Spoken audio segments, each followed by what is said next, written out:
The Sign of the Four by Sir Arthur Conan Doyle. Chapter 1. The Science of Deduction. Sherlock Holmes took his bottle from the corner of the mantelpiece and his hypodermic syringe from its neat morocco case. With his long, white, nervous fingers, he adjusted the delicate needle and rolled back his left shirt cuff. For some little time his eyes rested thoughtfully upon the sinewy forearm and wrist, all dotted and scarred with innumerable puncture marks. Finally he thrust the sharp point home, pressed down the tiny piston, and sank back into the velvet-lined armchair with a long sigh of satisfaction. 3 times a day for many months I had witnessed this performance, but custom had not reconciled my mind to it. On the contrary, from day to day I had become more irritable at the sight, and my conscience swelled nightly within me at the thought that I had lacked the courage to protest. Again and again I had registered a vow that I should deliver my soul upon the subject, but there was that in the cool, nonchalant air of my companion which made him the last man with whom one would care to take anything approaching to a liberty. His great powers, his masterly manner, and the experience which I had had of his many extraordinary qualities, all made me diffident and backward in crossing him. Yet upon that afternoon, whether it was the bone which I had taken with my lunch, or the additional exasperation produced by the extreme deliberation of his manner, I suddenly felt that I could hold out no longer. "Which is it to-day?" I asked. "Morphine or cocaine?" He raised his eyes languidly from the old black-letter volume which he had opened. "It is cocaine," he said. "A 7% solution. Would you care to try it?" "No, indeed," I answered brusquely. "My constitution has not got over the Afghan campaign yet. I cannot afford to throw any extra strain upon it." He smiled at my vehemence. "Perhaps you are right, Watson," he said. "I suppose that its influence is physically a bad one. I find it, however, so transcendently stimulating and clarifying to the mind that its secondary action is a matter of small moment." "But consider," I said earnestly. "Count the cost. Your brain may, as you say, be roused and excited, but it is a pathological and morbid process which involves increased tissue change, and may at last leave a permanent weakness. You know, too, what a black reaction comes upon you. Surely the game is hardly worth the candle. Why should you, for a mere passing pleasure, risk the loss of those great powers with which you have been endowed? Remember that I speak not only as one comrade to another, but as a medical man to one for whose constitution he is to some extent answerable." He did not seem offended. On the contrary, he put his finger-tips together and leaned his elbows on the arms of his chair, like one who has a relish for conversation. "My mind," he says, "rebels at stagnation. Give me the problems, give me work, give me the most abstruse cryptogram or the most intricate analysis, and I am in my own proper atmosphere. I can dispense then with artificial stimulants, but I abhor the dull routine of existence. I crave for mental exaltation. That is why I have chosen my own particular profession, or rather created it, for I am the only one in the world." "The only unofficial detective?" I said, raising my eyebrows. "The only unofficial consulting detective," he answered. "I am the last and highest court of appeal in detection. When Gregson or Lestrade or Athelney Jones are out of their depths, which, by the way, is their normal state, the matter is laid before me. I examine the data, as an expert, and pronounce a specialist's opinion. I claim no credit in such cases. My name figures in no newspaper. The work itself, the pleasure of finding a field for my peculiar powers, is my highest reward. But you have yourself had some experience of my methods of work in the Jefferson Hope case." "Yes, indeed," said I cordially. "I was never so struck by anything in my life. I even embodied it in a small brochure, with the somewhat fantastic title of A Study in Scarlet. He shook his head sadly. "I glanced over it," said he. "Honestly, I cannot congratulate you upon it. Detection is, or ought to be, an exact science, and should be treated in the same cold and unemotional manner. You have attempted to tinge it with romanticism, which produces much the same effect as if you worked a love story or an elopement into the fifth proposition of Euclid." "But the romance was there," I remonstrated. "I could not tamper with the facts." "Some facts should be suppressed, or at least a just sense of proportion should be observed in treating them. The only point in the case which deserved mention was the curious analytical reasoning from effects to causes by which I succeeded in unravelling it." I was annoyed at his criticism of a work which had been especially designed to please him. I confess, too, that I was irritated by the egotism which seemed to demand that every line of my pamphlet should be devoted to his own special doings. More than once during the years that I had lived with him in Baker Street, I had observed that a small vanity underlay my companion's quiet and didactic manner. I make no remark, however, but sat nursing my wounded leg. I had a Giselle bullet through it some time before, and though it did not prevent me from walking, it ached wearily at every change of the weather. "My practice has extended recently to the Continent," said Holmes after a while, filling up his old briar-root pipe. "I was consulted last week by François Le Villard, who, as you probably know, has come rather to the front lately in the French detective service. He has all the Celtic power of quick intuition, but he is deficient in the wide range of exact knowledge which is essential to the higher developments of his art. The case was concerned with a will, and possessed some features of interest. I was able to refer him to two parallel cases, the one at Riga in 1857, and the other at St. Louis in 1871, which have suggested to him the true solution. Here is the letter which I had this morning acknowledging my assistance." He tossed over, as he spoke, a crumpled sheet of foreign notepaper. I glanced my eyes down it, catching a profusion of notes of admiration, with stray magnifique, coup de maître, and tour de force, all testifying to the ardent admiration of the Frenchman. "He speaks as a pupil to his master," said I. "Oh, he rates my assistance too highly," said Sherlock Holmes lightly. "He has considerable gifts himself. He possesses two of the three qualities necessary for the ideal detective. He has the power of observation and that of deduction. He is only wanting in knowledge, and that may come in time.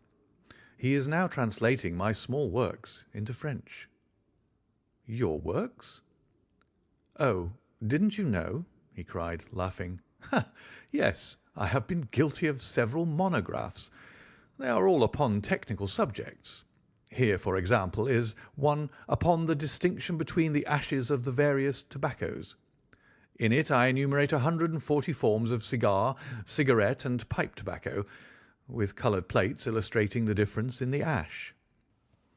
It is a point which is continually turning up in criminal trials, and which is sometimes of supreme importance as a clue. If you can say definitely, for example, that some murder has been done by a man who was smoking an Indian lunka, it obviously narrows your field of search.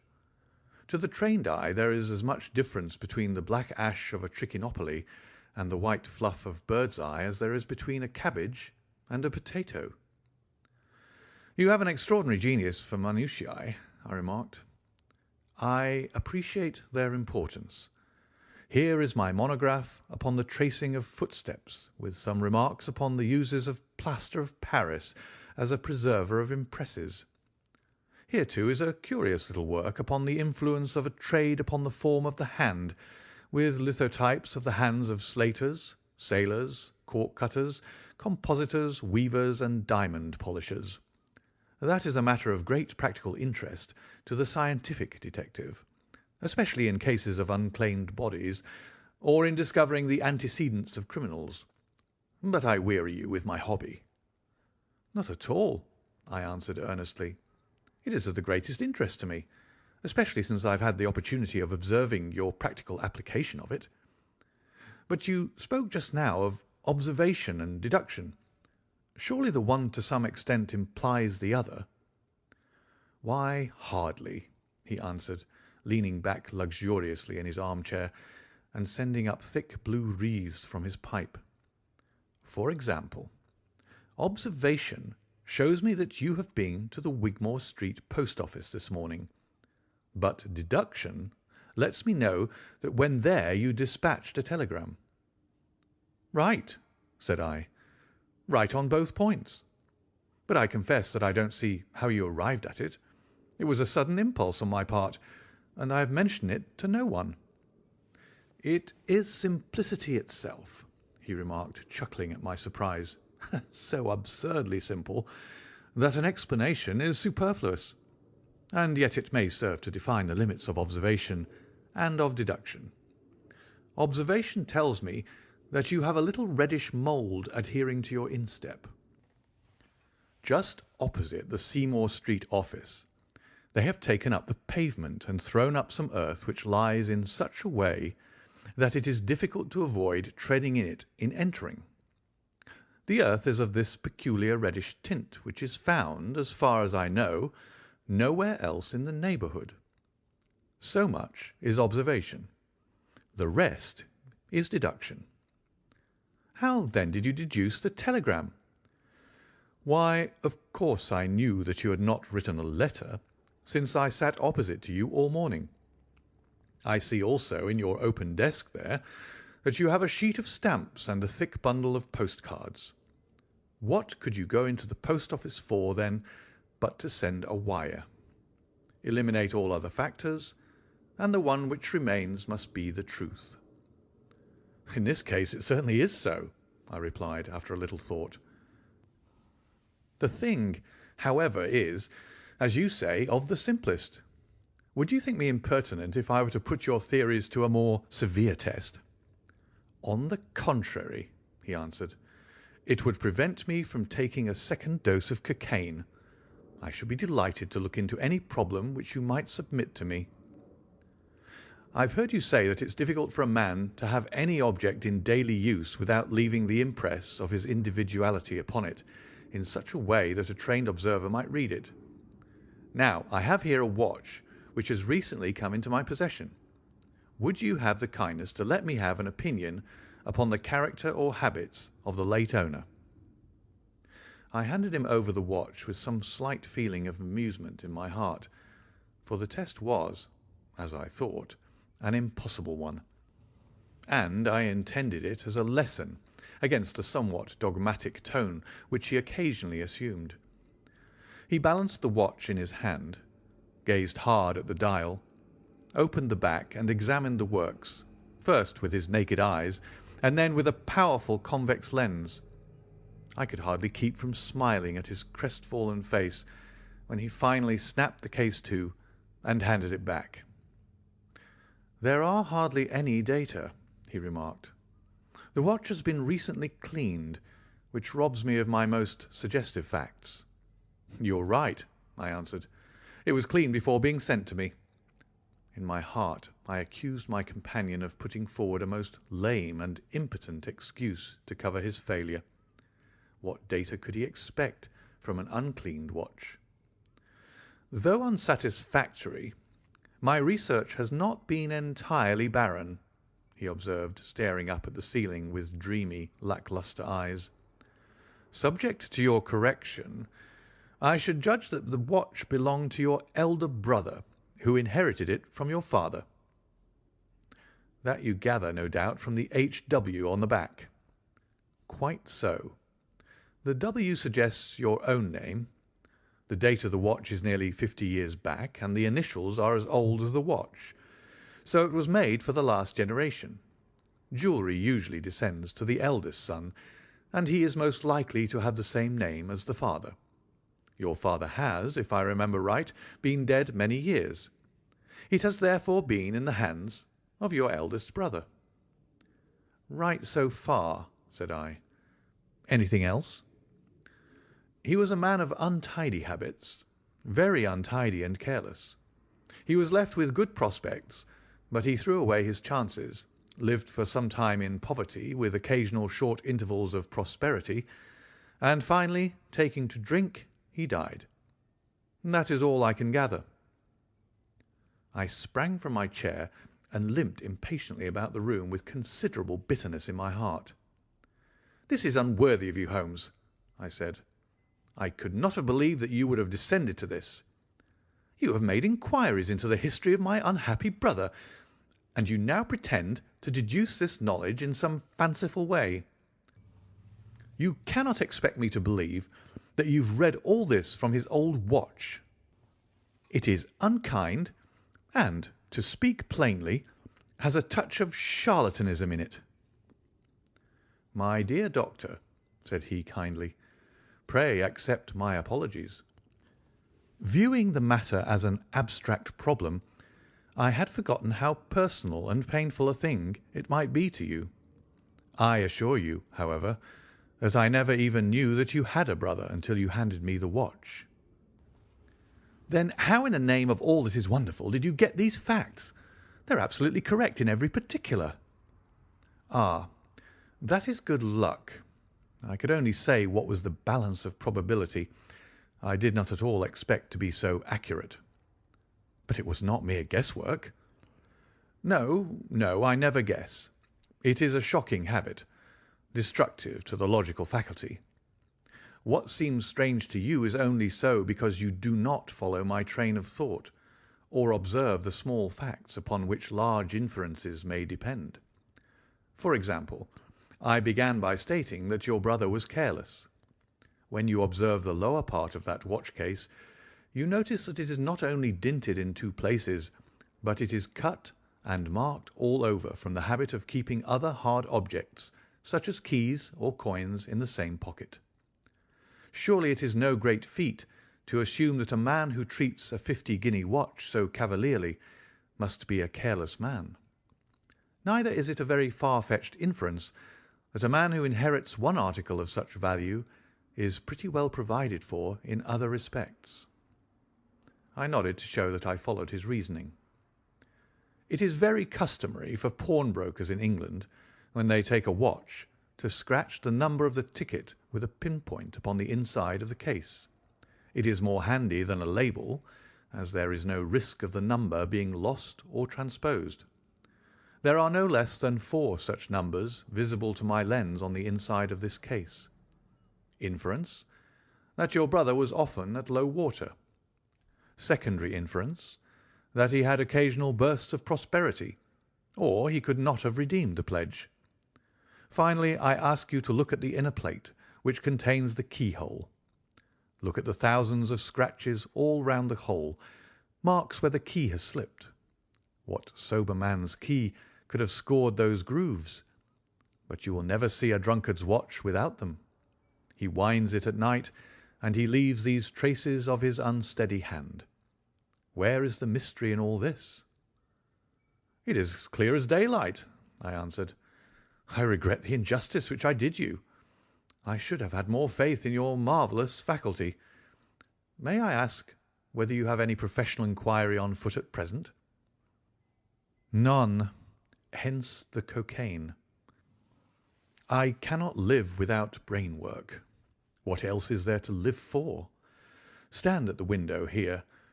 Was ever such a dreary, dismal, unprofitable world? See how the yellow fog swirls down the street and drifts across the dun-coloured houses. What could be more hopelessly prosaic and material? What is the use of having powers, Doctor, when one has no field upon which to exert them? Crime is commonplace. Existence is commonplace, and no qualities save those which are commonplace have any function upon earth." I had opened my mouth to reply to this tirade, when with a crisp knock our landlady entered, bearing a card upon the brass salver. "A young lady for you, sir," she said, addressing my companion. Miss Mary Morstan, he read. I have no recollection of the name. Ask the young lady to step up, Mrs. Hudson. Don't go, Doctor. I should prefer that you remain. End of Chapter 1.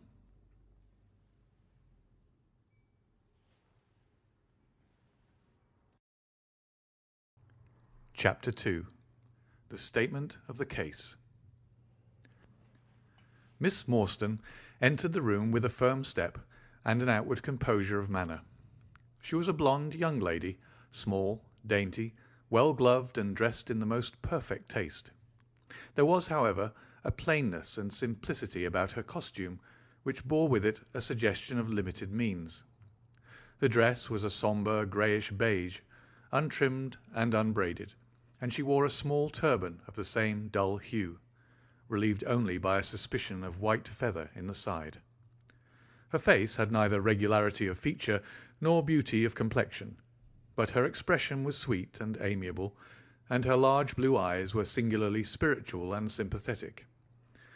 In an experience of women which extends over many nations and 3 separate continents, I have never looked upon a face which gave a clearer promise of a refined and sensitive nature.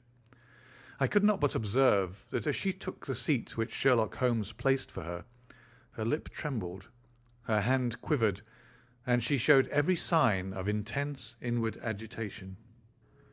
"I have come to you, Mr. Holmes," she said, "because you once enabled my employer, Mrs. Cecil Forrester, to unravel a little domestic complication. She was much impressed by your kindness and skill." "Mrs. Cecil Forrester," he repeated thoughtfully. "I believe that I was of some slight service to her. The case, however, as I remember it, was a very simple one." "She did not think so, but at least you cannot say the same of mine.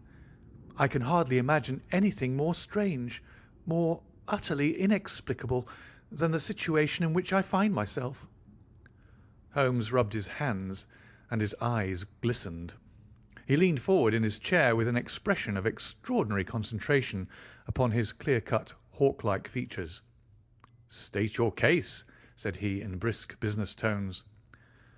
I felt that my position was an embarrassing one. "You will, I am sure, excuse me," I said, rising from my chair. To my surprise, the young lady held up her gloved hand to detain me. "If your friend," she said, "would be good enough to stop, he might be of inestimable service to me." I relapsed into my chair.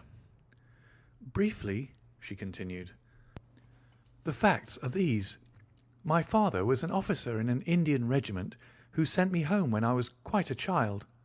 My mother was dead, and I had no relative in England. I was placed, however, in a comfortable boarding establishment at Edinburgh, and there I remained until I was 17 years of age. In the year 1878, my father, who was senior captain of his regiment, obtained 12 months' leave and came home. He telegraphed to me from London that he had arrived all safe, and directed me to come down at once, giving the Langham Hotel as his address. His message, as I remember, was full of kindness and love. On reaching London, I drove to the Langham, and was informed that Captain Morstan was staying there, but that he had gone out the night before and had not yet returned. I waited all day without news of him. That night, on the advice of the manager of the hotel, I communicated with the police, and next morning we advertised in all the papers. Our inquiries led to no result, and from that day to this, no word has ever been heard of my unfortunate father. He came home with his heart full of hope, to find some peace, some comfort, and instead—" She put her hand to her throat, and a choking sob cut short the sentence. "The date?" asked Holmes, opening his notebook. He disappeared upon the 3rd of December, 1878, nearly 10 years ago." "His luggage?" "Remained at the hotel.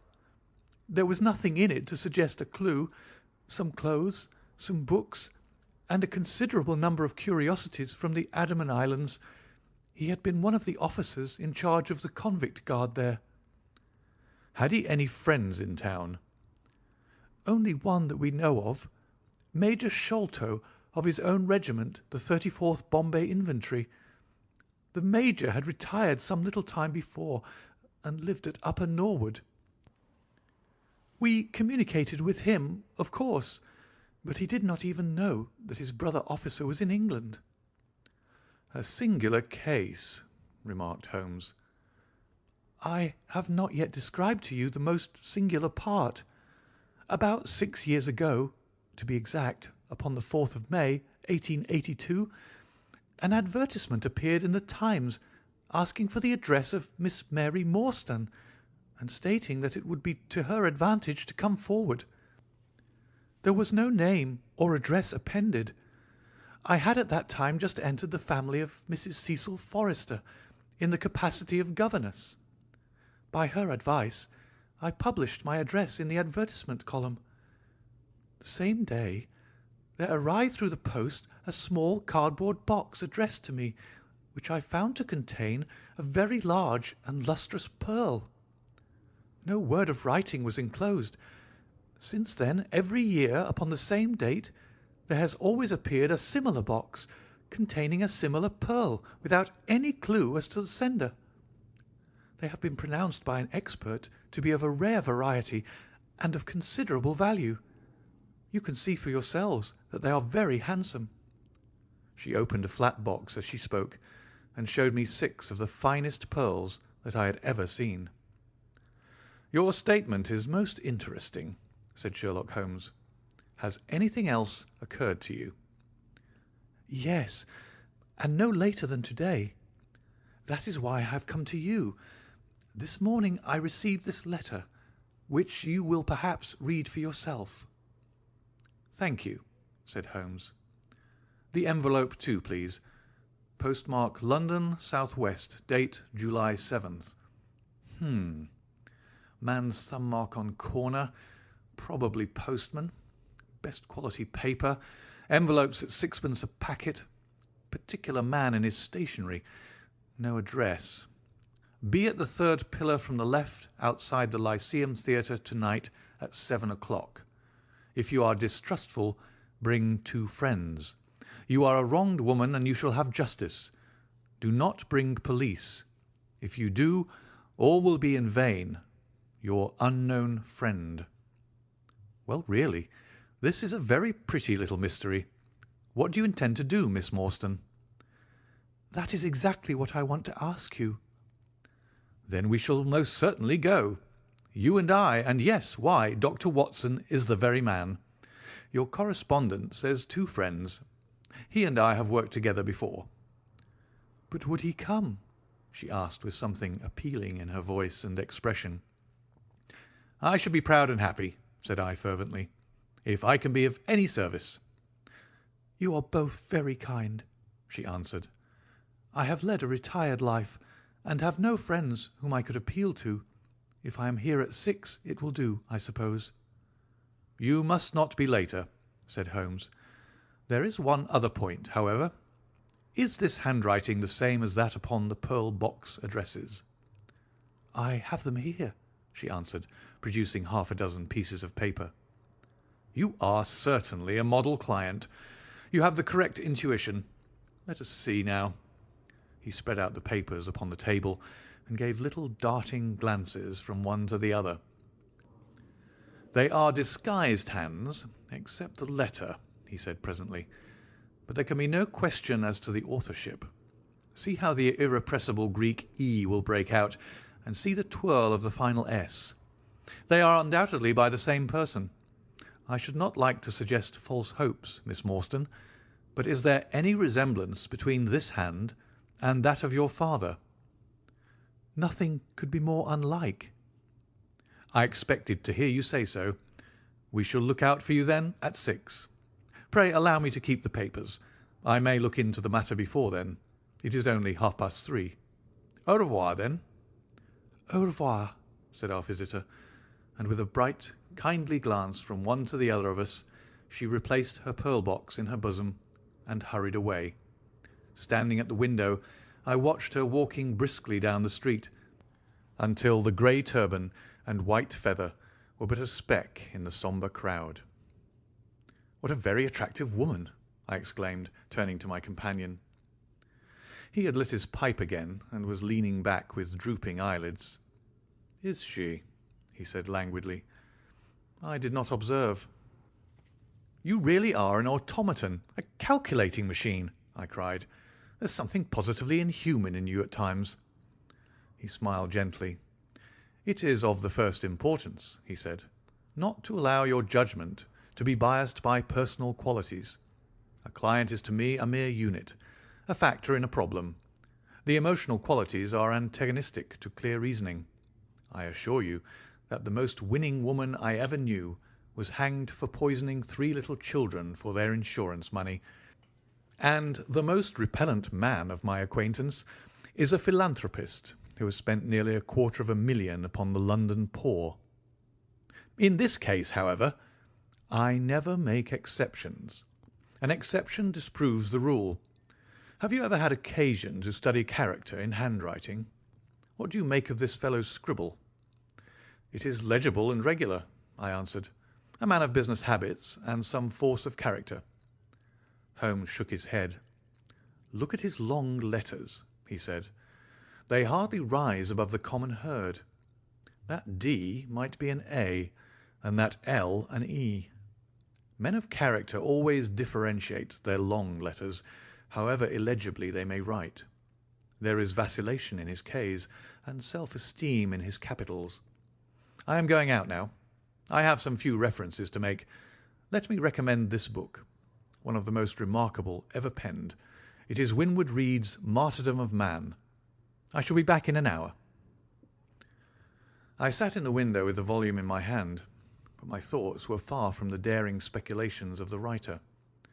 My mind ran upon our late visitor, her smiles, the deep rich tones of her voice, the strange mystery which overhung her life. If she was 17 at the time of her father's disappearance, she must be 27 now, a sweet age when youth has lost its self-consciousness and become a little sobered by experience. So I sat and mused until such dangerous thoughts came into my head that I hurried away to my desk and plunged furiously into the latest treatise upon pathology. What was I, an army surgeon with a weak leg and a weaker banking account, that I should dare to think of such things? She was a unit, a factor, nothing more. If my future were black, it was better surely to face it like a man than to attempt to brighten it by mere will-o'-the-wisps of the imagination. End of chapter 2.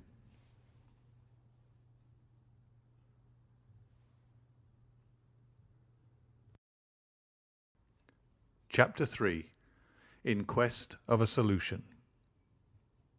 It was 5:30 before Holmes returned. He was bright, eager, and in excellent spirits, a mood which in his case alternated with fits of the blackest depression. "There is no great mystery in this matter," he said, taking the cup of tea which I had poured out for him. "The facts appear to admit of only one explanation." "What, you've solved it already?" "Well, that would be too much to say. I have discovered a suggestive fact, that is all. It is, however, very suggestive. The details are still to be added. I have just found, on consulting the back files of the Times, that Major Sholto, of Upper Norwood, late of the 34th Bombay Infantry, died upon the 28th of April, 1882. I may be very obtuse, Holmes, but I fail to see what this suggests." "No? You surprise me. Look at it in this way, then. Captain Morstan disappears. The only person in London whom he could have visited is Major Sholto. Major Sholto denies having heard that he was in London. 4 years later, Sholto dies. Within a week of his death, Captain Morstan's daughter receives a valuable present, which is repeated from year to year, and now culminates in a letter which describes her as a wronged woman. What wrong can it refer to except this deprivation of her father? And why should the presents begin immediately after Sholto's death? unless it is that Sholto's heir knows something of the mystery and desires to make compensation. Have you any alternative theory which will meet the facts? But what a strange compensation! And how strangely made! Why, too, should he write a letter now, rather than 6 years ago? Again, the letter speaks of giving her justice. What justice can she have? It is too much to suppose that her father is still alive. There is no other injustice in her case that you know of. There are difficulties. There are certainly difficulties, said Sherlock Holmes pensively. But our expedition of tonight will solve them all. Ah, here is a four-wheeler, and Miss Morstan is inside. Are you all ready? Then we had better go down, for it is a little past the hour. I picked up my hat and my heaviest stick, but I observed that Holmes took his revolver from his drawer and slipped it into his pocket. It was clear that he thought that our night's work might be a serious one. Miss Morstan was muffled in a dark cloak, and her sensitive face was composed but pale. She must have been more than woman if she did not feel some uneasiness at the strange enterprise upon which we were embarking, yet her self-control was perfect, and she readily answered the few additional questions which Sherlock Holmes put to her. "Major Sholto was a very particular friend of papa's," she said. "His letters were full of allusions to the Major. He and papa were in command of the troops at the Andaman Islands, so they were thrown a great deal together. By the way, a curious paper was found in papa's desk which no one could understand. I don't suppose that it is of the slightest importance, but I thought you might care to see it, so I brought it with me. It is here." Holmes unfolded the paper carefully and smoothed it out upon his knee. He then very methodically examined it all over with his double lens. "It is paper of native Indian manufacture," he remarked. "It has at some time been pinned to a board. The diagram upon it appears to be a plan of part of a large building with numerous halls, corridors, and passages. At one point is a small cross done in red ink, and above it is a 337 from left in faded pencil writing. In the left-hand corner is a curious hieroglyphic like 4 crosses in a line with their arms touching. Beside it is written in very rough and coarse characters the sign of the 4, Jonathan Small, Mahomet Singh, Abdullah Khan, Dost Akbar. No, I confess that I do not see how this bears upon the matter, yet it is evidently a document of importance. It has been kept carefully in a pocket-book, for the one side is as clean as the other." "It was in this pocket-book that we found it." "Preserve it carefully, then, Miss Morstan, for it may prove to be of use to us. I begin to suspect that this matter may turn out to be much deeper and more subtle than I at first supposed. I must reconsider my ideas." He leaned back in the cab, and I could see by his drawn brow and his vacant eye that he was thinking intently.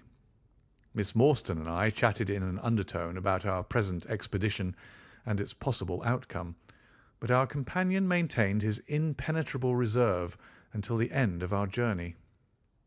It was a September evening, and not yet 7 o'clock, but the day had been a dreary one, and a dense, drizzly fog lay low upon the great city. Mud-coloured clouds drooped sadly over the muddy streets. Down the Strand the lamps were but misty splotches of diffused light, which threw a feeble circular glimmer upon the slimy pavement. The yellow glare from the shop windows streamed out into the steamy, vaporous air, and threw a murky, shifting radiance across the crowded thoroughfare. There was, to my mind, something eerie and ghost-like in the endless procession of faces which flitted across these narrow bars of light. Sad faces, and glad, haggard and merry, like all humankind, they flitted from the gloom into the light, and so back into the gloom once more. I am not subject to impressions, but the dull, heavy evening, with the strange business upon which we were engaged, combined to make me nervous and depressed. I could see from Miss Morstan's manner that she was suffering from the same feeling. Holmes alone could rise superior to petty influences. He held his open notebook upon his knee, and from time to time he jotted down figures and memoranda in the light of his pocket lantern. At the Lyceum Theatre the crowds were already thick at the side entrances. In front a continuous stream of hansoms and four-wheelers were rattling up, discharging their cargoes of shirt-fronted men and beshawled, bediamonded women. We had hardly reached the third pillar, which was our rendezvous, before a small, dark, brisk man in the dress of a coachman accosted us. "Are you the parties who come with the Miss Morstan?" he asked. "I am Miss Morstan, and these two gentlemen are my friends," said she. He bent a pair of wonderfully penetrating and questioning eyes upon us. "You will excuse me, miss," he said with a certain dogged manner, "but I was to ask you to give me your word that neither of your companions is a police officer." "I give you my word on that," she answered. He gave a shrill whistle, on which a street Arab led across a four-wheeler and opened the door. The man who had addressed us mounted to the box, while we took our places inside. We had hardly done so before the driver whipped up his horse, and we plunged away at a furious pace through the foggy streets. The situation was a curious one. We were driving to an unknown place on an unknown errand, yet our invitation was either a complete hoax, which was an inconceivable hypothesis, or else we had good reason to think that important issues might hang upon our journey. Miss Morstan's demeanour was as resolute and collected as ever. I endeavoured to cheer and amuse her by reminiscences of my adventures in Afghanistan. But to tell the truth, I was myself so excited at our situation and so curious as to our destination that my stories were slightly involved. To this day she declares that I told her one moving anecdote as to how a musket looked into my tent at the dead of night, and how I fired a double-barrelled tiger cub at it. At first I had some idea as to the direction in which we were driving, but soon, what with our pace, the fog, and my own limited knowledge of London, I lost my bearings and knew nothing, save that we seemed to be going a very long way. Sherlock Holmes was never at fault, however, and he muttered the names as the cab rattled through squares and in and out by tortuous by-streets. "Rochester Row," said he. "Now Vincent Square. Now we come out on the Vauxhall Bridge Road. We're making for the Surrey side, apparently. Yes, I thought so. Now we're on the bridge. You can catch glimpses of the river." We did indeed get a fleeting view of a stretch of the Thames, with the lamps shining upon the broad, silent water, but our cab dashed on, and was soon involved in a labyrinth of streets upon the other side. "Wordsworth Road," said my companion, "Priory Road, Larkhall Lane, Stockwell Place, Robert Street, Coldharbour Lane. Our quest does not appear to take us to very fashionable regions." We had indeed reached a questionable and forbidding neighbourhood. Long lines of dull brick houses were only relieved by the coarse glare and tawdry brilliancy of public houses at the corner. Then came rows of two-storied villas, each with a fronting of miniature garden, and then again interminable lines of new staring brick buildings, the monster tentacles which the giant city was throwing out into the country. At last the cab drew up at the third house in a new terrace. None of the other houses were inhabited, and that at which we stopped was as dark as its neighbours, save for a single glimmer in the kitchen window. On our knocking, however, the door was instantly thrown open by a Hindu servant clad in a yellow turban, white, loose-fitting clothes, and a yellow sash. There was something strangely incongruous in this oriental figure framed in the commonplace doorway of a third-rate suburban dwelling-house. "The Sahib awaits you," said he, and even as he spoke there came a high, piping voice from some inner room. "Show them in to me, Kitmuga," it cried. "Show them straight into me." End of chapter 3.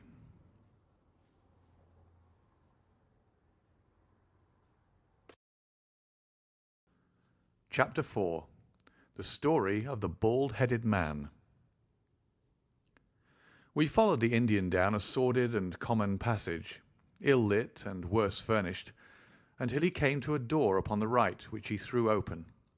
A blaze of yellow light streamed out upon us, and in the centre of the glare there stood a small man with a very high head, a bristle of red hair all round the fringe of it, and a bald, shining scalp, which shot out from among it like a mountain peak from fir trees. He writhed his hands together as he stood, and his features were in a perpetual jerk, now smiling, now scowling, but never for an instant in repose. Nature had given him a pendulous lip and a too visible line of yellow and irregular teeth, which he strove feebly to conceal by constantly passing his hand over the lower part of his face. In spite of his obtrusive baldness, he gave the impression of youth. In point of fact, he had just turned his 30th year. "Your servant, Miss Morstan," he kept repeating in a thin, high voice. "Your servant, gentlemen. Pray step into my little sanctum. A small place, miss, but furnished to my own liking. An oasis of art in the howling desert of South London." We were all astonished by the appearance of the apartment into which he invited us. In that sorry house it looked as out of place as a diamond of the first water in a setting of brass. The richest and glossiest of curtains and tapestries draped the walls, looped back here and there to expose some richly mounted painting or oriental vase. The carpet was of amber and black, so soft and so thick that the foot sank pleasantly into it, as into a bed of moss. Two great tiger skins thrown athwart it increased the suggestion of Eastern luxury, as did a huge hookah which stood upon a mat in the corner. A lamp in the fashion of a silver dove was hung from an almost invisible golden wire in the centre of the room. As it burned, it filled the air with a subtle and aromatic odour. "Mr. Thaddeus Sholto," said the little man, still jerking and smiling. "That is my name. You are Miss Morstan, of course. And these gentlemen?" "This is Mr. Sherlock Holmes, and this is Dr. Watson." "Ah, doctor, hey?" cried he, much excited. "Have you your stethoscope? Might I ask you, would you have the kindness? I have grave doubts as to my mitral valve. If you would be so very good. The aortic I may rely upon, but I should value your opinion upon the mitral." I listened to his heart as requested, but was unable to find anything amiss, save indeed that he was in an ecstasy of fear, for he shivered from head to foot. "It appears to be normal," I said. "You have no cause for uneasiness." "You will excuse my anxiety, Miss Morstan," he remarked airily. "I am a great sufferer, and I have long had suspicions as to that valve. I am delighted to hear that they are unwarranted. Had your father, Miss Morstan, refrained from throwing a strain upon his heart, he might have been alive now." I could have struck the man across the face, so hot was I at this callous and off-hand reference to so delicate a matter. Miss Morstan sat down, and her face grew white to the lips. "I knew in my heart that he was dead," said she. "I can give you every information," said he, "and what is more, I can do you justice, and I will too, whatever Brother Bartholomew may say. I am so glad to have your friends here, not only as an escort to you, but also as witnesses to what I am about to do and say. The three of us can show a bold front to Brother Bartholomew, but let us have no outsiders, no police or officials.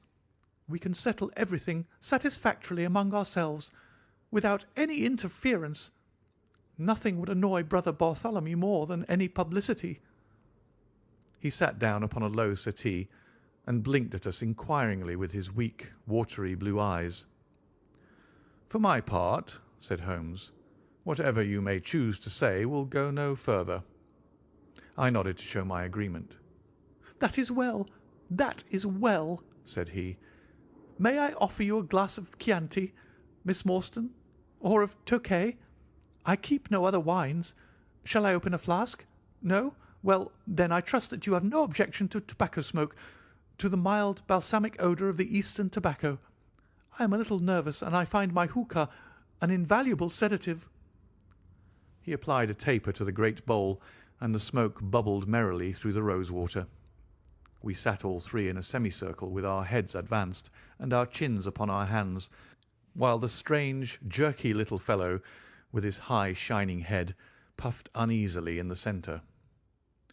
"When I first determined to make this communication to you," said he, "I might have given you my address, but I feared that you might disregard my request and bring unpleasant people with you.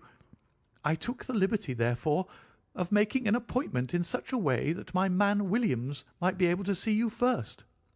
I have complete confidence in his discretion, and he had orders, if he were dissatisfied, to proceed no further in the matter. You will excuse these precautions, but I am a man of somewhat retiring, and I might even say refined tastes, and there is nothing more unaesthetic than a policeman. I have a natural shrinking from all forms of rough materialism. I seldom come in contact with the rough crowd. I live, as you see, with some little atmosphere of elegance around me. I may call myself a patron of the arts. It is my weakness. The landscape is a genuine Corot, and though a connoisseur might perhaps throw a doubt upon that Salvator Rosa, there cannot be the least question about the Bouguereau. I am partial to the modern French school." "You will excuse me, Mr. Sholto," said Miss Morstan, "but I am here at your request to learn something which you desire to tell me. It is very late, and I should desire the interview to be as short as possible." "At the best it must take some time," he answered, "for we shall certainly have to go to Norwood and see Brother Bartholomew. We shall all go and try if we can get the better of Brother Bartholomew. He is very angry with me for taking the course which has seemed right to me. I had quite high words with him last night. You cannot imagine what a terrible fellow he is when he's angry." "If we're to go to Norwood, it would perhaps be as well to start at once," I ventured to remark. He laughed until his ears were quite red. "That would hardly do," he cried. "I don't know what he would say if I brought you in that sudden way. No, I must prepare you by showing you how we all stand to each other. In the first place, I must tell you that there are several points in the story of which I am myself ignorant. I can only lay the facts before you as far as I know them myself. My father was, as you may have guessed, Major John Sholto, once of the Indian Army. He retired some 11 years ago and came to live at Pondicherry Lodge in Upper Norwood.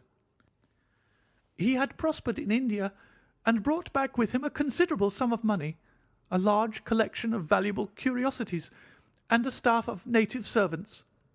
With these advantages he bought himself a house and lived in great luxury.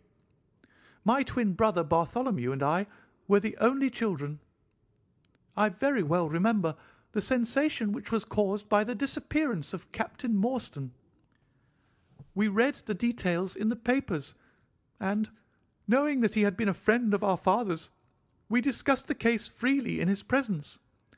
He used to join in our speculations as to what could have happened. Never for an instant did we suspect that he had the whole secret hidden in his own breast, that of all men he alone knew the fate of Arthur Morstan. We did know, however, that some mystery, some positive danger, overhung our father. He was very fearful of going out alone, and he always employed 2 prize fighters to act as porters at Pondicherry Lodge. Williams, who drove you tonight, was one of them. He was once lightweight champion of England. Our father would never tell us what it was he feared, but he had a most marked aversion to men with wooden legs. On one occasion he actually fired his revolver at a wooden-legged man, who proved to be a harmless tradesman canvassing for orders. We had to pay a large sum to hush the matter up. My brother and I used to think this is a mere whim of my father's, but events have since led us to change our opinion. Early in 1882 my father received a letter from India, which was a great shock to him. He nearly fainted at the breakfast table when he opened it, and from that day he sickened to his death. What was in the letter we could never discover, but I could see as he held it that it was short and written in a scrawling hand. He had suffered for years from an enlarged spleen, but he now became rapidly worse, and towards the end of April we were informed that he was beyond all hope, and that he wished to make a last communication to us. When we entered his room, he was propped up with pillows and breathing heavily. He besought us to lock the door and to come upon either side of the bed. Then, grasping our hands, he made a remarkable statement to us. In a voice which was broken as much by emotion as by pain, I shall try and give it to you in his own very words. "I have only one thing," he said, "which weighs upon my mind at this supreme moment. It is my treatment of poor Morstan's orphan. The cursed greed which has been my besetting sin through life has withheld from her the treasure, half at least of which should have been hers, and yet I have made no use of it myself. So blind and foolish a thing is avarice. The mere feeling of possession has been so dear to me that I could not bear to share it with another. See that chaplet dipped with pearls beside the quinine bottle? Even that I could not bear to part with, although I had got it out with the design of sending it to her. You, my sons, will give her a fair share of the Agra treasure, but send her nothing, not even the chaplet, until I am gone. After all, men have been as bad as this, and have recovered. I will tell you how Morstan died," he continued. "He had suffered for years from a weak heart, but he concealed it from everyone. I alone knew it. When in India, he and I, through a remarkable chain of circumstances, came into possession of a considerable treasure. I brought it over to England, and on the night of Morstan's arrival he came straight over here to claim his share. He walked over from the station and was admitted by my faithful Lal Chowdar, who is now dead. Morstan and I had a difference of opinion as to the division of the treasure, and we came to heated words. Morstan had sprung out of his chair in a paroxysm of anger when he suddenly pressed his hand to his side, his face turned a dusky hue, and he fell backwards, cutting his head against the corner of the treasure chest. When I stooped over him, I found to my horror that he was dead. For a long time I sat half distracted, wondering what I should do. My first impulse was, of course, to call for assistance, but I could not but recognize that there was every chance that I would be accused of his murder. His death at the moment of a quarrel, and the gash in his head, would be black against me. Again, an official inquiry could not be made without bringing out some facts about the treasure, which I was particularly anxious to keep secret. He had told me that no soul upon earth knew where he had gone. There seemed to be no necessity why any soul ever should know. I was still pondering over the matter, when, looking up, I saw my servant Lal Chowdar in the doorway. He stole in and bolted the door behind him. "Do not fear, Sahib," he said. "No one need know that you have killed him. Let us hide him away, and who is the wiser?" "I did not kill him," said I. Lal Chowdar shook his head and smiled. "I heard it all, Sahib," said he. "I heard you quarrel, and I heard the blow. But my lips are sealed. All are asleep in the house. Let us put him away together." That was enough to decide me. If my own servant could not believe my innocence, how could I hope to make it good before 12 foolish tradesmen in a jury box? Lal Chowdar and I disposed of the body that night, and within a few days the London papers were full of mysterious disappearance of Captain Morstan. You will see from what I say that I can hardly be blamed in the matter. My fault lies in the fact that we concealed not only the body but also the treasure, and that I have clung to Morstan's share as well as to my own. I wish you, therefore, to make restitution. Put your ears down to my mouth. The treasure is hidden in—" At this instant a horrible change came over his expression. His eyes stared wildly, his jaw dropped, and he yelled in a voice which I can never forget, "Keep him out! For Christ's sake, keep him out!" We both stared round at the window behind us, upon which his gaze was fixed. A face was looking in at us out of the darkness. We could see the whitening of the nose where it was pressed against the glass.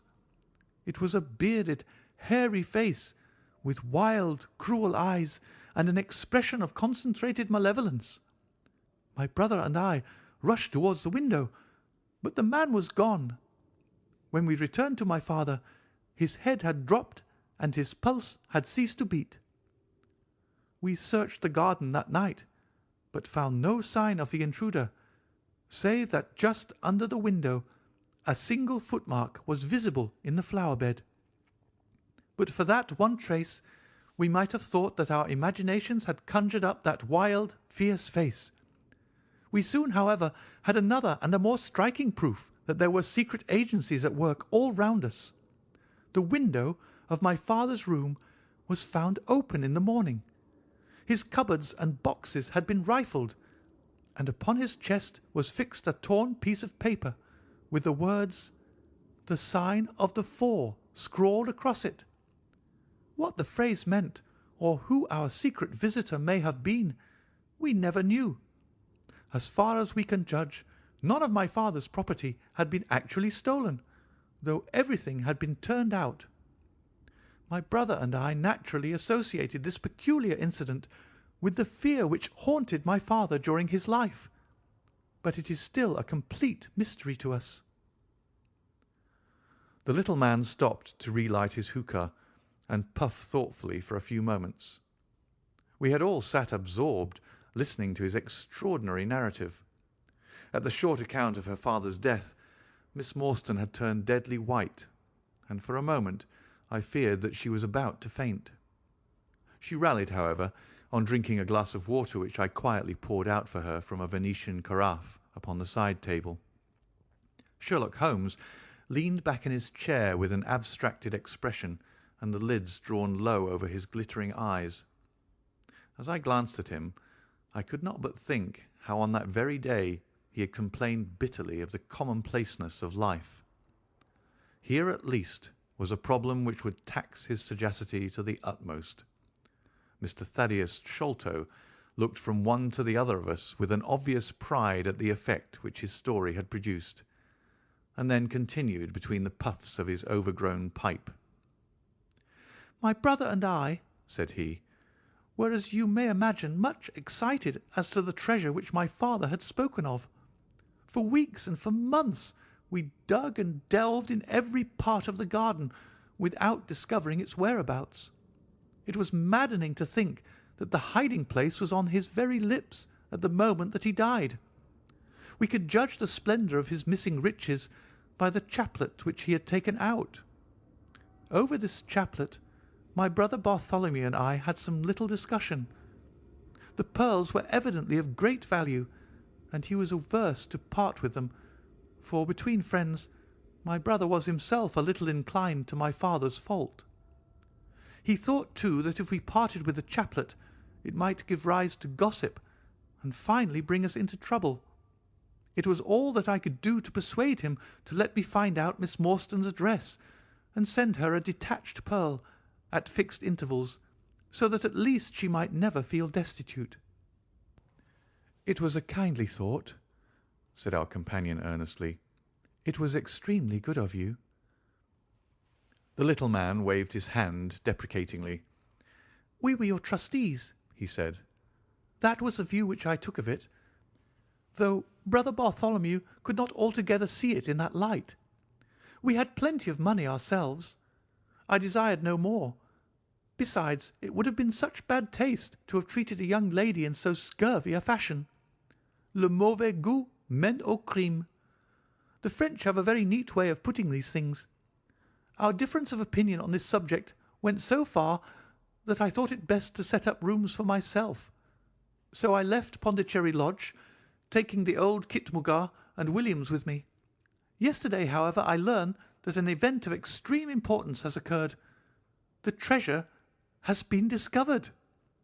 I instantly communicated with Miss Morstan, and it only remains for us to drive out to Norwood and demand our share. I explained my views last night to Brother Bartholomew, so we shall be expected, if not welcome, visitors." Mr. Thaddeus Sholto ceased, and sat twitching on his luxurious settee. We all remained silent, with our thoughts upon the new development which the mysterious business had taken. Holmes was the first to spring to his feet. "You have done well, sir, from first to last," said he. "It is possible that we may be able to make you some small return by throwing some light upon that which is still dark to you. But, as Miss Morstan remarked just now, it is late, and we had best put the matter through without delay." Our new acquaintance very deliberately coiled up the tube of his hookah, and produced from behind a curtain a very long, befrogged topcoat with astrakhan collar and cuffs. This he buttoned tightly up in spite of the extreme closeness of the night, and finished his attire by putting on a rabbit-skin cap with hanging lappets which covered the ears, so that no part of him was visible save his mobile and peaky face. "My health is somewhat fragile," he remarked, as he led the way down the passage. "I am compelled to be a valetudinarian." Our cab was awaiting us outside, and our programme was evidently prearranged, for the driver started off at once at a rapid pace. Thaddeus Sholto talked incessantly, in a voice which rose high above the rattle of the wheels. "Bartholomew is a clever fellow," said he. "How do you think he found out where the treasure was? He had come to the conclusion that it was somewhere indoors. So he worked out all the cubic space of the house and made measurements everywhere, so that not 1 inch should be unaccounted for. Among other things, he found that the height of the building was 74 feet, but on adding together the heights of all the separate rooms, and making every allowance for the space between, which he ascertained by borings, he could not bring the total to more than 70 feet. There were 4 feet unaccounted for. These could only be at the top of the building. He knocked a hole, therefore, in the lath and plaster ceiling of the highest room, and there, sure enough, he came upon another little garret above it, which had been sealed up and was known to no one. In the centre stood the treasure chest, resting upon 2 rafters. He lowered it through the hole, and there it lies. He computes the value of the jewels at not less than 500,000 sterling. At the mention of this gigantic sum, we all stared at one another open-eyed. Miss Morstan, could we secure her rights, would change from a needy governess to the richest heiress in England. Surely it was the place of a loyal friend to rejoice at such news. Yet I am ashamed to say that selfishness took me by the soul, and that my heart turned as heavy as lead within me.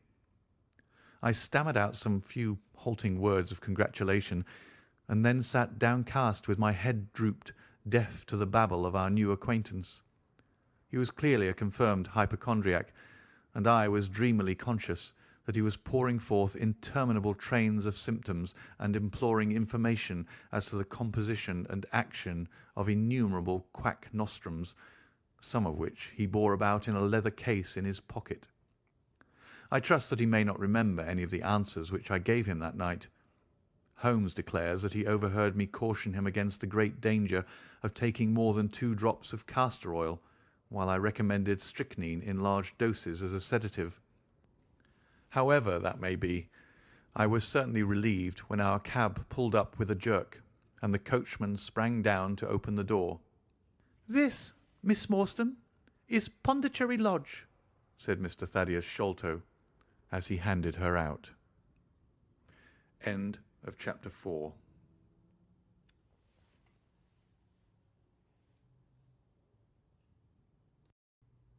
Chapter 5. The Tragedy of Pondicherry Lodge. It was nearly 11 o'clock when we reached this final stage of our night's adventures. We had left the damp fog of the great city behind us, and the night was fairly fine. A warm wind blew from the westward, and heavy clouds moved slowly across the sky, with half a moon peeping occasionally through the rifts. It was clear enough to see for some distance, but Thaddeus Sholto took down one of the side lamps from the carriage to give us a better light upon our way. Pondicherry Lodge stood in its own grounds, and was girt round with a very high stone wall topped with broken glass. A single, narrow, iron-clamped door formed the only means of entrance. On this our guide knocked with a peculiar postman-like rat-tat. "Who is there?" cried a gruff voice from within. "It is I, McMurdo. You surely know my knock by this time." There was a grumbling sound and a clanking and jarring of keys. The door swung heavily back, and a short, deep-chested man stood in the opening, with the yellow light of the lantern shining upon his protruded face and twinkling, distrustful eyes. "That you, Mr. Thaddeus? But who are the others? I had no orders about them from the master." "No, McMurdo. You surprise me.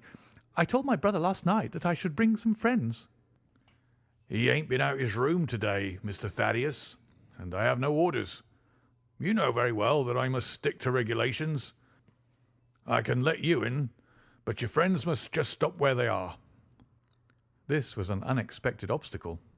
Thaddeus Sholto looked about him in a perplexed and helpless manner. "This is too bad of you, McMurdo," he said. "If I guarantee them, that is enough for you. There is the young lady, too. She cannot wait on the public road at this hour." "Very sorry, Mr. Thaddeus," said the porter inexorably. "Folk may be friends of yours, and yet no friends of the master's. He pays me well to do my duty, and my duty I'll do. I don't know none of your friends." "Oh, yes, you do, McMurdo," cried Sherlock Holmes genially. "I don't think you can have forgotten me. Don't you remember the amateur who fought 3 rounds with you at Alison's rooms on the night of your benefit tour years back?" "Not Mr. Sherlock Holmes!" roared the prize-fighter. "God's truth, how could I have mistook you? If instead of standing there so quiet you just stepped up and given me that cross hit of yours under the jaw, I'd have known you without question. Ah, you're one that has wasted your gifts, you have. You might have aimed high if you'd joined the fancy." "You see, Watson, if all else fails me, I have still one of the scientific professions open to me," said Holmes, laughing. "Our friend won't keep us out in the cold now, I am sure." "In you come, sir, in you come. You and your friends," he answered.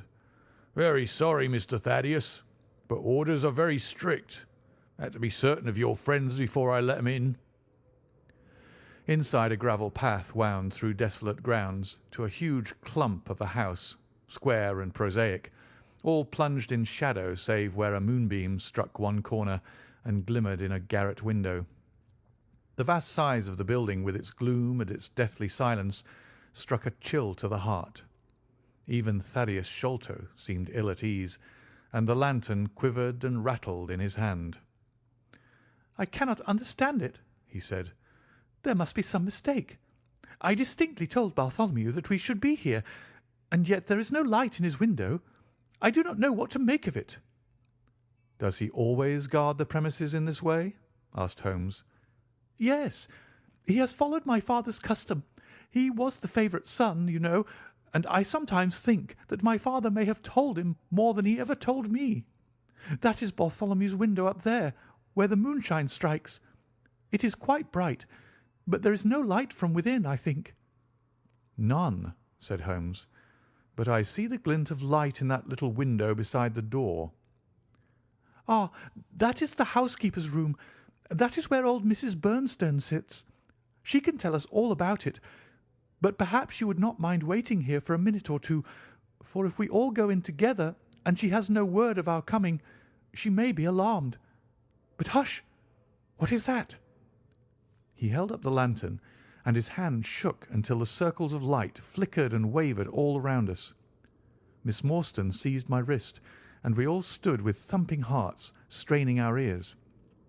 From the great black house there sounded through the silent night the saddest and most pitiful of sounds, the shrill, broken whimpering of a frightened woman. "It is Mrs. Bernstone," said Sholto. "She is the only woman in the house. Wait here. I shall be back in a moment." He hurried for the door and knocked in his peculiar way. We could see a tall old woman admit him and sway with pleasure at the very sight of him. "Oh, Mr. Thaddeus, sir, I'm so glad you've come. I am so glad you've come, Mr. Thaddeus, sir." We heard her reiterated rejoicings until the door was closed and her voice died away into a muffled monotone. Our guide had left us the lantern. Holmes swung it slowly round and peered keenly at the house and at the great rubbish heaps which cumbered the grounds. Miss Morstan and I stood together, and her hand was in mine. A wondrous subtle thing is love, for here we were, two who had never seen each other before that day, between whom no word or even look of affection had ever passed, and yet now, in an hour of trouble, our hands instinctively sought for each other. I have marvelled at it since, but at the time it seemed the most natural thing that I should go out to her so, and, as she has often told me, there was in her also the instinct to turn to me for comfort and protection. So we stood hand in hand like two children, and there was peace in our hearts for all the dark things that surrounded us. "What a strange place," she said, looking round. "It looks as though all the moles in England have been let loose in it. I've seen something of the sort on the side of a hill near Ballarat, where the prospectors have been at work." "And from the same cause," said Holmes. "These are the traces of the treasure-seekers. You must remember that they were 6 years looking for it. No wonder that the grounds look like a gravel pit." At that moment the door of the house burst open, and Thaddeus Sholto came running out with his hands thrown forward and terror in his eyes. "There is something amiss with Bartholomew," he cried. "I am frightened. My nerves cannot stand it." He was indeed half blubbering with fear, and his twitching, feeble face, peeping out from the great Astrakhan collar, had the helpless, appealing expression of a terrified child. "Come into the house," said Holmes in his crisp, firm way. "Yes, do," pleaded Thaddeus Sholto. "I really do not feel equal to giving directions." We all followed him into the housekeeper's room, which stood upon the left-hand side of the passage.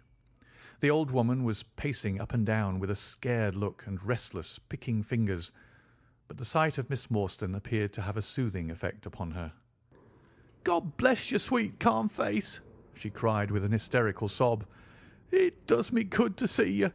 Oh, but I have been sorely tried this day." Our companion patted her thin, work-worn hand and murmured some few words of kindly, womanly comfort, which brought the colour back into the other's bloodless cheeks. "Master has locked himself in, and will not answer me," she explained. "All day I've waited to hear from him, for he often likes to be alone, but an hour ago I feared that something was amiss, so I went up and peeped through the keyhole. You must go up, Mr. Thaddeus. You must go up and look for yourself. I've seen Mr. Bartholomew Sholto in joy and in sorrow for 10 long years, but I never saw him with such a face on him as that." Sherlock Holmes took the lamp and led the way, for Thaddeus Sholto's teeth were chattering in his head. So shaken was he that I had to pass my hand under his arm as we went up the stairs, for his knees were trembling under him. Twice as we ascended, Holmes whipped his lens out of his pocket and carefully examined marks which appeared to me to be mere shapeless smudges of dust upon the cocoa-nut matting which served as a stair carpet. He walked slowly from step to step, holding the lamp and shooting keen glances to right and left. Miss Morstan had remained behind with the frightened housekeeper. The third flight of stairs ended in a straight passage of some length, with a great picture in Indian tapestry upon the right of it, and 3 doors upon the left. Holmes advanced along it in the same slow and methodical way, while we kept close at his heels, with our long black shadows streaming backwards down the corridor. The third door was that which we were seeking. Holmes knocked without receiving any answer, and then tried to turn the handle and force it open. It was locked on the inside, however, and by a broad and powerful bolt, as we could see when we set our lamp up against it. The key being turned, however, the hole was not entirely closed. Sherlock Holmes bent down to it and instantly rose again with a sharp intaking of the breath. "There is something devilish in this, Watson," said he, more moved than I had ever before seen him. "What do you make of it?" I stooped to the hole and recoiled in horror. Moonlight was streaming into the room, and it was bright with a vague and shifty radiance. Looking straight at me, and suspended as it were in the air, for all beneath was in shadow, there hung a face, the very face of our companion Thaddeus. There was the same high shining head, the same circular bristle of red hair, the same bloodless countenance.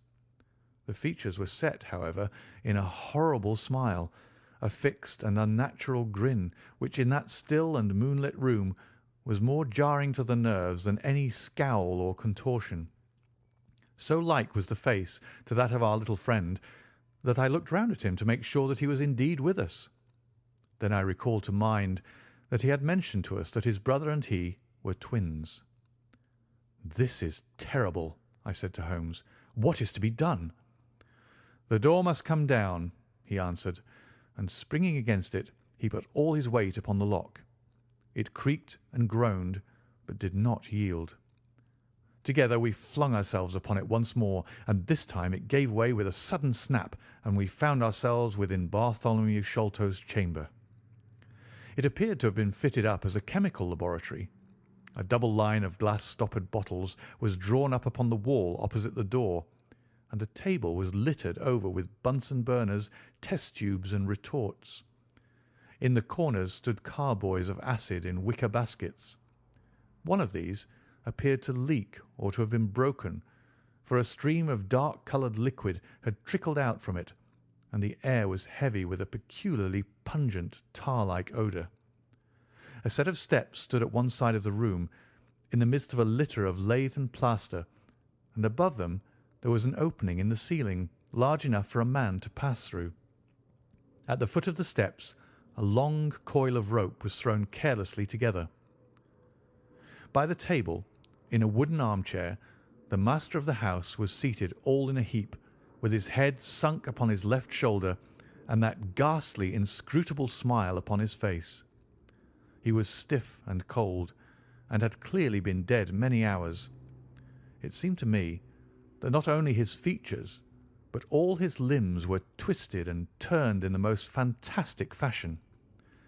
By his hand, upon the table there lay a peculiar instrument, a brown, close-grained stick, with a stone head like a hammer, rudely lashed on with coarse twine. Beside it was a torn sheet of note-paper with some words scrawled upon it.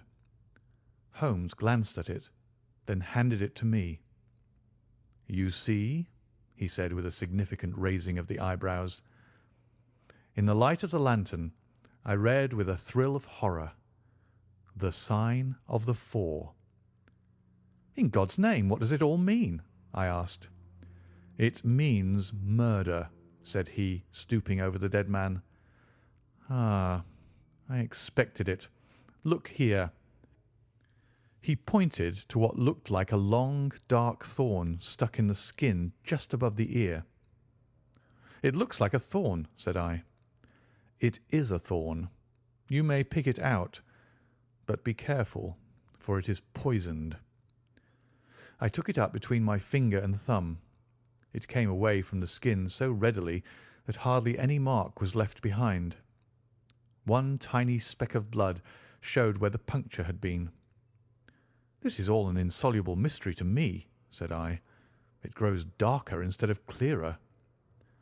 "On the contrary," he answered, "it clears every instant. I only require a few missing links to have an entirely connected case." We had almost forgotten our companion's presence since we entered the chamber.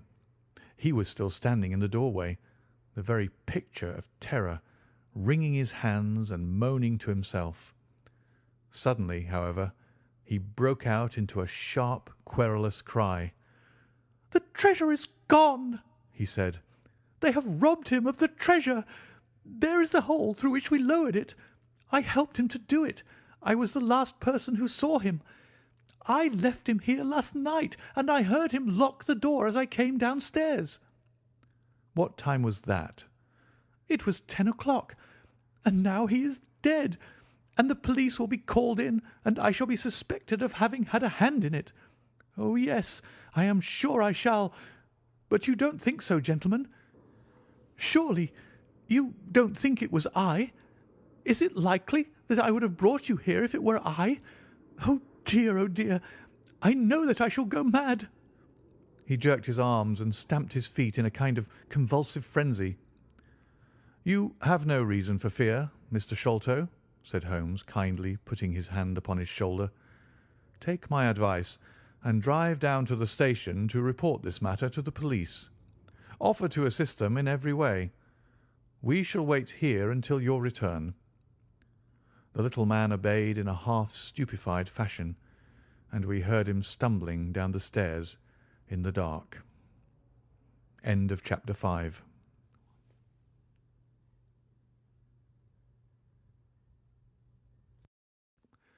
Chapter 6. Sherlock Holmes gives a demonstration. "Now, Watson," said Holmes, rubbing his hands, "we have half an hour to ourselves. Let us make good use of it. My case is, as I have told you, almost complete. But we must not err on the side of over-confidence. Simple as the case seems now, there may be something deeper underlying it." "Simple!" I ejaculated. "Surely," said he, with something of the air of a clinical professor expounding to his class. "Just sit in the corner there, that your footprints may not complicate matters. Now to work. In the first place, how did these folk come, and how did they go? The door has not been opened since last night. How of the window?" He carried the lamp across to it, muttering his observations aloud the while, but addressing them to himself rather than to me. "Window is snibbed on the inner side. Framework is solid. No hinges at the side. Let us open it. No water pipe near. Roof quite out of reach. Yet a man has mounted by the window. It rained a little last night. Here is the print of a foot in the mould upon the sill, and here is a circular muddy mark, and here again upon the floor, and here again by the table. See here, Watson, this is really a very pretty demonstration." I looked at the round, well-defined, muddy discs. "This is not a footmark," said I. "It is something much more valuable to us. It is the impression of a wooden stump. You see here on the sill is the boot mark, a heavy boot with the broad metal heel, and beside it is the mark of the timber toe. It is the wooden-legged man." "Quite so. But there has been someone else, a very able and efficient ally. Could you scale that wall, Doctor?" I looked out of the open window. The moon still shone brightly on that angle of the house. We were a good 60 feet from the ground, and look where I would I could see no foothold, nor as much as a crevice in the brickwork. "It is absolutely impossible," I answered. "Without aid it is so. But suppose you had a friend up here who lowered you this good stout rope which I see in the corner, securing one end of it to this great hook in the wall. Then, I think, if you were an active man, you might swarm up, wooden leg and all. You would depart, of course, in the same fashion, and your ally would draw up the rope, untie it from the hook, shut the window, snib it on the inside, and get away in the way that he originally came. As a minor point, it may be noted," he continued, fingering the rope, "that our wooden-legged friend, though a fair climber, was not a professional sailor. His hands were far from horny. My lens discloses more than one blood mark, especially towards the end of the rope, from which I gather that he slipped down with such velocity that he took the skin off his hand." "This is all very well," said I, "but the thing becomes more unintelligible than ever. How about this mysterious ally? How came he into the room?" "Yes, the ally," repeated Holmes pensively. "There are features of interest about this ally. He lifts the case from the regions of the commonplace. I fancy that this ally breaks fresh ground in the annals of crime in this country, though parallel cases suggest themselves from India, and, if my memory serves me, from Senegambia." "How came he, then?" I reiterated. The door's locked. The window is inaccessible. Was it through the chimney?" "The grate is much too small," he answered. "I had already considered that possibility." "How then?" I persisted. "You will not apply my precept," he said, shaking his head. "How often have I said to you that when you have eliminated the impossible, whatever remains, however improbable, must be the truth. We know that he did not come through the door, the window, or the chimney. We also know that he could not have been concealed in the room, as there is no concealment possible. Whence, then, did he come?" "He came through the hole in the roof!" I cried. "Of course he did. He must have done so. If you will have the kindness to hold the lamp for me, we shall now extend our researches to the room above, the secret room in which the treasure was found." He mounted the steps, and seizing a rafter with each hand, he swung himself up into the garret. Then, lying on his face, he reached down for the lamp and held it while I followed him. The chamber in which we found ourselves was about 10 feet one way and 6 the other. The floor was formed by the rafters, with thin lath and plaster between, so that in walking one had to step from beam to beam. The roof ran up to an apex, and was evidently the inner shell of the true roof of the house. There was no furniture of any sort, and the accumulated dust of years lay thick upon the floor. "Here you are, you see," said Sherlock Holmes, putting his hand against the sloping wall. "This is a trapdoor which leads out onto the roof. I can press it back, and here is the roof itself, sloping at a gentle angle. This, then, is the way by which number 1 entered. Let us see if we can find any other traces of his individuality." He held down the lamp to the floor, and as he did so I saw for the second time that night a startled, surprised look come over his face. For myself, as I followed his gaze, my skin was cold under my clothes. The floor was covered thickly with the prints of a naked foot, clear, well defined, perfectly formed, but scarce half the size of those of an ordinary man. "Holmes," I said in a whisper, "a child has done the horrid thing." He had recovered his self-possession in an instant. "I was staggered for the moment," he said, "but the thing is quite natural. My memory failed me, or I should have been able to foretell it. There is nothing more to be learned here. Let us go down." "What is your theory, then, as to those footmarks?" I asked eagerly, when we had regained the lower room once more. "My dear Watson, try a little analysis yourself," said he, with a touch of impatience. "You know my methods. Apply them, and it will be instructive to compare results." "I cannot conceive anything which will cover the facts," I answered. "It will be clear enough soon," he said in an offhand way. "I think that there is nothing else of importance here, but I will look." He whipped out his lens and a tape measure, and hurried about the room on his knees, measuring, comparing, examining, with his long, thin nose only a few inches from the planks, and his beady eyes gleaming and deep-set like those of a bird. So swift, silent, and furtive were his movements, like those of a trained bloodhound picking out a scent, that I could not but think what a terrible criminal he would have made had he turned his energy and sagacity against the law, instead of exerting them in its defence. As he hunted about, he kept muttering to himself, and finally he broke out into a loud crow of delight. "We are certainly in luck," said he. "We ought to have very little trouble now. Number 1 has had the misfortune to tread in the creosote.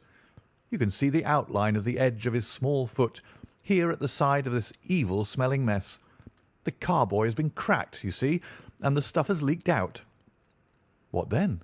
I asked. "Why, we have got him, that's all," said he. "I know a dog that would follow that scent to the world's end. If a pack can track a trailed herring across a shire, how far can a specially trained hound follow so pungent a smell as this? It sounds like a sum in the rule of 3. The answer should give us the— But hullo! Here are the accredited representatives of the law." Heavy steps and the clamour of loud voices were audible from below, and the hall door shut with a loud crash.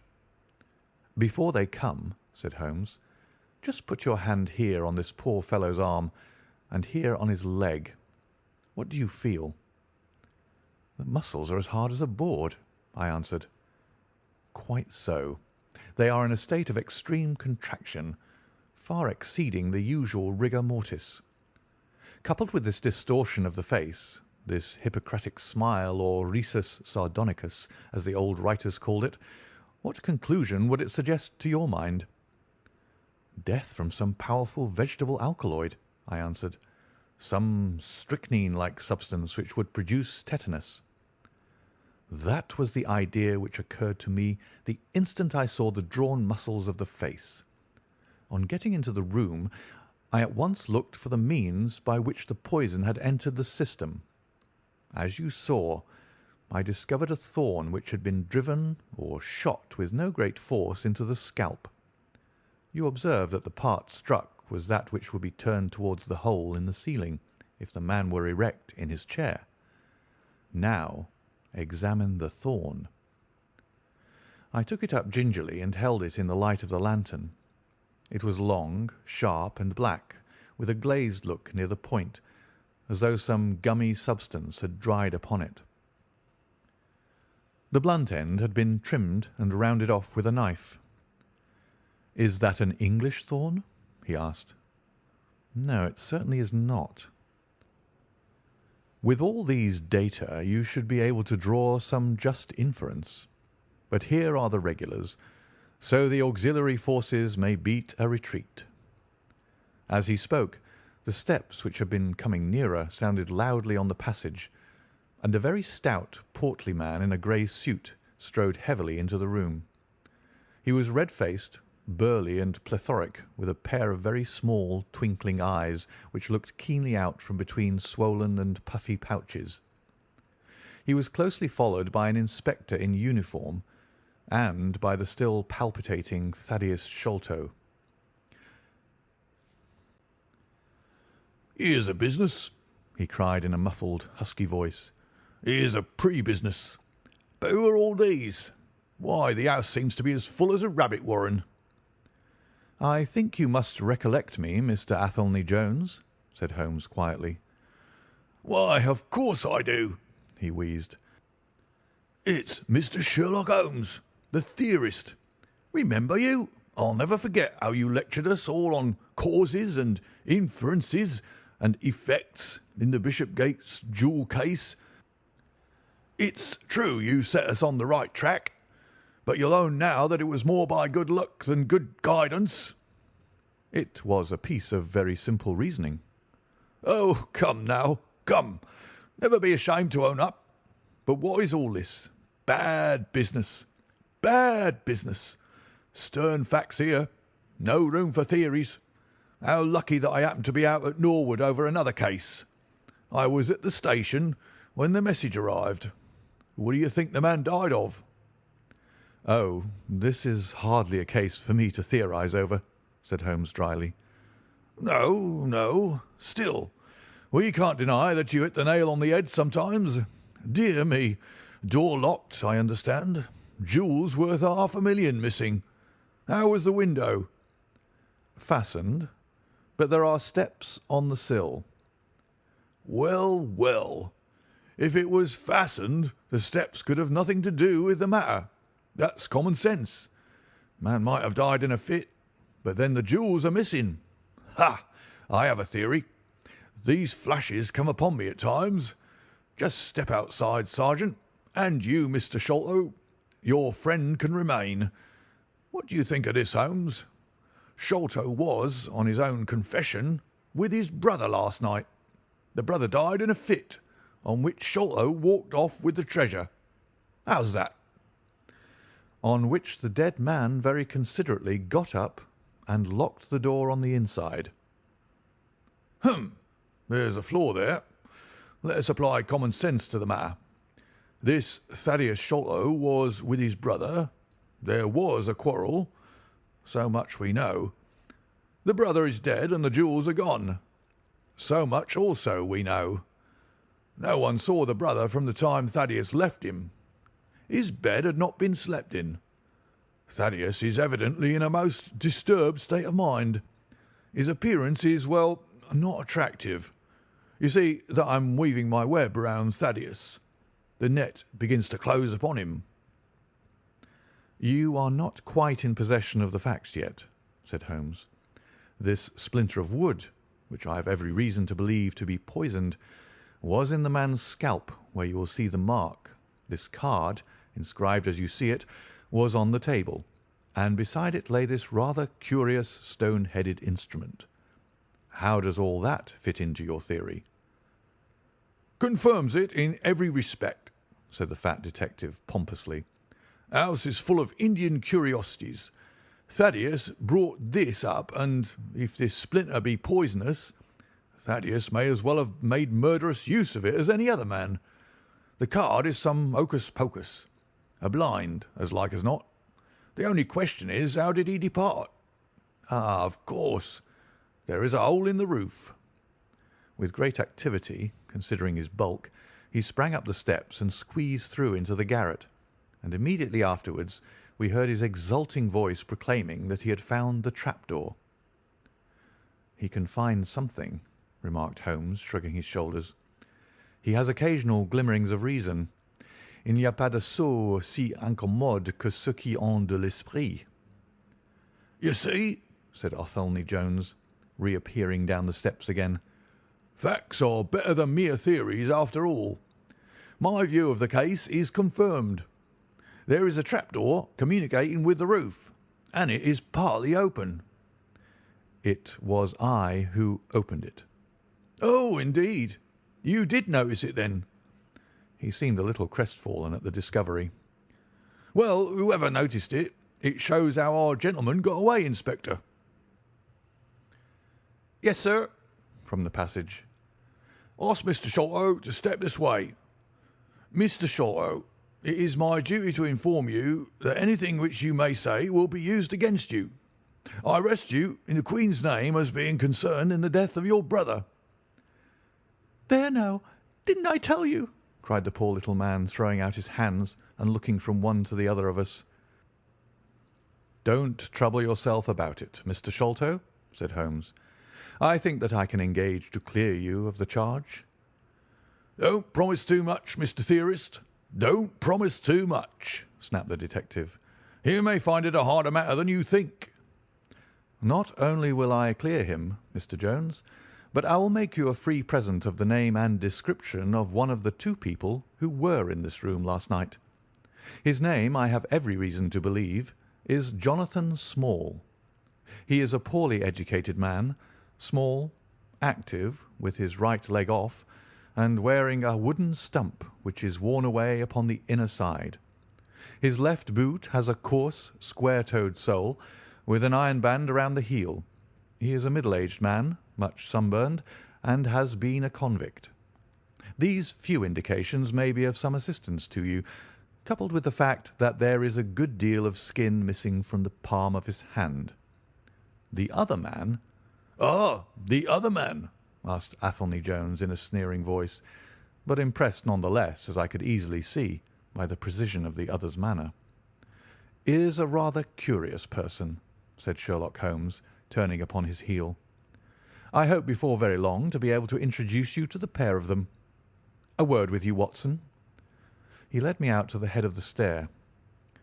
"This unexpected occurrence," he said, "has caused us rather to lose sight of the original purpose of our journey."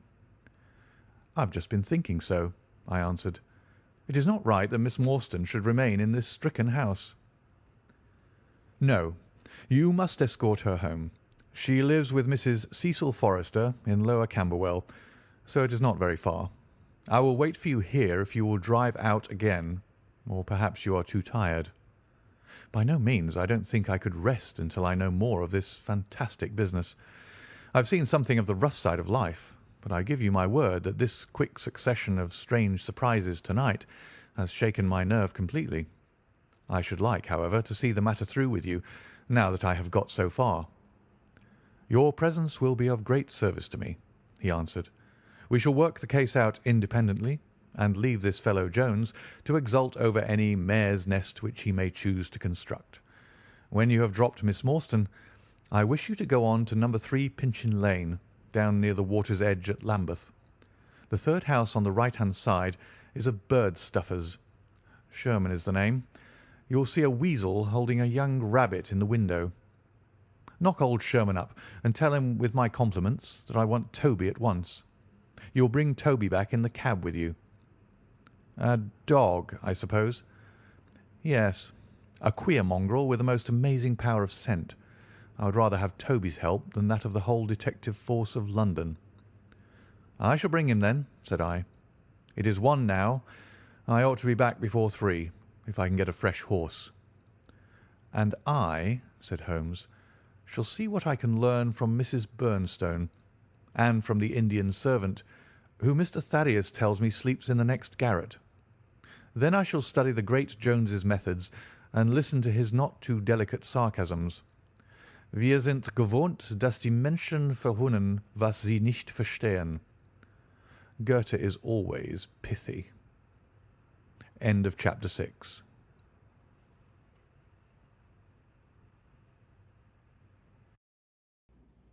Chapter 7.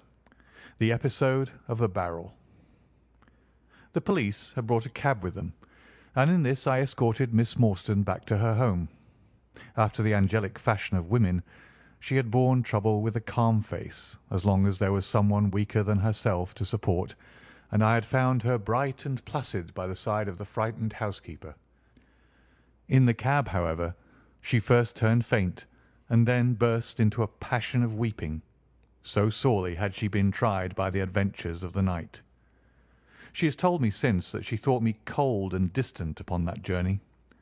She little guessed the struggle within my breast, or the effort of self-restraint which held me back. My sympathies and my love went out to her, even as my hand had in the garden.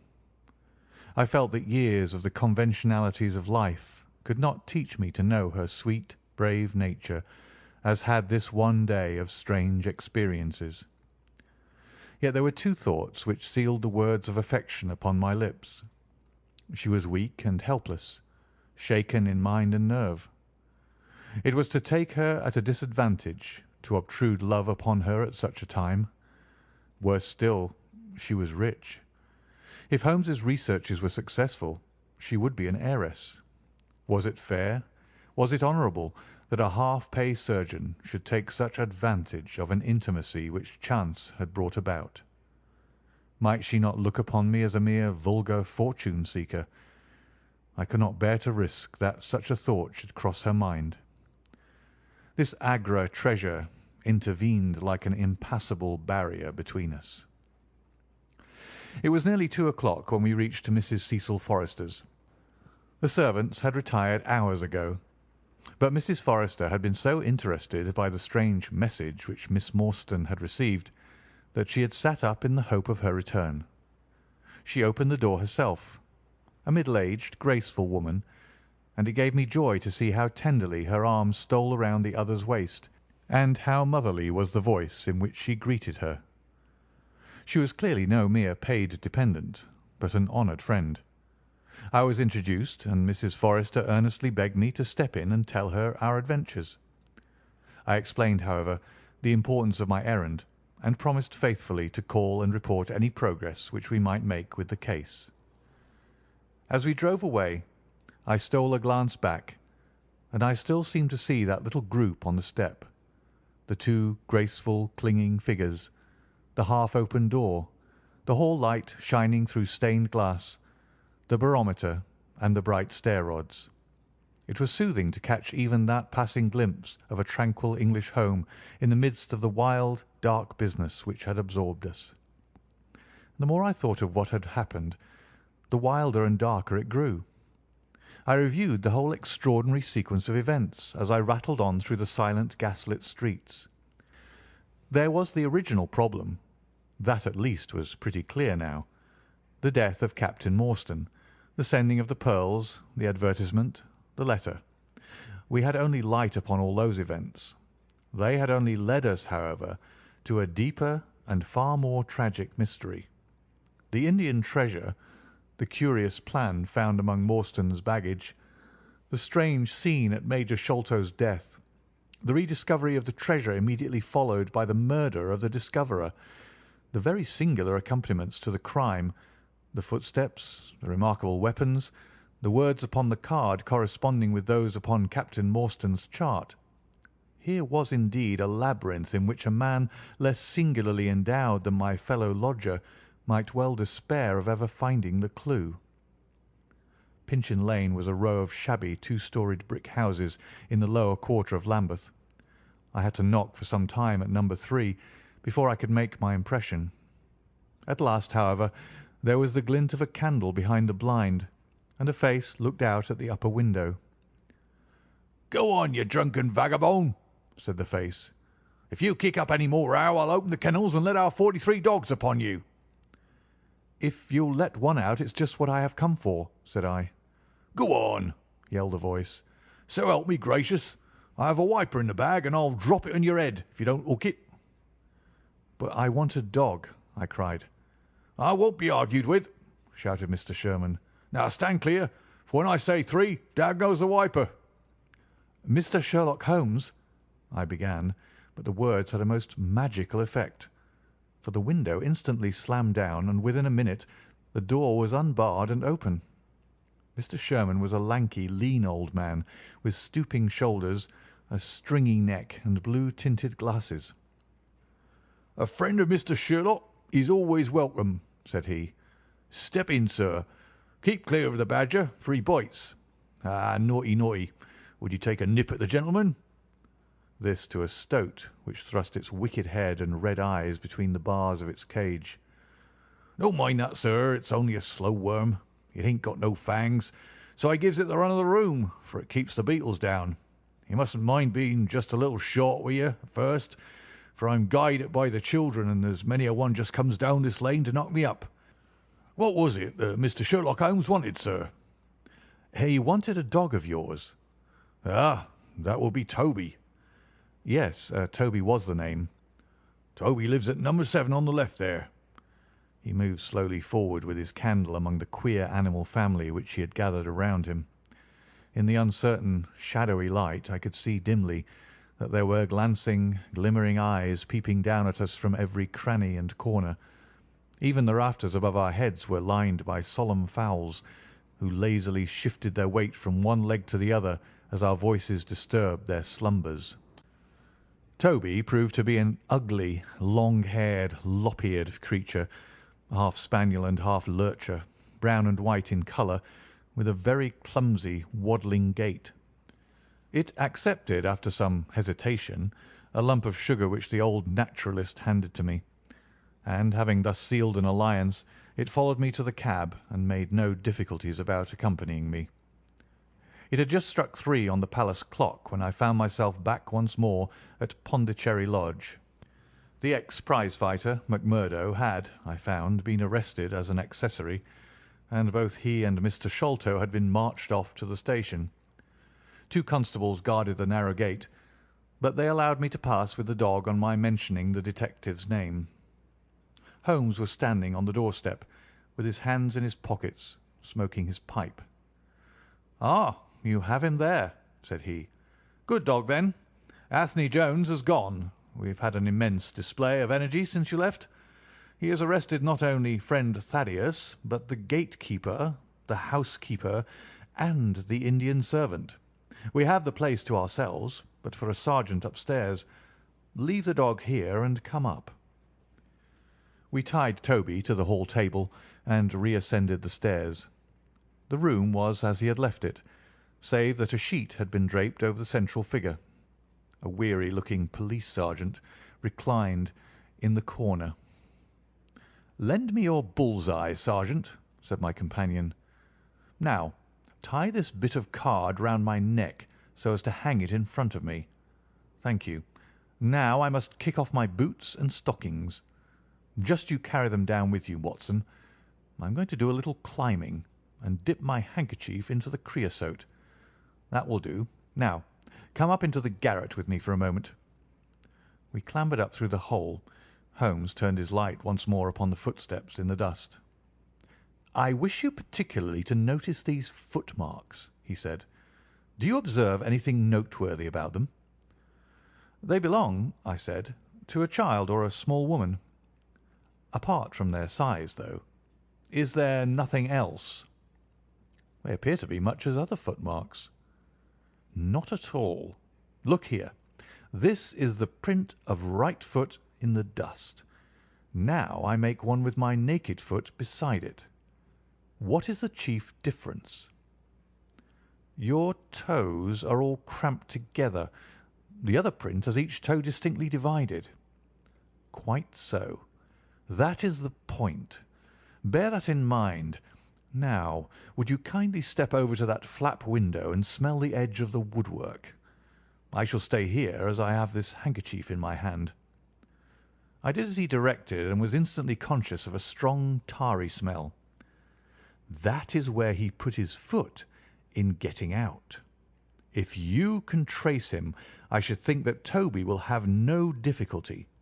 Now run downstairs, loose the dog, and look out for Blondin. By the time that I got out into the grounds, Sherlock Holmes was on the roof, and I could see him like an enormous glowworm crawling very slowly along the ridge. I lost sight of him behind a stack of chimneys, but he presently reappeared and then vanished once more upon the opposite side.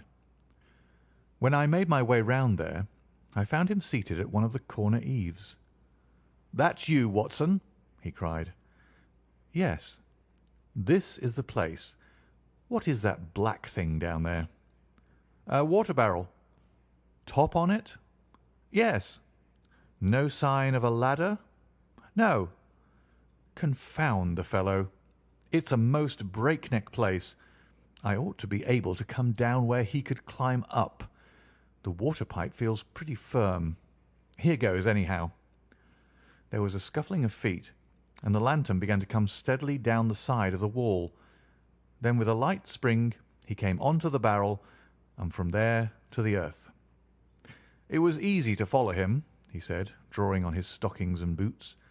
"Tiles were loosened the whole way along, and in his hurry he had dropped this.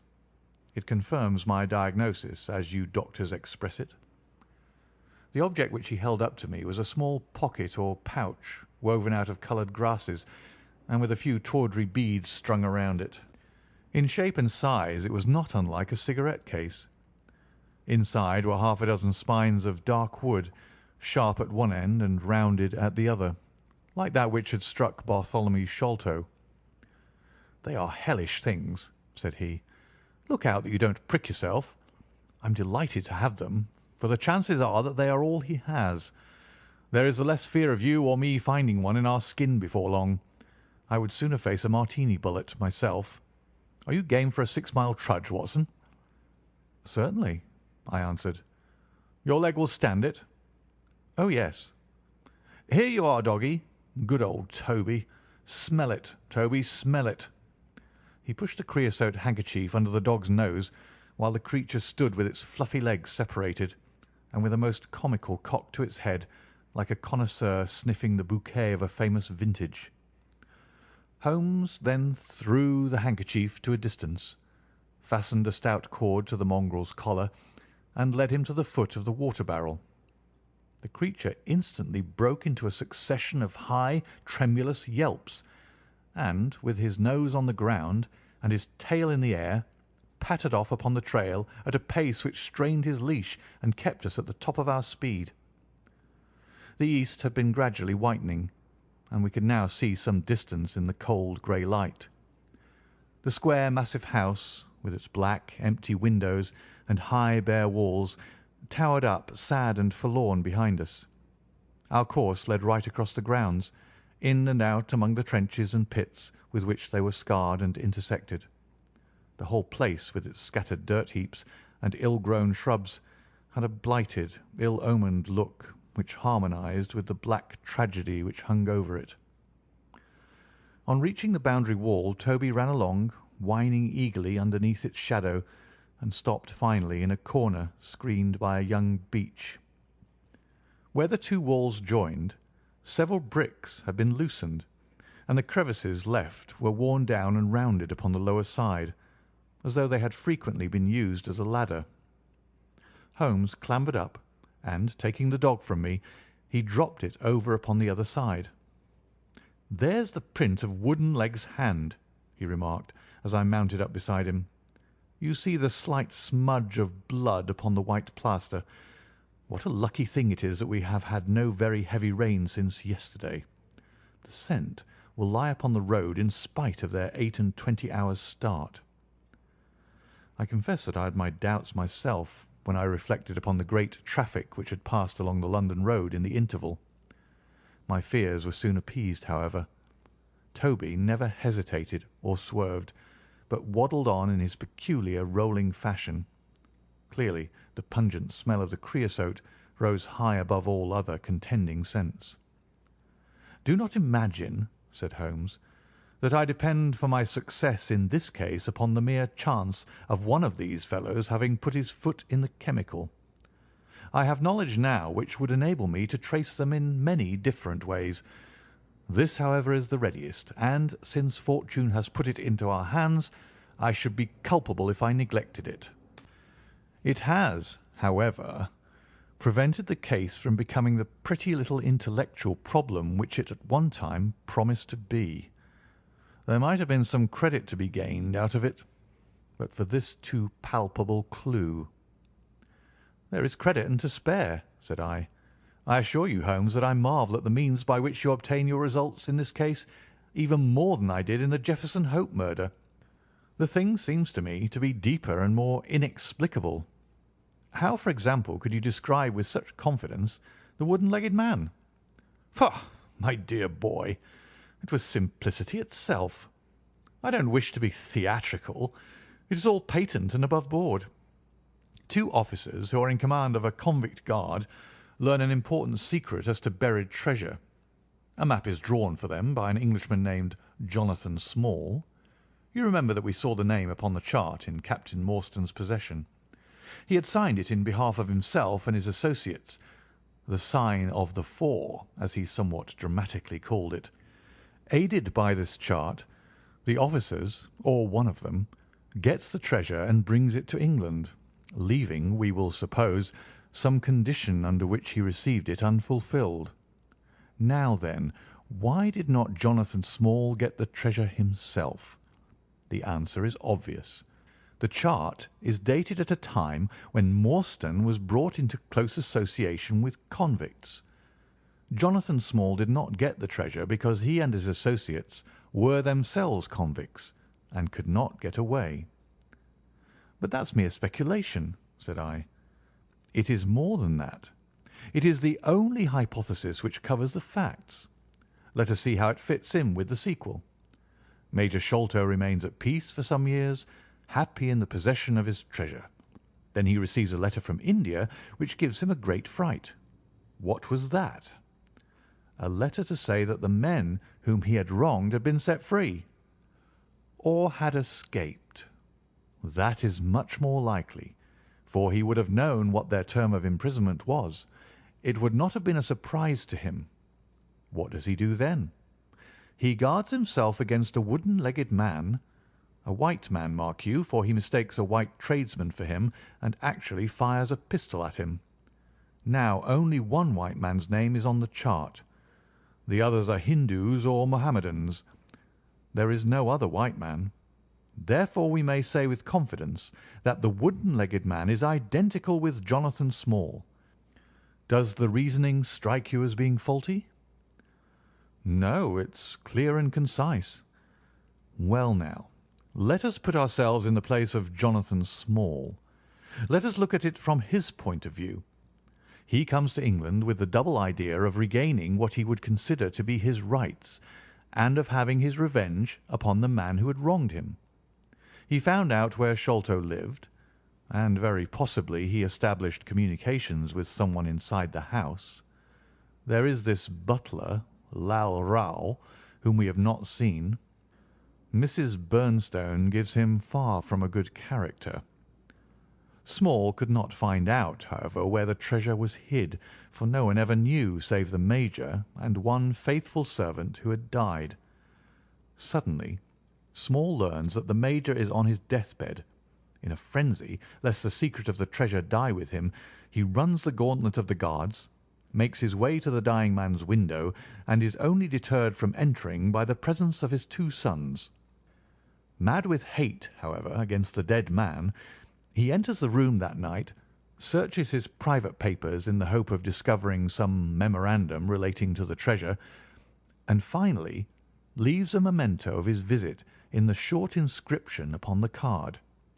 He had doubtless planned beforehand that should he slay the Major he would leave some such record upon the body as a sign that it was not a common murder, but from the point of view of the 4 associates, something in the nature of an act of justice. Whimsical and bizarre conceits of this kind are common enough in the annals of crime, and usually afford valuable indications as to the criminal. Do you follow all this? Very clearly. Now, what could Jonathan Small do? He could only continue to keep a secret watch upon the efforts made to find the treasure. Possibly he leaves England and only comes back at intervals. Then comes the discovery of the garret, and he is instantly informed of it. We again trace the presence of some confederate in the household. Jonathan, with his wooden leg, is utterly unable to reach the lofty room of Bartholomew Sholto. He takes with him, however, a rather curious associate, who gets over this difficulty, but dips his naked foot into creosote. Whence comes Toby, and a 6-mile limp for a half-pay officer with a damaged tendo Achilles. But it was the associate and not Jonathan who committed the crime. Quite so, and rather to Jonathan's disgust, to judge by the way he stamped about when he got into the room. He bore no grudge against Bartholomew Sholto, and would have preferred if he could have been simply bound and gagged. He did not wish to put his head in a halter. There was no help for it, however. The savage instincts of his companion had broken out, and the poison had done its work. So Jonathan Small left his record, lowered the treasure box to the ground, and followed it himself. That was the train of events as far as I can decipher them. Of course, as to his personal appearance, he must be middle-aged, and must be sunburned after serving his time in such an oven as the Andamans. His height is readily calculated from the length of his stride, and we know that he was bearded. His hairiness was the one point which impressed itself upon Thaddeus Sholto when he saw him at the window. I don't know that there is anything else. The associate? Ah, well, there is no great mystery in that, but you will know all about it soon enough. How sweet the morning air is! See how that one little cloud floats like a pink feather from some gigantic flamingo. Now the red rim of the sun pushes itself over the London cloud bank. It shines on a good many folk, but on none, I dare bet, who are on a stranger errand than you and I. How small we feel with our petty ambitions and strivings in the presence of the great elemental forces of nature. Are you well up in your Jean Paul? Fairly so. I worked back to him through Carlyle. That was like following the brook to the parent lake. He makes one curious but profound remark. It is that the chief proof of man's real greatness lies in his perception of his own smallness. It argues, you see, a power of comparison and of appreciation, which is in itself a proof of nobility. There is much food for thought in Richter. You have not a pistol, have you? I have my stick. It is just possible that we may need something of the sort if we get to their lair. Jonathan I shall leave to you, but if the other turns nasty I shall shoot him dead. He took out his revolver as he spoke, and having loaded 2 of the chambers, he put it back into the right-hand pocket of his jacket. We had during this time been following the guidance of Toby down the half-rural villa-lined roads which lead to the metropolis. Now, however, we were beginning to come among continuous streets, where labourers and dockmen were already astir, and slatternly women were taking down shutters and brushing doorsteps. At the square-topped corner, public houses business was just beginning, and rough-looking men were emerging, rubbing their sleeves across their beards after their morning wet. Strange dogs sauntered up and stared wonderingly at us as we passed, but our inimitable Toby looked neither to the right nor to the left, but trotted onwards with his nose to the ground and an occasional eager whine which spoke of a hot scent. We had traversed Streatham, Brixton, Camberwell, and now found ourselves in Kennington Lane, having borne away through the side streets to the east of the Oval. The men whom we pursued seemed to have taken a curiously zigzag road, with the idea probably of escaping observation. They had never kept to the main road if a parallel side street would serve their turn. At the foot of Kennington Lane they had edged away to the left through Bond Street and Miles Street. Where the latter street turns into Knight's Place, Toby ceased to advance, but began to run backwards and forwards, with one ear cocked and the other drooping, the very picture of canine indecision. Then he waddled round in circles, looking up to us from time to time as if asking for sympathy in his embarrassment. "What the deuce is the matter with the dog?" growled Holmes. "They surely would not take a cab or go off in a balloon." "Perhaps they stood here for some time," I suggested. "Ah, it's all right. He's off again," said my companion in a tone of relief. He was indeed off, for after sniffing around again he suddenly made up his mind and darted away with an energy and determination such as he had not yet shown. The scent appeared to be much hotter than before, for he had not even to put his nose on the ground, but tugged at his leash and tried to break into a run. I could see by the gleam in Holmes's eyes that he thought we were nearing the end of our journey. Our course now ran down 9 Elms until we came to Broderick and Nelson's large timber yard, just past the White Eagle Tavern.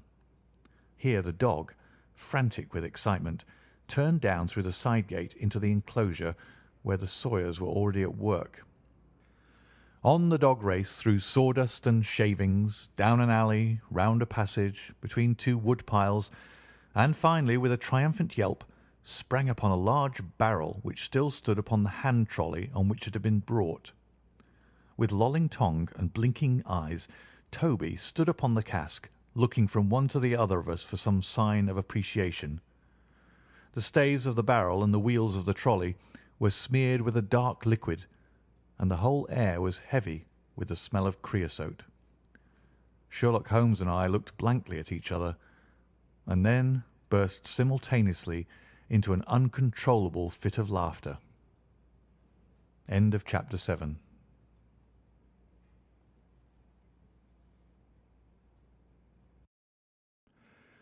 Chapter 8. The Baker Street Irregulars. "What now?" I asked. "Toby has lost his character for infallibility." "He acted according to his lights," said Holmes, lifting him down from the barrel and walking him out of the timber yard. "If you consider how much creosote is carted about London in one day, it is no great wonder that our trail should have been crossed. It is much used now, especially for the seasoning of wood. Poor Toby is not to blame." "We must get on the main scent again, I suppose." "Yes, and fortunately we have no distance to go."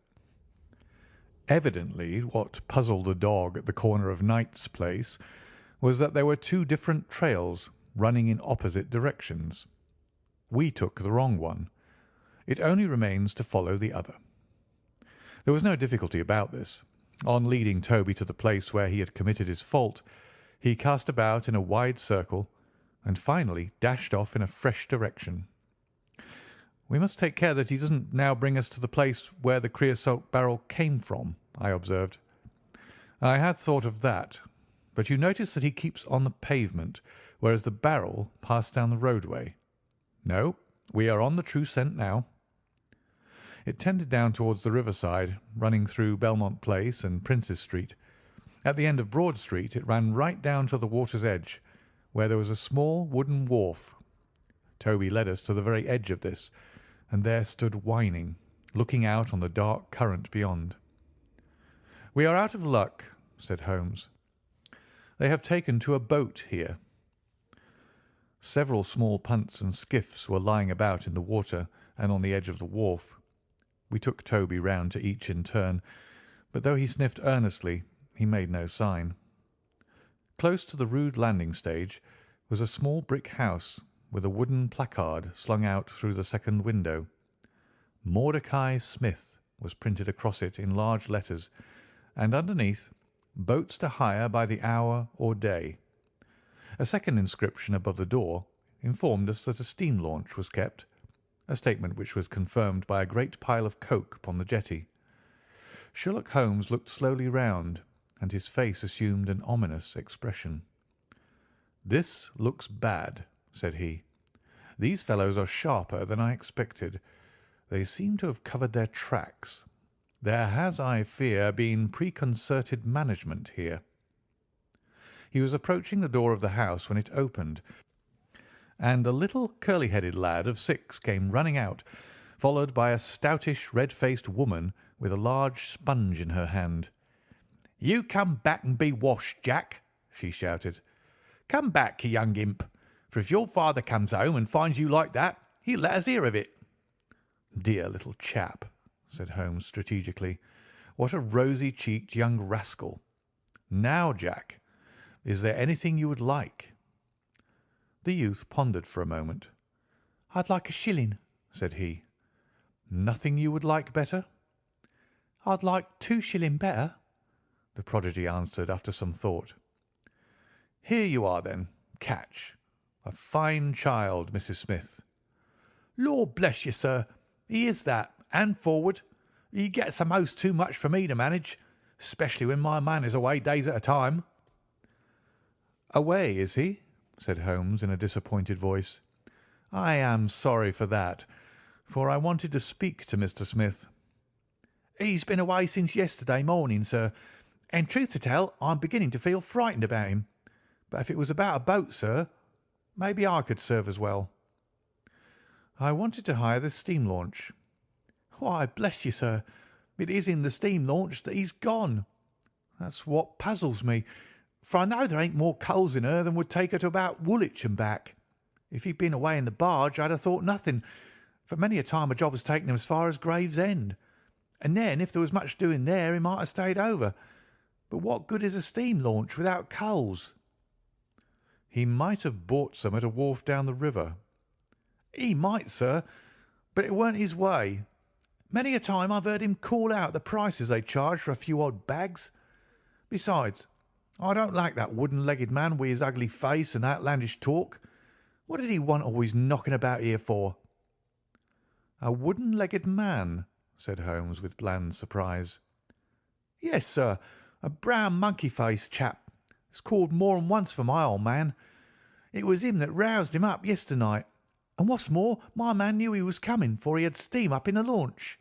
I tell you straight, sir, I don't feel easy in my mind about it." "But, my dear Mrs. Smith," said Holmes, shrugging his shoulders, "you are frightening yourself about nothing.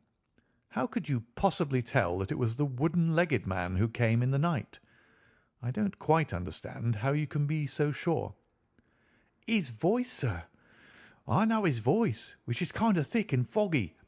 He tapped at the winder, about 3 it would be. 'Show a leg, matey,' says he. 'Time to turn out guard.' My old man woke up, Jim, that's my eldest, and away they went without so much as a word to me. I could hear the wooden leg clacking on the stones." "And was this wooden-legged man alone?" "Couldn't say. I'm not sure, sir.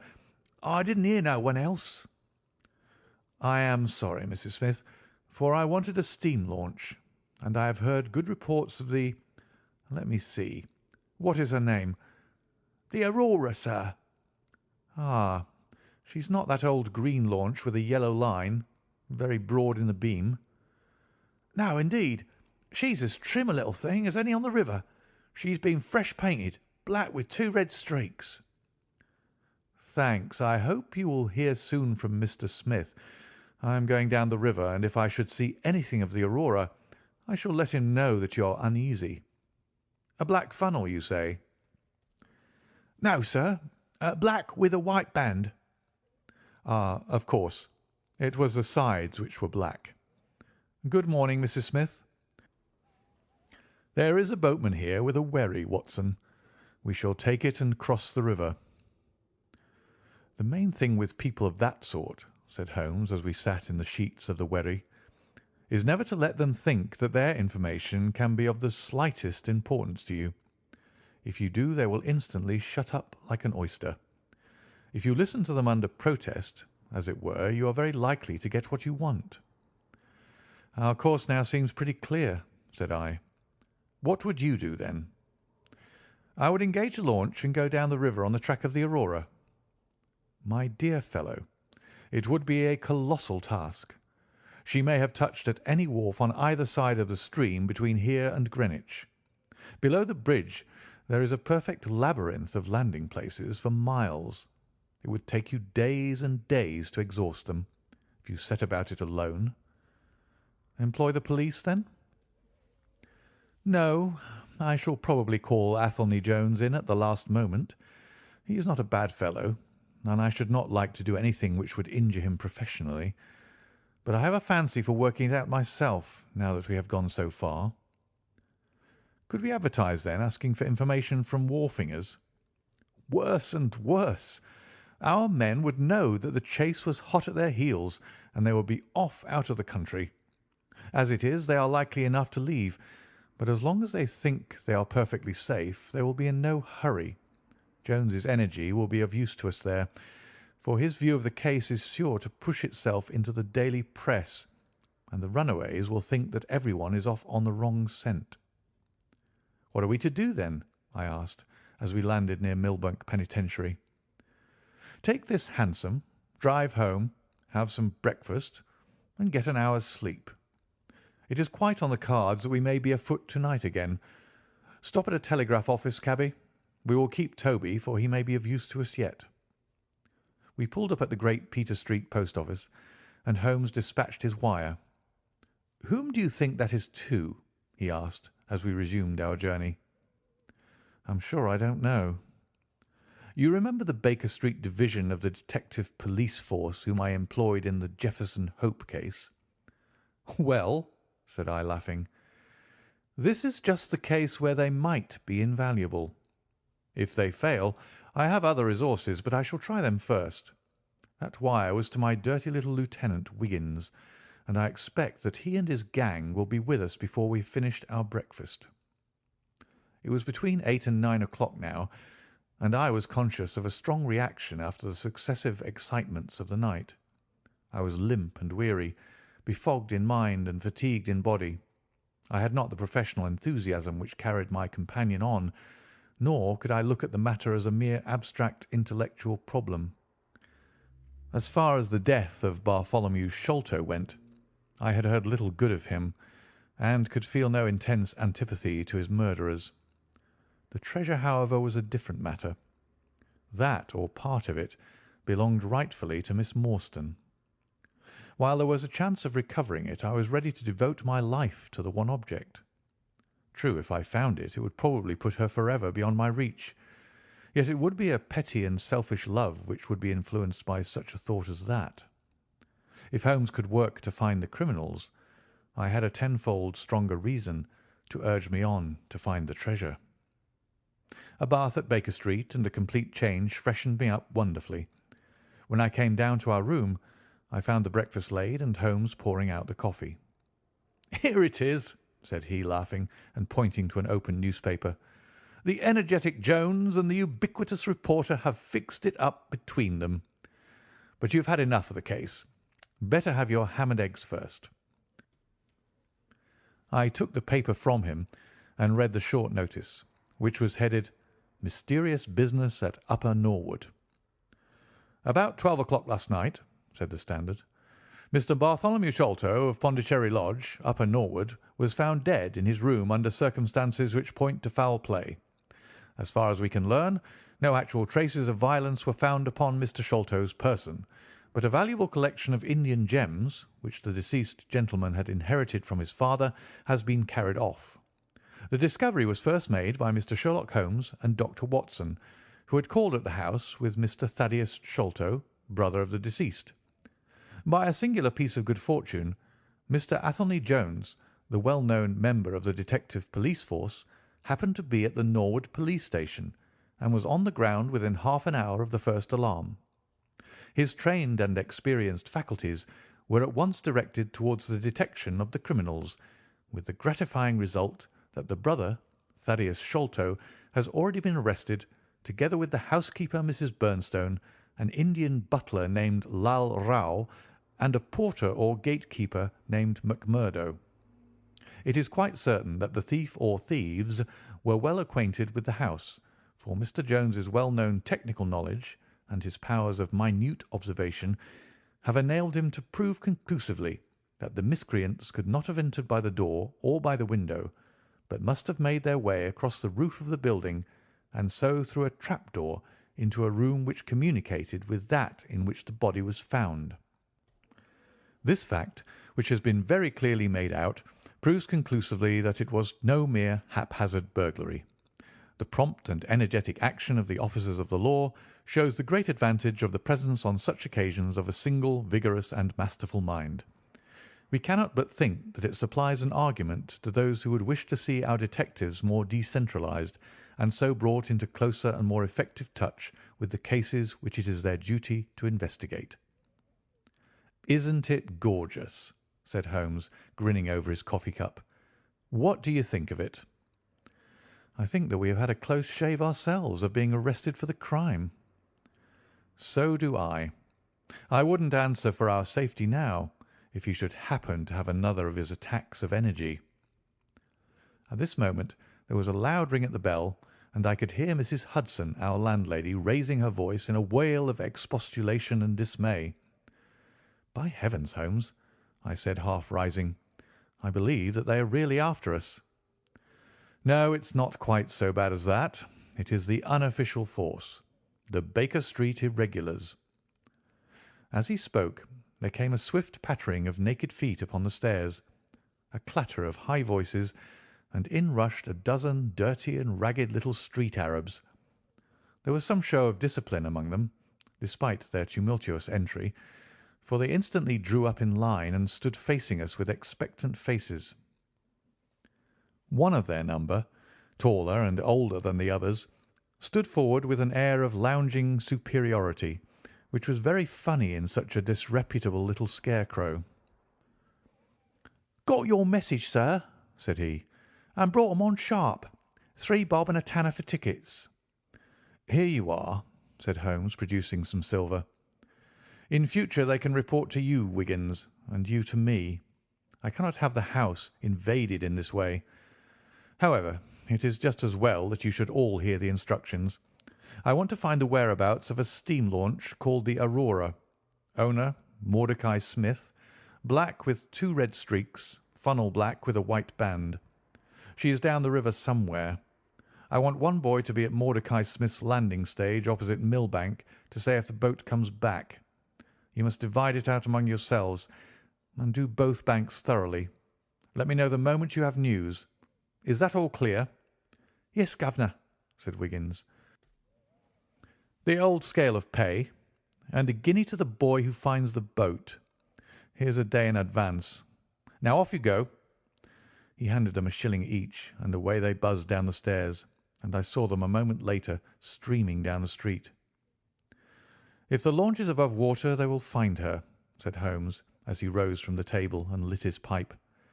"They can go everywhere, see everything, overhear everyone. I expect to hear before evening that they have spotted her. In the meanwhile, we can do nothing but await results. We cannot pick up the broken trail until we find either the Aurora or Mr. Mordecai Smith. Toby could eat these scraps, I dare say. Are you going to bed, Holmes?" "No, I am not tired. I have a curious constitution. I never remember feeling tired by work, though idleness exhausts me completely. I am going to smoke and to think over this queer business to which my fair client has introduced us. If ever man had an easy task, this of ours ought to be. Wooden-legged men are not so common, but the other man must, I shouldn't think, be absolutely unique. That other man again. I have no wish to make a mystery of him, to you anyway, but you must have formed your own opinion. Now do consider the data. diminutive footmarks, toes never fettered by boots, naked feet, stone-headed wooden mace, great agility, small poisoned darts. What do you make of all this?" "A savage!" I exclaimed. "Perhaps one of those Indians who were the associates of Jonathan Small." "Hardly that," said he. "When first I saw signs of strange weapons I was inclined to think so. But the remarkable character of the footmarks caused me to reconsider my views. Some of the inhabitants of the Indian Peninsula are small men, but none could have left such marks as that. The Hindu proper has long and thin feet. The sandal-wearing Mohammedan has the great toe well separated from the others, because the thong is commonly passed between. These little darts, too, could only be shot in one way. They are from a blowpipe. Now then, where are we to find our savage?" "South American?" I hazarded. He stretched his hand up and took down a bulky volume from the shelf. "This is the first volume of a gazetteer which is now being published. It may be looked upon as the very latest authority. What have we here? Andaman Islands, situated 340 miles to the north of Sumatra in the Bay of Bengal. Hum, hum. What's all this?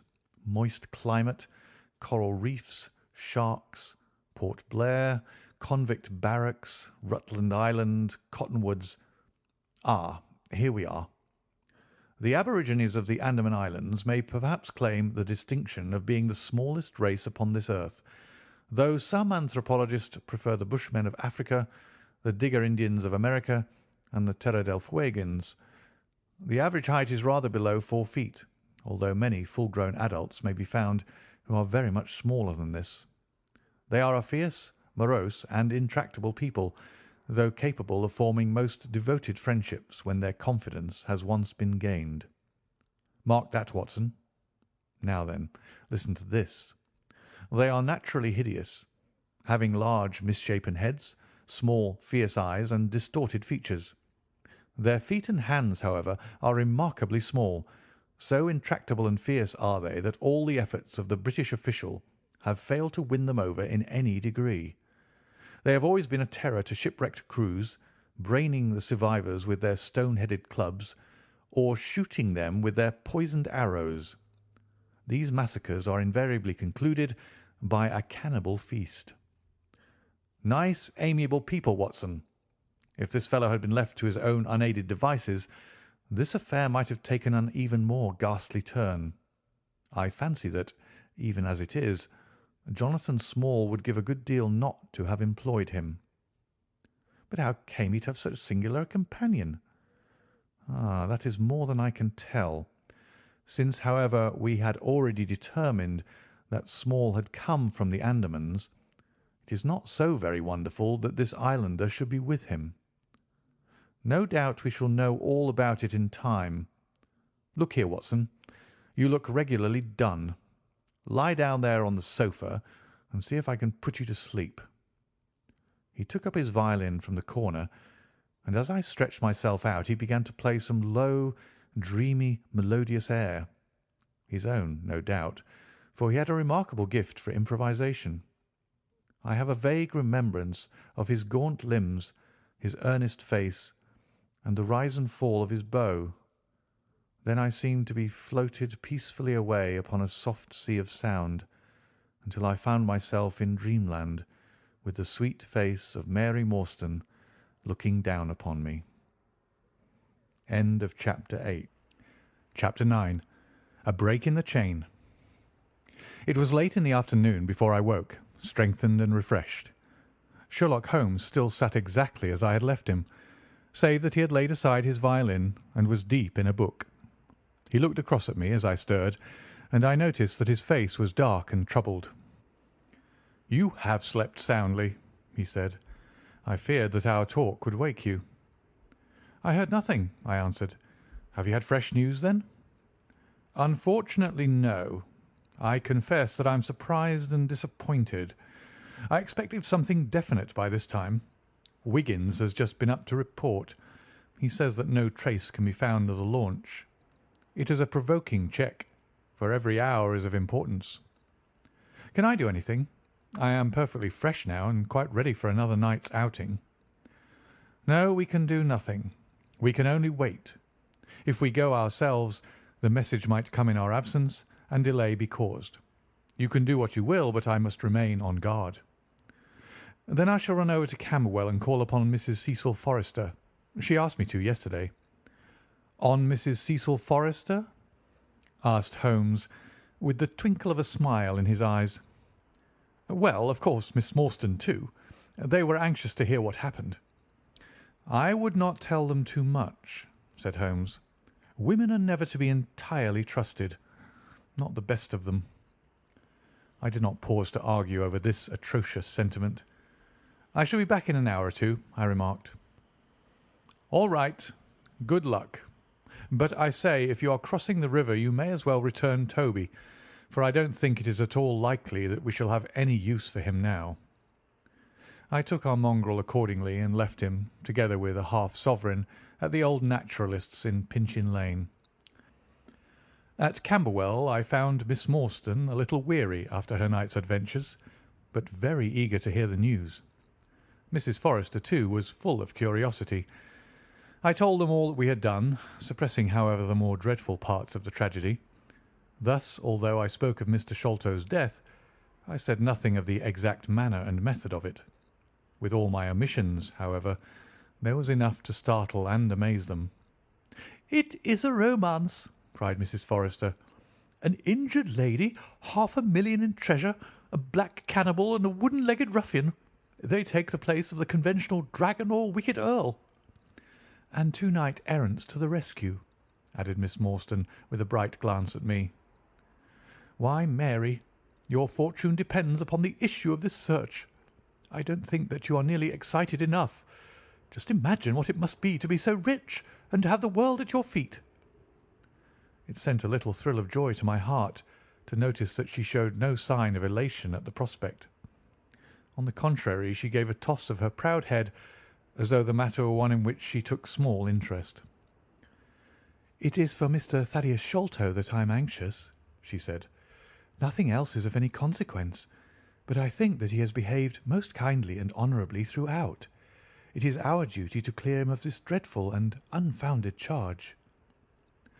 It was evening before I left Camberwell, and quite dark by the time I reached home.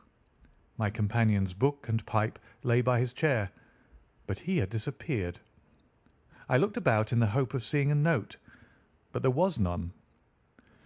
"I suppose that Mr. Sherlock Holmes has gone out," I said to Mrs. Hudson as she came up to lower the blinds.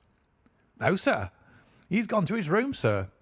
Do you know, sir," sinking her voice into an impressive whisper, "I'm afraid for his health." "Why so, Mrs. Hudson?" "Well, he's that strange, sir. After you was gone, he walked and he walked, up and down until I was weary of the sound of his footstep. Then I heard him talking to himself and muttering, and every time the bell rang out he came on the stairhead with, 'What is that, Mrs. Hudson?' And now he's slammed off to his room, but I can hear him walking away the same as ever. I hope he's not going to be ill, sir. I ventured to say something to him about cooling medicine, but he turned on me, sir, with such a look that I don't know how ever I got out of the room." "I don't think that you have any cause to be uneasy, Mrs. Hudson," I answered. "I've seen him like this before. He has some small matter upon his mind which makes him restless." I tried to speak lightly to our worthy landlady, but I was myself somewhat uneasy when through the long night I still from time to time heard the dull sound of his tread, and knew how his keen spirit was chafing against this involuntary inaction. At breakfast time he looked worn and haggard, with a little fleck of feverish colour upon either cheek. "You're knocking yourself up, old man," I remarked. "I heard you marching about in the night." "No, I could not sleep," he answered. "This infernal problem is consuming me. It is too much to be balked by so petty an obstacle. When all else had been overcome, I know the men, the launch, everything, and yet I can get no news. I have set other agencies at work and used every means at my disposal. The whole river has been searched on either side, but there is no news, nor has Mrs. Smith heard of her husband.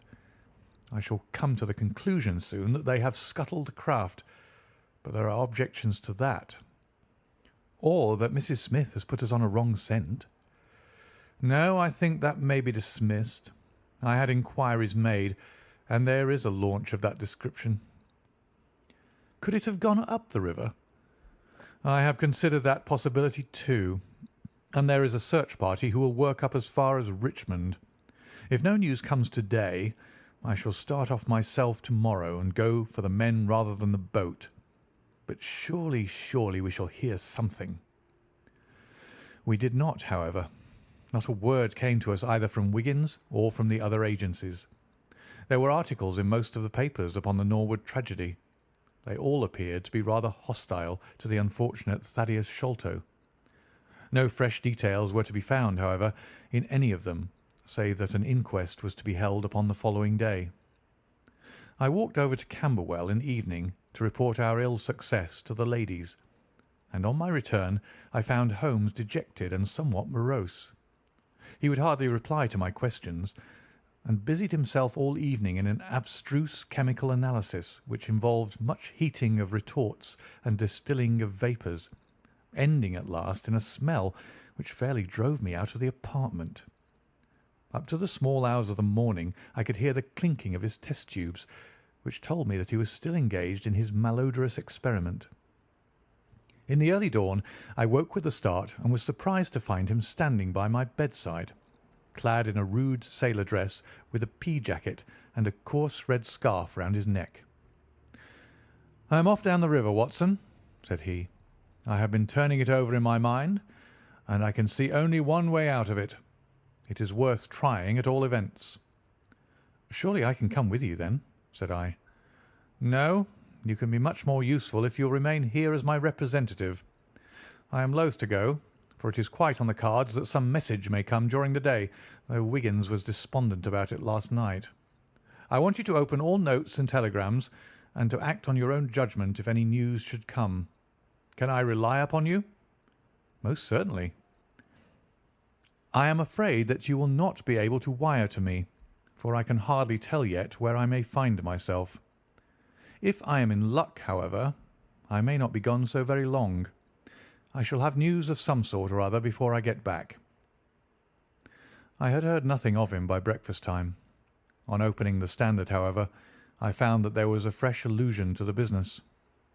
"With reference to the Upper Norwood tragedy," it remarked, "we have reason to believe that the matter promises to be even more complex and mysterious than was originally supposed. Fresh evidence has shown that it is quite impossible that Mr. Thaddeus Sholto could have been in any way concerned in the matter. He and the housekeeper, Mrs. Bernstone, were both released yesterday evening. It is believed, however, that the police have a clue as to the real culprits, and that it is being prosecuted by Mr. Athelney Jones of Scotland Yard, with all his well-known energy and sagacity. Further arrests may be expected at any moment." "That is satisfactory so far as it goes," thought I. "Friend Sholto is safe, at any rate.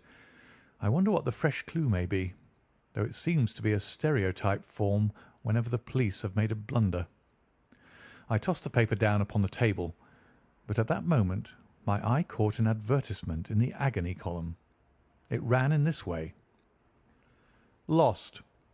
Whereas Mordecai Smith, boatman, and his son Jim left Smith's Wharf at or about 3 o'clock last Tuesday morning in the steam launch Aurora, black with 2 red stripes, funnel black with a white band, the sum of £5 will be paid to anyone who can give information to Mrs. Smith at Smith's Wharf or at 221B Baker Street as to the whereabouts of the said Mordecai Smith and the launch Aurora." This was clearly Holmes's doing. The Baker Street address was enough to prove that. It struck me as rather ingenious, because it might be read by the fugitives without their seeing in it more than the natural anxiety of a wife for her missing husband. It was a long day. Every time that a knock came to the door or a sharp step passed in the street, I imagined that it was either Holmes returning or an answer to his advertisement. I tried to read, but my thoughts would wander off to our strange quest and to the ill-assorted and villainous pair whom we were pursuing. Could there be, I wondered, some radical flaw in my companion's reasoning? Might he be suffering from some huge self-deception? Was it not possible that his nimble and speculative mind had built up this wild theory upon faulty premises? I had never known him to be wrong, and yet the keenest reasoner may occasionally be deceived. He was likely, I thought, to fall into error through the over-refinement of his logic, his preference for a subtle and bizarre explanation when a plainer and more commonplace one lay ready to his hand. Yet, on the other hand, I had myself seen the evidence, and I had heard the reasons for his deductions. When I looked back on the long chain of curious circumstances, many of them trivial in themselves, but all tending in the same direction, I could not disguise from myself that even if Holmes's explanation were incorrect, the true theory must be equally outre and startling. At 3 o'clock in the afternoon there was a loud peal at the bell, an authoritative voice in the hall, and, to my surprise, no less a person than Mr. Athelney Jones was shown up to me. Very different was he, however, from the brusque and masterful professor of common sense who had taken over the case so confidently at Upper Norwood. His expression was downcast, and his bearing meek, and even apologetic. "Good day, sir, good day," said he. "Mr. Sherlock Holmes is out, I understand?" "Yes, and I cannot be sure when he'll be back, but perhaps you would care to wait. Take that chair and try one of these cigars." "Thank you. I don't mind if I do," said he, mopping his face with a red bandana handkerchief. "And a whisky and soda?" "Well, half a glass. It is very hot for the time of year, and I have had a good deal to worry and try me. You know my theory about this Norwood case?" "I remember that you expressed one." "Well, I've been obliged to reconsider it. I had my net drawn tightly round Mr. Sholto, sir, when pop, he went through a hole in the middle of it. He was able to prove an alibi which could not be shaken. From the time that he left his brother's room he was never out of sight of some one or other, so it could not be he who climbed over roofs and through trapdoors. It's a very dark case, and my professional credit is at stake. I should be very glad of a little assistance." "We all need help sometimes," said I. "Your friend, Mr. Sherlock Holmes, is a wonderful man, sir," said he, in a husky and confidential voice. "He's a man who is not to be beat. I've known that young man go into a good many cases, but I never saw the case yet that he could not throw a light upon. He is irregular in his methods and a little quick, perhaps, in jumping at theories, but on the whole I think he would have made a most promising officer, and I don't care who knows it. I've had a wire from him this morning, by which I understand that he has got some clue to this Sholto business. Here is the message." He took the telegram out of his pocket and handed it to me. It was dated from Poplar at 12 o'clock. "Go to Baker Street at once," it said. "If I have not returned, wait for me.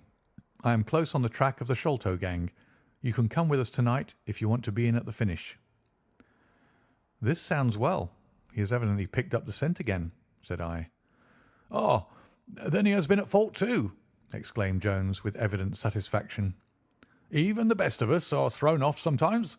Of course this may prove to be a false alarm, but it is my duty as an officer of the law to allow no chance to slip. But there is someone at the door.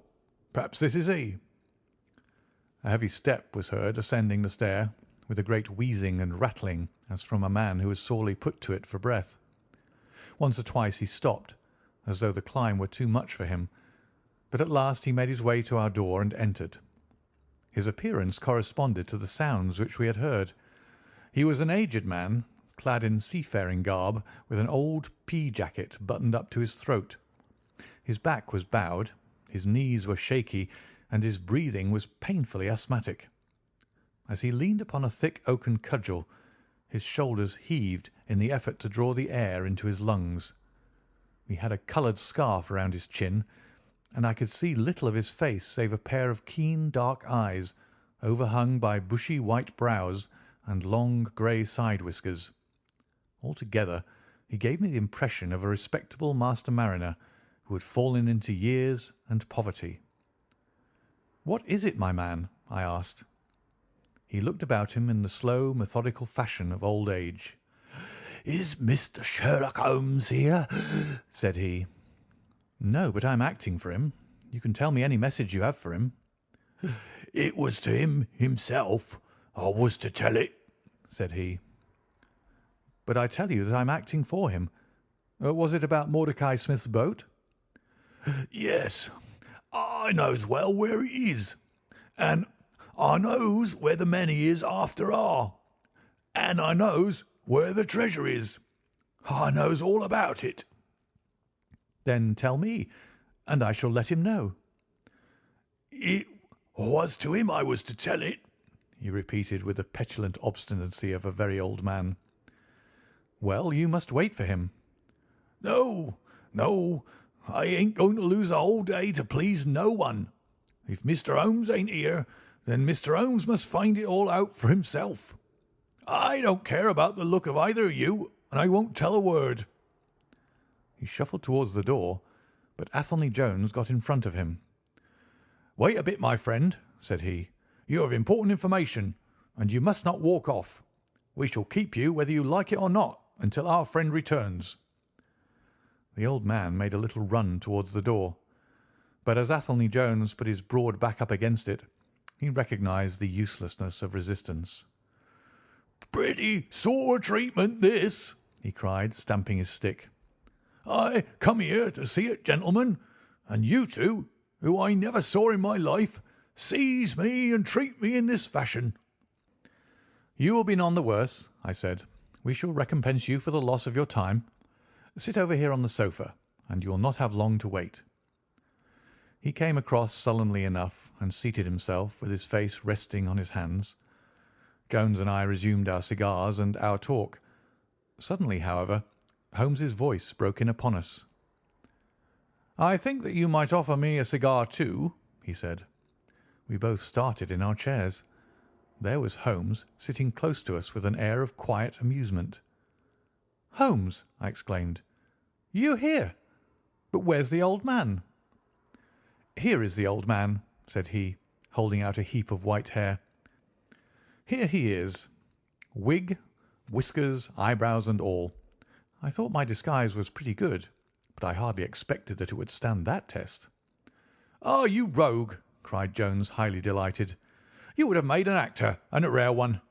You had the proper workhouse cough, and those weak legs of yours are worth £10 a week. I thought I knew the glint of your eye, though. You didn't get away from us so easily, you see." "I have been working in that get-up all day," said he, lighting his cigar. "You see, a good many of the criminal classes begin to know me, especially since our friend here took to publishing some of my cases, so I can only go on the warpath under some simple disguise like this." "You got my wire?" "Yes, that was what brought me here." "How has your case prospered?" "It has all come to nothing. I've had to release 2 of my prisoners, and there is no evidence against the other 2. "Never mind. We shall give you 2 others in the place of them.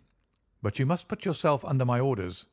You are welcome to all the official credit, but you must act on the line that I point out. Is that agreed?"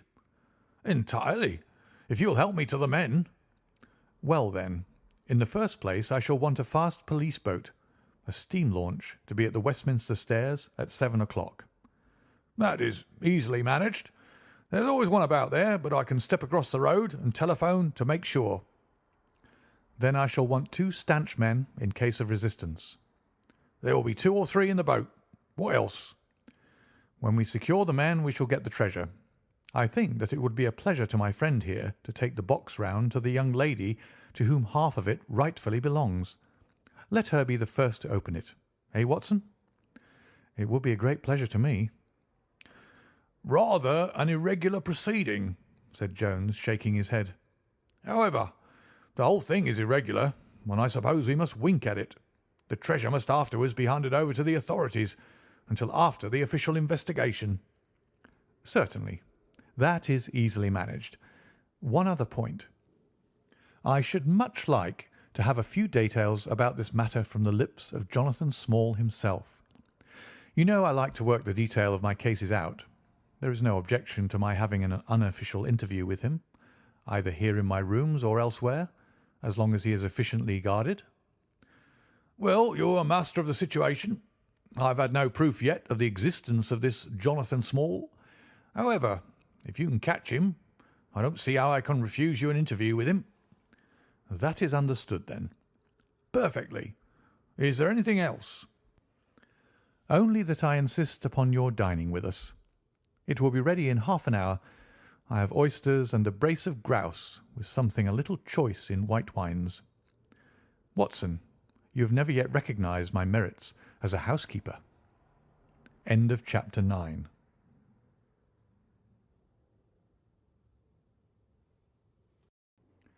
Chapter 10. The End of the Islander. Our meal was a merry one. Holmes could talk exceedingly well when he chose, and that night he did choose. He appeared to be in a state of nervous exaltation. I have never known him so brilliant. He spoke on a quick succession of subjects, on miracle plays, on medieval pottery, on Stradivarius violins, on the Buddhism of Ceylon, and on the warships of the future, handling each as though he had made a special study of it. His bright humour marked the reaction from his black depression of the preceding days. Athelney Jones proved to be a sociable soul in his hours of relaxation, and faced his dinner with the air of a bon vivant. For myself, I felt elated at the thought that we were nearing the end of our task, and I caught something of Holmes's gaiety. None of us alluded during dinner to the cause which had brought us together. When the cloth was cleared, Holmes glanced at his watch and filled up 3 glasses with port.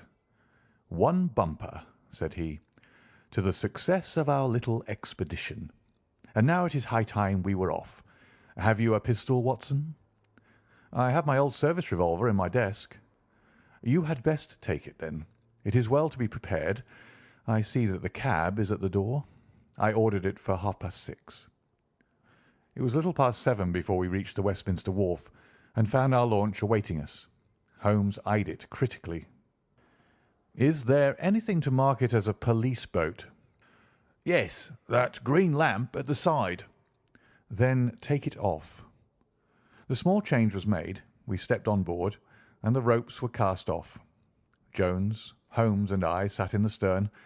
There was one man at the rudder, one to tend the engines, and 2 burly police inspectors forward. "Where to?" asked Jones. "To the Tower. Tell them to stop opposite Jacobson's Yard." Our craft was evidently a very fast one. We shot past the long lines of loaded barges as though they were stationary. Holmes smiled with satisfaction as we overhauled a river steamer and left her behind us. "We ought to be able to catch anything on the river," he said. "Well, hardly that, but there are not many launches to beat us." "We shall have to catch the Aurora, and she has a name for being a clipper. I will tell you how the land lies, Watson. You recollect how annoyed I was at being balked by so small a thing?" "Yes." "Well, I gave my mind a thorough rest by plunging into a chemical analysis. One of our greatest statesmen has said that a change of work is the best rest. So it is. When I had succeeded in dissolving the hydrocarbon which I was at work at, I came back to our problem of the Sholtos, and thought the whole matter out again. My boys had been up the river and down the river without result. The launch was not at any landing stage or wharf, nor had it returned. Yet it could hardly have been scuttled to hide their traces, though that always remained as a possible hypothesis if all else failed. I knew this man Small had a certain degree of low cunning, but I did not think him capable of anything in the nature of delicate finesse. That is usually a product of higher education. I then reflected that since he had certainly been in London some time, as we had evidence that he maintained a continual watch over Pondicherry Lodge, he could hardly leave at a moment's notice, but would need some little time, if it were only a day, to arrange his affairs. That was the balance of probability, at any rate. "It seems to me to be a little weak," said I. "It is more probable that he had arranged his affairs before ever he set out upon his expedition." "No, I hardly think so. This lair of his would be too valuable a retreat in case of need for him to give it up, until he was sure that he could do without it. But a second consideration struck me. Jonathan Small must have felt that the peculiar appearance of his companion, however much he may have top-coated him, would give rise to gossip, and possibly be associated with this Norwood tragedy. He was quite sharp enough to see that. They had started from their headquarters under cover of darkness, and he would wish to get back before it was broad light. Now, it was past 3 o'clock, according to Mrs. Smith, when they got the boat. It would be quite bright, and people would be about in an hour or so. Therefore I argued that they did not go very far. They paid Smith well to hold his tongue, reserved his launch for the final escape, and hurried to their lodgings with the treasure box. In a couple of nights, when they had time to see what view the papers took, and whether there was any suspicion, they would make their way under cover of darkness to some ship at Gravesend or in the Downs, where no doubt they had already arranged for passages to America or the colonies. But the launch, they could not have taken that to their lodgings. Quite so. I argued that the launch must be no great way off, in spite of its invisibility. I then put myself in the place of Small, and looked at it as a man of his capacity would. He would probably consider that to send back the launch, or to keep it at a wharf, would make pursuit easy if the police did happen to get on his track. How then could he conceal the launch, and yet have her at hand when wanted? I wondered what I should do myself if I were in his shoes. I could only think of one way of doing it. I might land the launch over to some boat builder or repairer, with directions to make a trifling change in her. She would then be removed to his shed or yard, and so be effectually concealed, while at the same time I could have her at a few hours' notice. That seems simple enough. It is just these very simple things which are extremely liable to be overlooked. However, I determined to act on the idea. I started at once in this harmless seaman's rig, and inquired at all the yards down the river.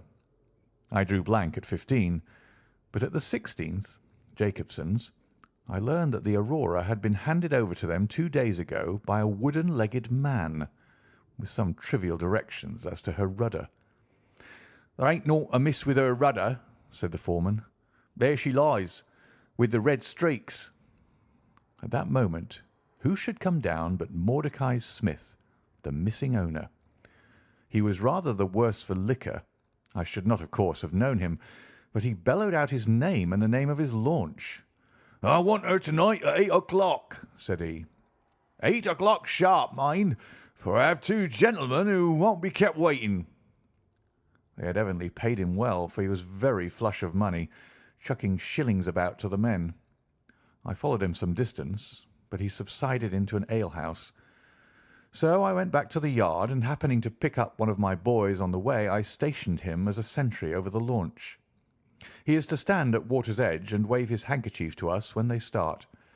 We shall be lying off in the stream, and it will be a strange thing if we do not take men, treasure, and all.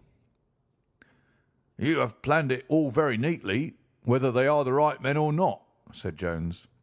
"But if the affair were in my hands, I should have had a body of police in Jacobson's yard and arrested them when they came down."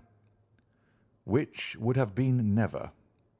This man Small is a pretty shrewd fellow. He would send a scout on ahead, and if anything made him suspicious, lie snug for another week. "But you might have stuck to Mordecai Smith, and so been led to their hiding-place," said I. "In that case I would have wasted my day. I think that it is 100 to 1 against Smith knowing where they live. As long as he has liquor and a good pay, why should he ask questions? They send him messages what to do. No, I thought every possible course, and this is the best."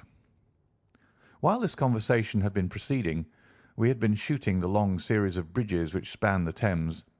As we passed the city, the last rays of the sun were gilding the cross upon the summit of St. Paul's. It was twilight before we reached the tower. "That is Jacobson's yard," said Holmes, pointing to a bristle of masts and rigging on the Surrey side.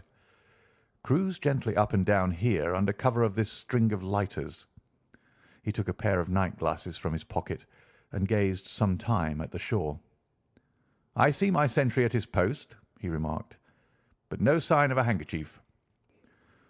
"Suppose we go downstream a short way and lie in wait for them," said Jones eagerly. We were all eager by this time, even the policemen and stokers, who had a very vague idea of what was going forward. "We have no right to take anything for granted," Holmes answered. "It is certainly 10 to 1 that they go downstream, but we cannot be certain. From this point we can see the entrance of the yard, and they can hardly see us. It will be a clear night and plenty of light. We must stay where we are. See how the folk swarm over yonder in the gaslight. They are coming from work in the yard.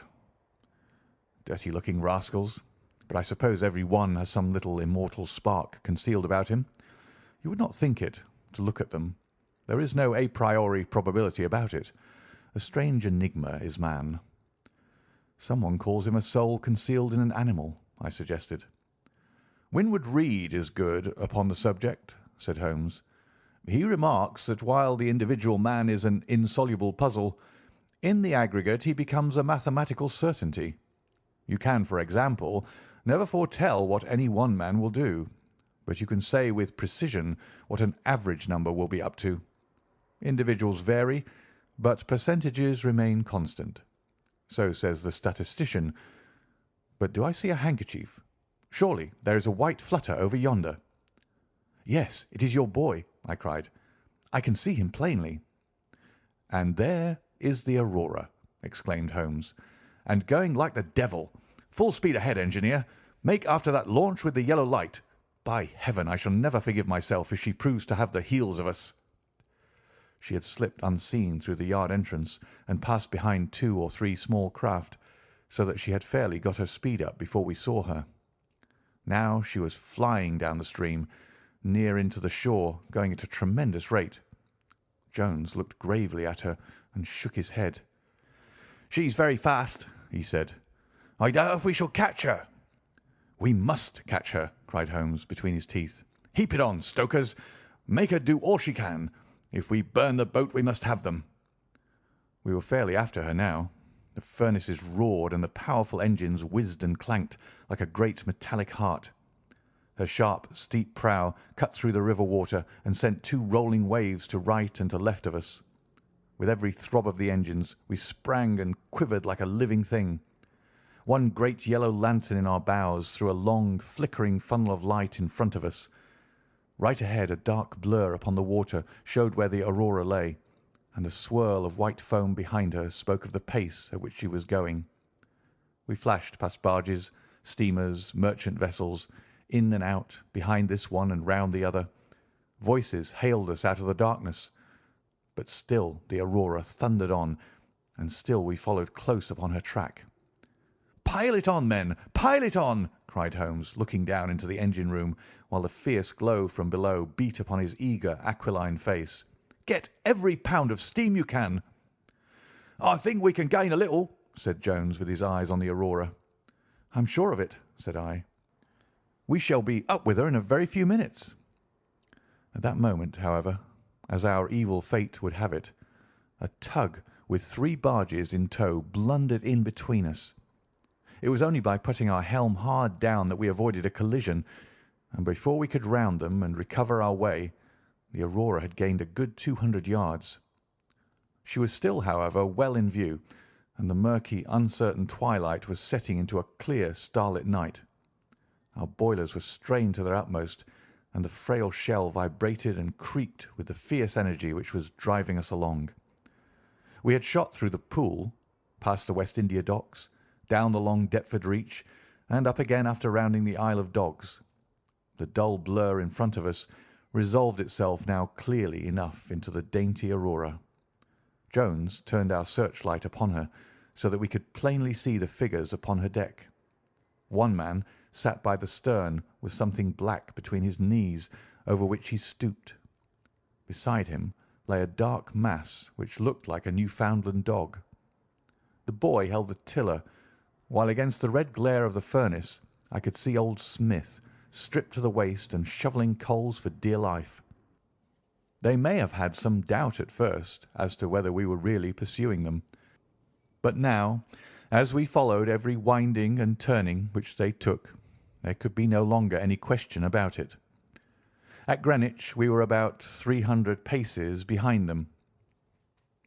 At Blackwall we could not have been more than 250. I have coursed many creatures in many countries during my checkered career, but never did sport give me such a wild thrill as this mad flying manhunt down the Thames. Steadily we drew in upon them, yard by yard. In the silence of the night we could hear the panting and clanking of their machinery. The man in the stern still crouched upon the deck, and his arms were moving as though he were busy, while every now and then he would look up and measure with a glance the distance which still separated us. Nearer we came, and nearer. Jones yelled to them to stop. We were not more than 4 boats' lengths behind them, both boats flying at a tremendous pace. It was a clear reach of the river, with Barking level upon one side and the melancholy Plumstead marshes upon the other. At our hail, the man in the stern sprang up from the deck and shook his 2 clenched fists at us, cursing the while in a high, cracked voice. He was a good-sized, powerful man, and as he stood poising himself with legs astride, I could see that from the thigh downwards there was but a wooden stump upon the right side. At the sound of his strident, angry cries, there was movement in the huddled bundle upon the deck. It straightened itself into a little black man, the smallest I have ever seen, with a great misshapen head and a shock of tangled, dishevelled hair. Holmes had already drawn his revolver, and I whipped out mine at the sight of this savage, distorted creature. He was wrapped in some sort of dark ulster or blanket, which left only his face exposed. But that face was enough to give a man a sleepless night. Never have I seen features so deeply marked with all bestiality and cruelty. His small eyes glowed and burned with a sombre light, and his thick lips were writhed back from his teeth, which grinned and chattered at us with a half-animal fury. "Fire if he raises his hand," said Holmes quietly. We were within a boat's length by this time, and almost within touch of our quarry. I can see the 2 of them now as they stood, the white man with his legs far apart, shrieking out curses, and the unhallowed dwarf with his hideous face and his strong yellow teeth gnashing at us in the light of our lantern. It was well that we had so clear a view of him. Even as we looked, he plucked out from under his covering a short, round piece of wood like a school ruler and clapped it to his lips. Our pistols rang out together. He whirled round, threw up his arms, and with a kind of choking cough fell sideways into the stream. I caught one glimpse of his venomous, menacing eyes amid the white swirl of the waters. At the same moment the wooden-legged man threw himself upon the rudder and put it hard down, so that his boat made straight in for the southern bank, while we shot past her stern, only clearing her by a few feet. We were round after her in an instant, but she was already nearly at the bank. It was a wild and desolate place where the moon glimmered upon a wide expanse of marshland, with pools of stagnant water and beds of decaying vegetation. The launch, with a dull thud, ran up upon the mudbank with her bow in the air and her stern flush with the water. The fugitive sprang out, but his stump instantly sank its whole length into the sodden soil. In vain he struggled and writhed. Not one step could he possibly take, either forwards or backwards. He yelled in impotent rage and kicked frantically into the mud with his other foot, but his struggles only bored his wooden pin the deeper into the sticky bank. When we brought our launch alongside, he was so firmly anchored that it was only by throwing the end of a rope over his shoulders that we were able to haul him out and to drag him, like some evil fish, over our side. The 2 Smiths, father and son, sat sullenly in their launch, but came aboard meekly enough when commanded. The Aurora herself was hauled off and made fast to our stern. A solid iron chest of Indian workmanship stood upon the deck. This there could be no question, was the same that had contained the ill-omened treasure of the Sholtos. There was no key, but it was of considerable weight, so we transferred it carefully to our own little cabin. As we steamed slowly upstream again, we flashed our searchlight in every direction, but there was no sign of the islander. Somewhere in the dark ooze at the bottom of the Thames lie the bones of that strange visitor to our shores. "See here," said Holmes, pointing to the wooden hatchway. "We were hardly quick enough with our pistols." There, sure enough, just behind where we had been standing, stuck one of those murderous darts which we knew so well. It must have whizzed between us at the instant that we fired. Holmes smiled at it and shrugged his shoulders in his easy fashion. But I confess that it turned me sick to think of the horrible death which had passed so close to us that night. End of chapter 10.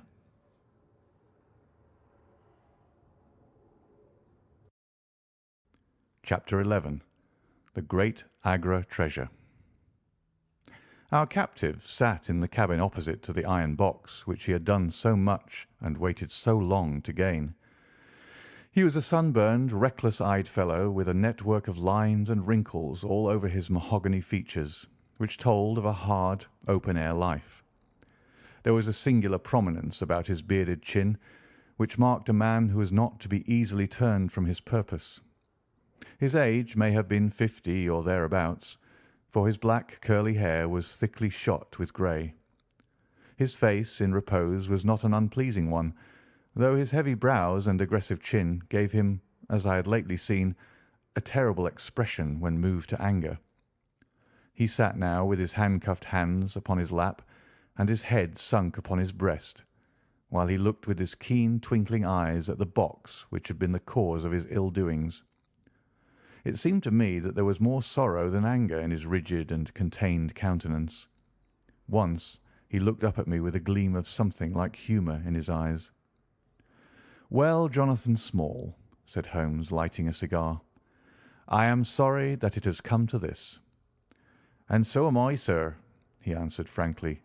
"I don't believe that I can swing over the job. I give you my word on the book that I never raised a hand against Mr. Sholto.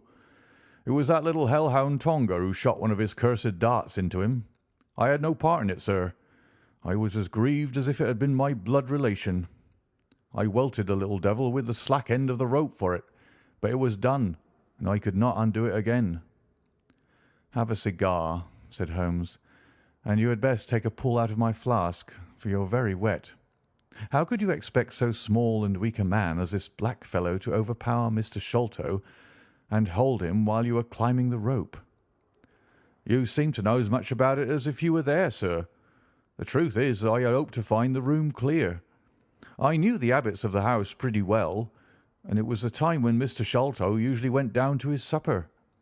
I shall make no secret of the business. The best defence that I can make is just the simple truth. Now, if it had been the old Major, I would have swung for him with a light heart. I would have thought no more of knifing him than of smoking this cigar. But it's cursed hard that I should be lagged over this young Sholto, with whom I had no quarrel whatever." "You are under the charge of Mr. Athelney Jones of Scotland Yard. He is going to bring you up to my rooms, and I shall ask you for a true account of the matter. You must make a clean breast of it, for if you do I hope that I may be of use to you. I think I can prove that the poison acts so quickly that the man was dead before ever you reached the room." "That he was, sir.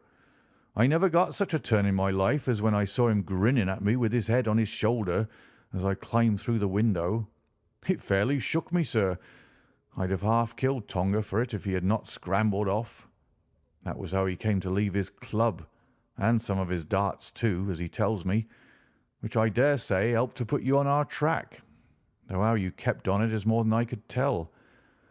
I don't feel no malice against you for it, but it does seem a queer thing," he added with a bitter smile, "that I, who have a fair claim to nigh upon £500,000 of money, should spend the first half of my life building a breakwater in the Andamans, and am like to spend the other half digging drains at Dartmoor."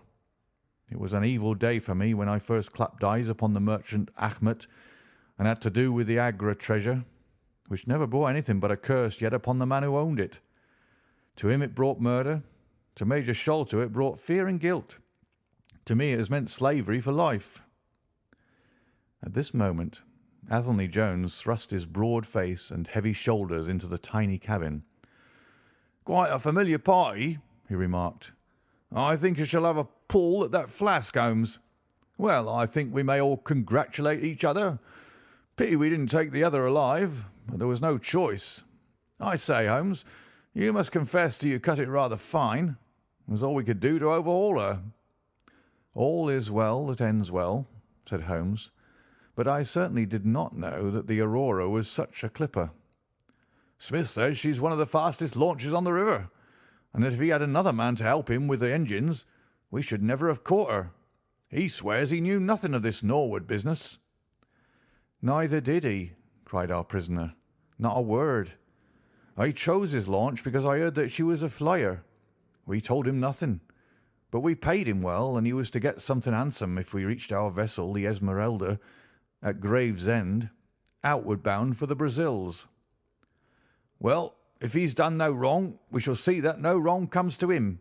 If we are pretty quick in catching our men, we are not so quick in condemning them." It was amusing to notice how the consequential Jones was already beginning to give himself airs on the strength of the capture. From the slight smile which played over Sherlock Holmes's face, I could see that the speech had not been lost upon him. "We will be at Vauxhall Bridge presently," said Jones, "and shall land you, Dr. Watson, with the treasure box. I need hardly tell you that I am taking a very grave responsibility upon myself in doing this. It is most irregular, but, of course, an agreement is an agreement. I must, however, as a matter of duty, send an inspector with you, since you have so valuable a charge. You will drive, no doubt?" "Yes, I shall drive." "It is a pity there is no key, that we may make an inventory first. You will have to break it open. Where is the key, my man?" "At the bottom of the river," said Small shortly. "Hum! There was no use you giving this unnecessary trouble. We have had work enough already through you. However, Doctor, I need not warn you to be careful. Bring the box back with you to the Baker Street rooms. You will find us there on our way to the station." They landed me at Vauxhall with my heavy iron box, and with a bluff, genial inspector as my companion. A quarter of an hour's drive brought us to Mrs. Cecil Forrester's. The servant seemed surprised at so late a visitor. Mrs. Cecil Forrester was out for the evening, she explained, and likely to be very late. Miss Morstan, however, was in the drawing-room, so to the drawing-room I went, box in hand, leaving the obliging inspector in the cab. She was seated by the open window, dressed in some sort of white diaphanous material, with a little touch of scarlet at the neck and waist. The soft light of a shaded lamp fell upon her as she leaned back in the basket chair, playing over her sweet grave face and tinting with a dull metallic spark the rich coils of her luxuriant hair. One white arm and hand drooped over the side of the chair, and her whole pose and figure spoke of an absorbing melancholy. At the sound of my footfall she sprang to her feet, however, and a bright flush of surprise and of pleasure coloured her pale cheeks. "I heard a cab drive up," she said. "I thought that Mrs. Forrester had come back very early, but I never dreamed that it might be you. What news have you brought me?" "I have brought you something better than news," said I, putting down the box upon the table and speaking jovially and boisterously, though my heart was heavy within me. "I have brought you something which is worth all the news in the world. I have brought you a fortune." She glanced at the iron box. "Is that the treasure, then?" she asked coolly enough. "Yes, this is the great Agra treasure. Half of it is yours and half is Thaddeus Sholto's. You will have a couple of 100,000 each. Think of that! An annuity of £10,000.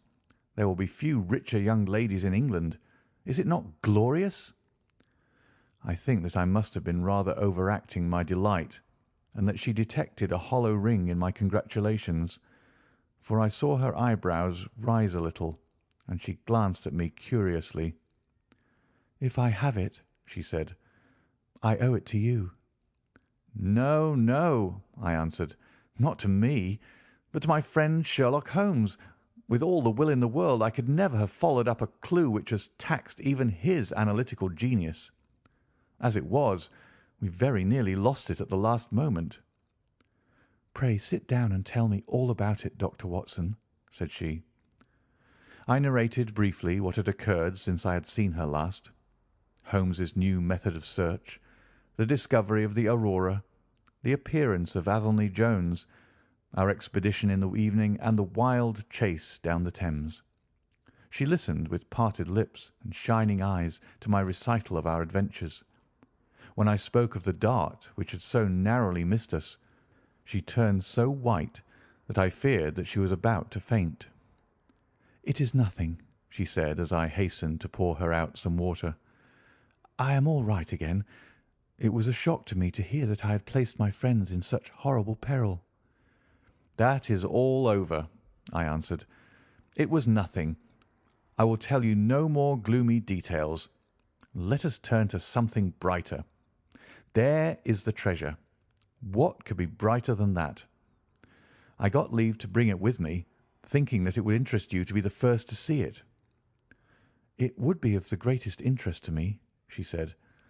There was no eagerness in her voice, however. It had struck her, doubtless, that it might seem ungracious upon her part to be indifferent to a prize which had cost so much to win. "What a pretty box," she said, stooping over it. "This is Indian work, I suppose?" "Yes, it is Benares metalwork." "And so heavy!" she exclaimed, trying to raise it. "The box alone must be of some value. Where is the key?" "Small threw it into the Thames," I answered. "I must borrow Mrs. Forrester's poker." There was in the front a thick and broad hasp, wrought in the image of a sitting Buddha. Under this I thrust the end of the poker and twisted it outward as a lever. The hasp sprang open with a loud snap. With trembling fingers I flung back the lid. We both stood gazing in astonishment. The box was empty. No wonder that it was heavy. The ironwork was 2/3 of an inch thick all round. It was massive, well made and solid, like a chest constructed to carry things of great price. But not one shred or crumb of metal or jewellery lay within it. It was absolutely and completely empty. "The treasure is lost," said Miss Morstan calmly. As I listened to the words and realized what they meant, a great shadow seemed to pass from my soul. I did not know how this Agra treasure had weighed me down until now that it was finally removed. It was selfish, no doubt, disloyal, wrong, but I could realize nothing save that the golden barrier was gone from between us. "Thank God!" I ejaculated from my very heart. She looked at me with a quick, questioning smile. "Why do you say that?" she asked.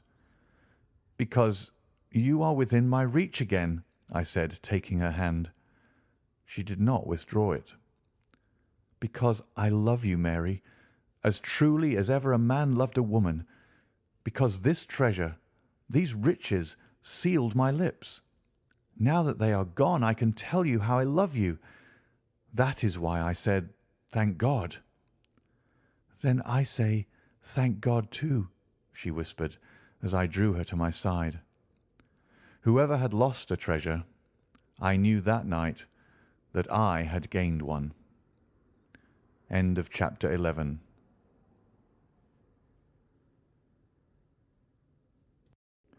Chapter 12. The Strange Story of Jonathan Small.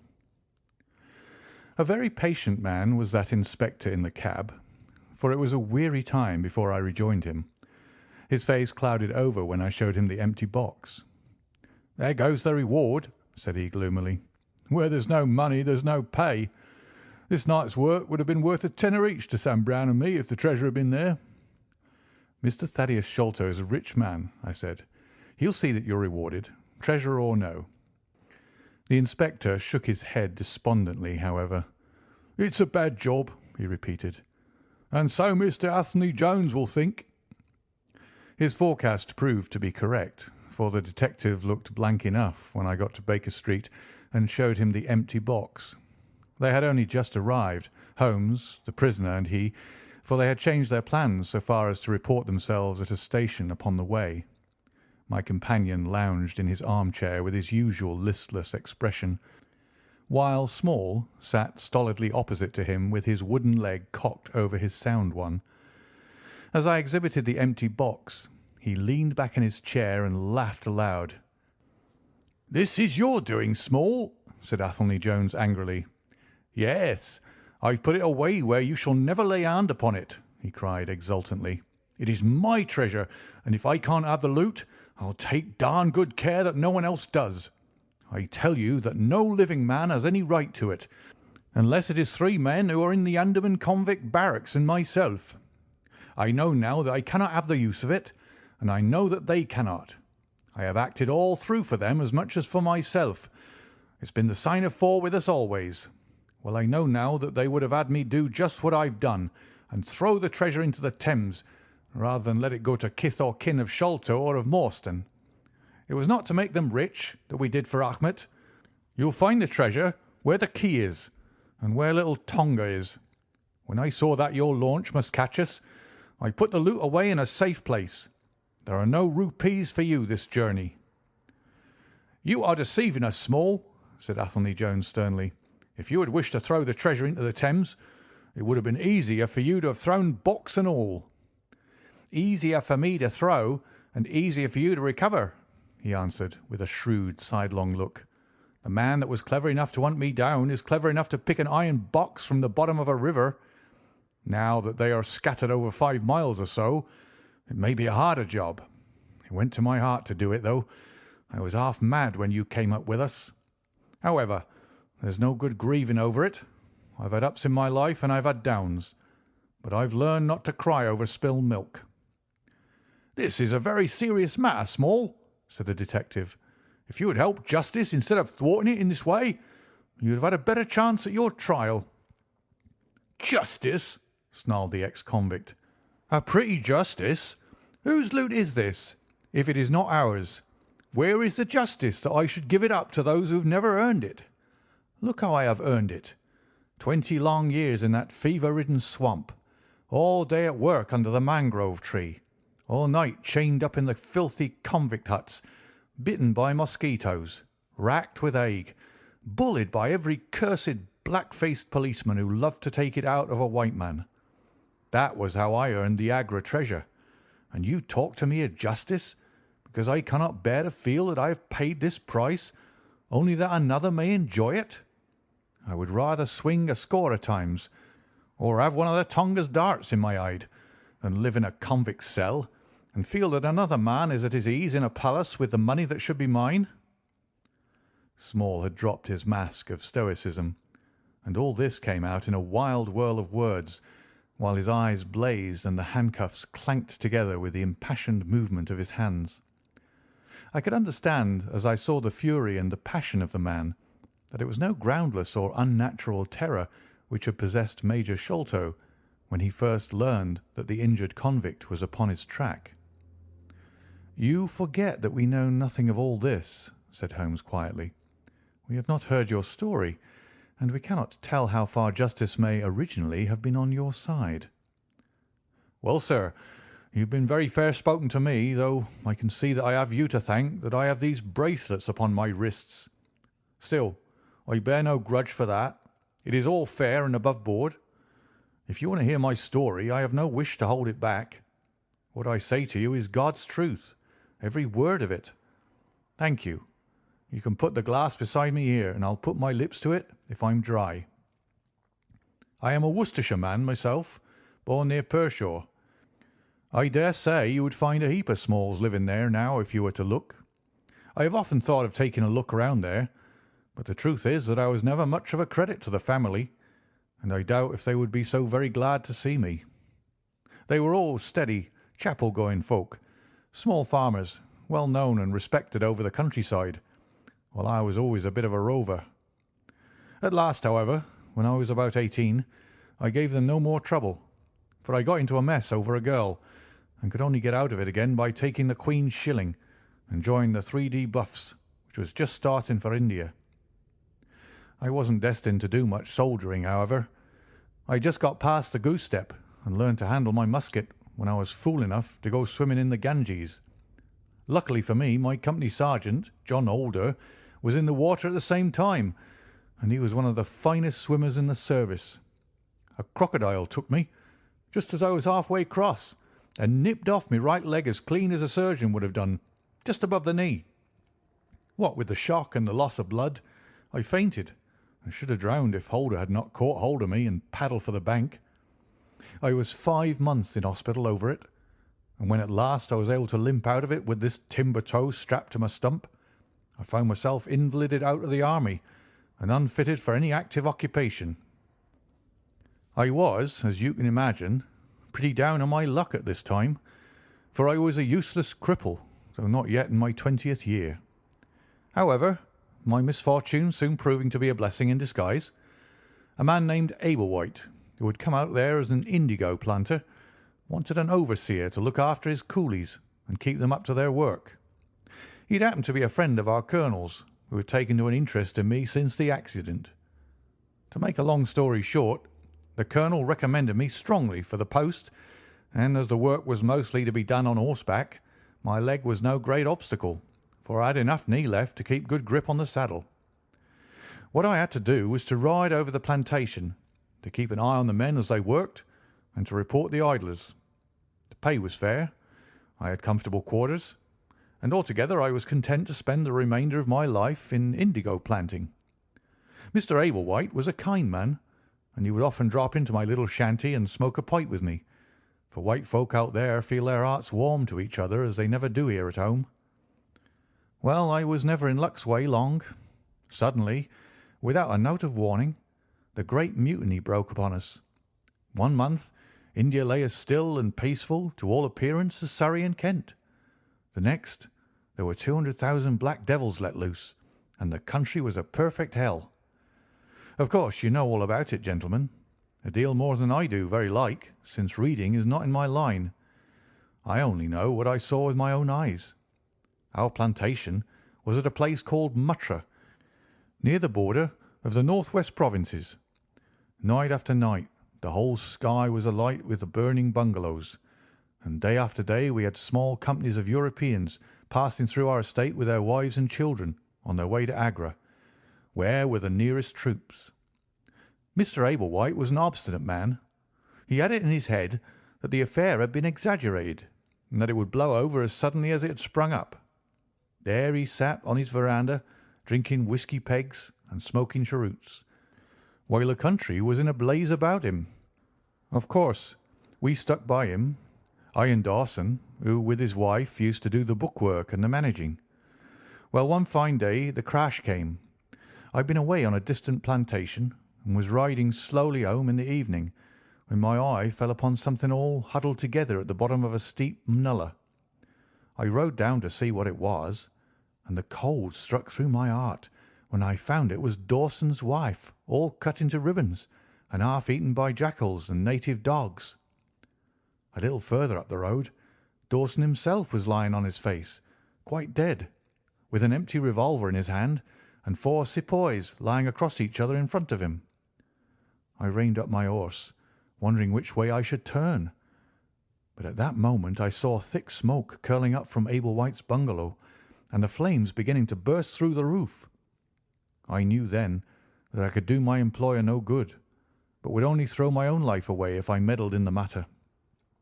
From where I stood, I could see hundreds of the black fiends, with their red coats still on their backs, dancing and howling round the burning house.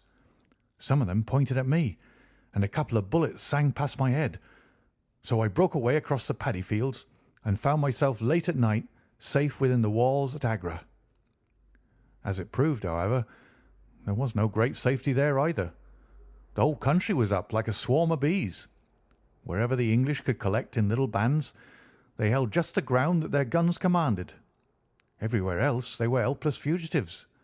It was a fight of the millions against the hundreds, and the cruellest part of it was that these men that we fought against, foot, horse, and gunners, were our own picked troops, whom we had taught and trained, handling our own weapons and blowing our own bugle calls.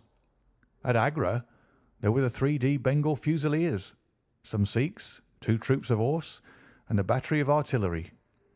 A volunteer corps of clerks and merchants had been formed, and this I joined, wooden leg and all. We went out to meet the rebels at Shahgunj early in July, and we beat them back for a time, but our powder gave out, and we had to fall back upon the city. Nothing but the worst news came to us from every side, which is not to be wondered at, for if you look at the map, you will see that we were right in the heart of it. Lucknow is rather better than 100 miles to the east, and Cawnpore about as far to the south. For every point on the compass there was nothing but torture and murder and outrage. The city of Agra is a great place, swarming with fanatics and fierce devil worshippers of all sorts. Our handful of men were lost among the narrow winding streets. Our leader moved across the river, therefore, and took up his position in the old fort at Agra. I don't know if any of you gentlemen have ever read or heard anything of that old fort. It is a very queer place, the queerest that ever I was in, and I have been in some rum corners too. First of all, it is enormous in size. I should think that the enclosure must be acres and acres. There is a modern part, which took all our garrison, women, children, stores, and everything else, with plenty of room over. But the modern part is nothing like the size of the old quarter, where nobody goes, and which is given over to the scorpions and the centipedes. It is all full of great deserted halls, and winding passages, and long corridors, twisting in and out, so that it is easy enough for folk to get lost in it.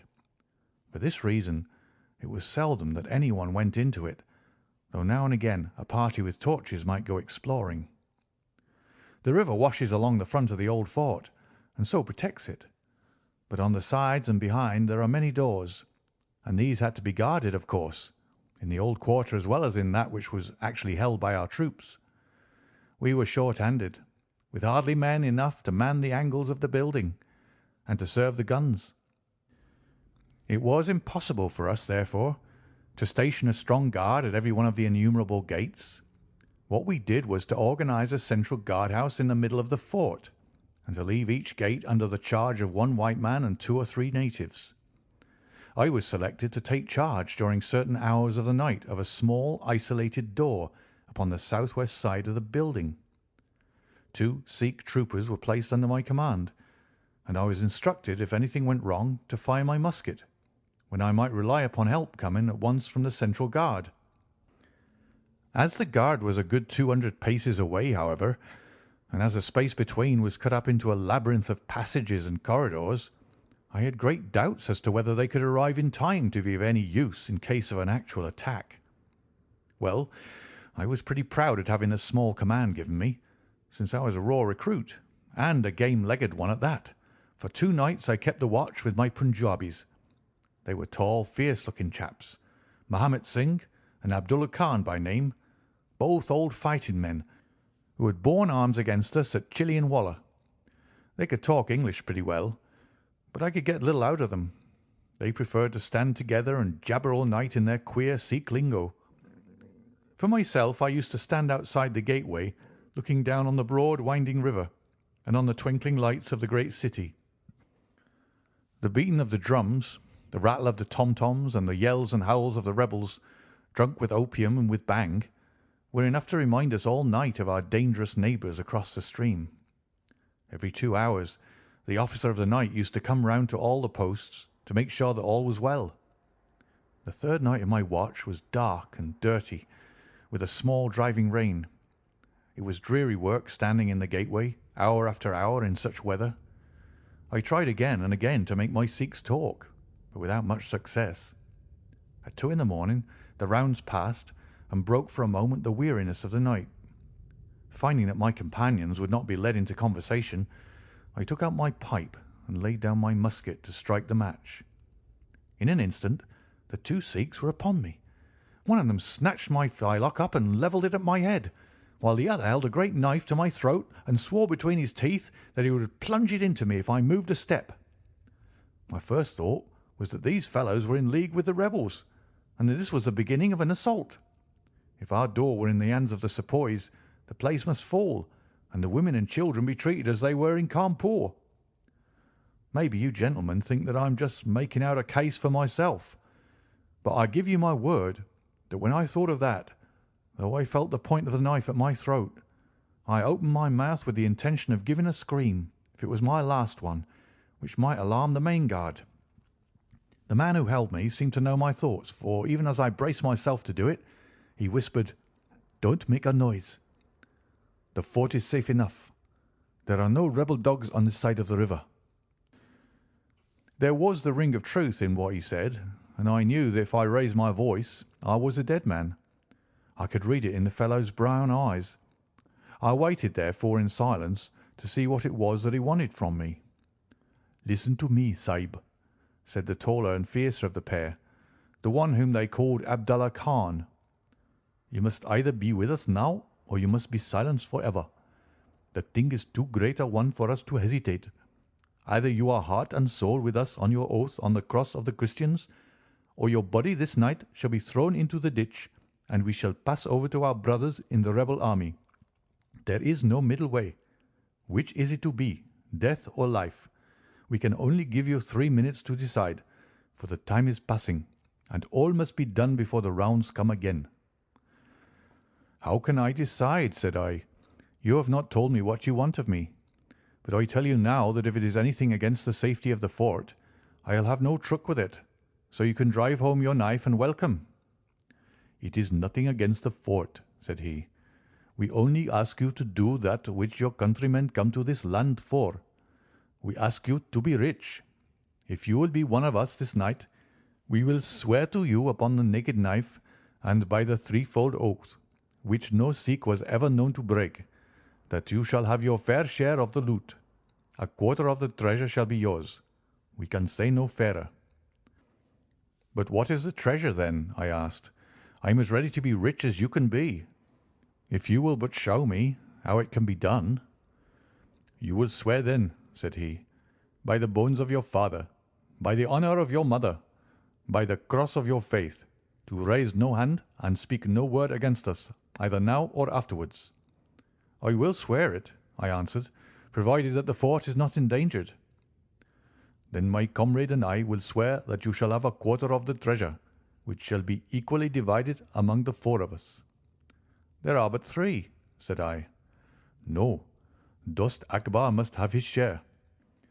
"We can tell the tale to you while we await them. Do you stand at the gate, Mahmud Singh, and give notice of their coming." "The thing stands thus, Sahib, and I tell it to you because I know that an oath is binding upon a Feringi, and that we may trust you. Had you been a lying Hindu, though you had sworn by all the gods in their false temples, your blood would have been put upon the knife, and your body in the water. But the Sikh knows the Englishman, and the Englishman knows the Sikh. Hearken, then, to what I have to say. There is a Rajah in the northern provinces who has much wealth, though his lands are small. Much has come to him from his father, and more still he has set by himself.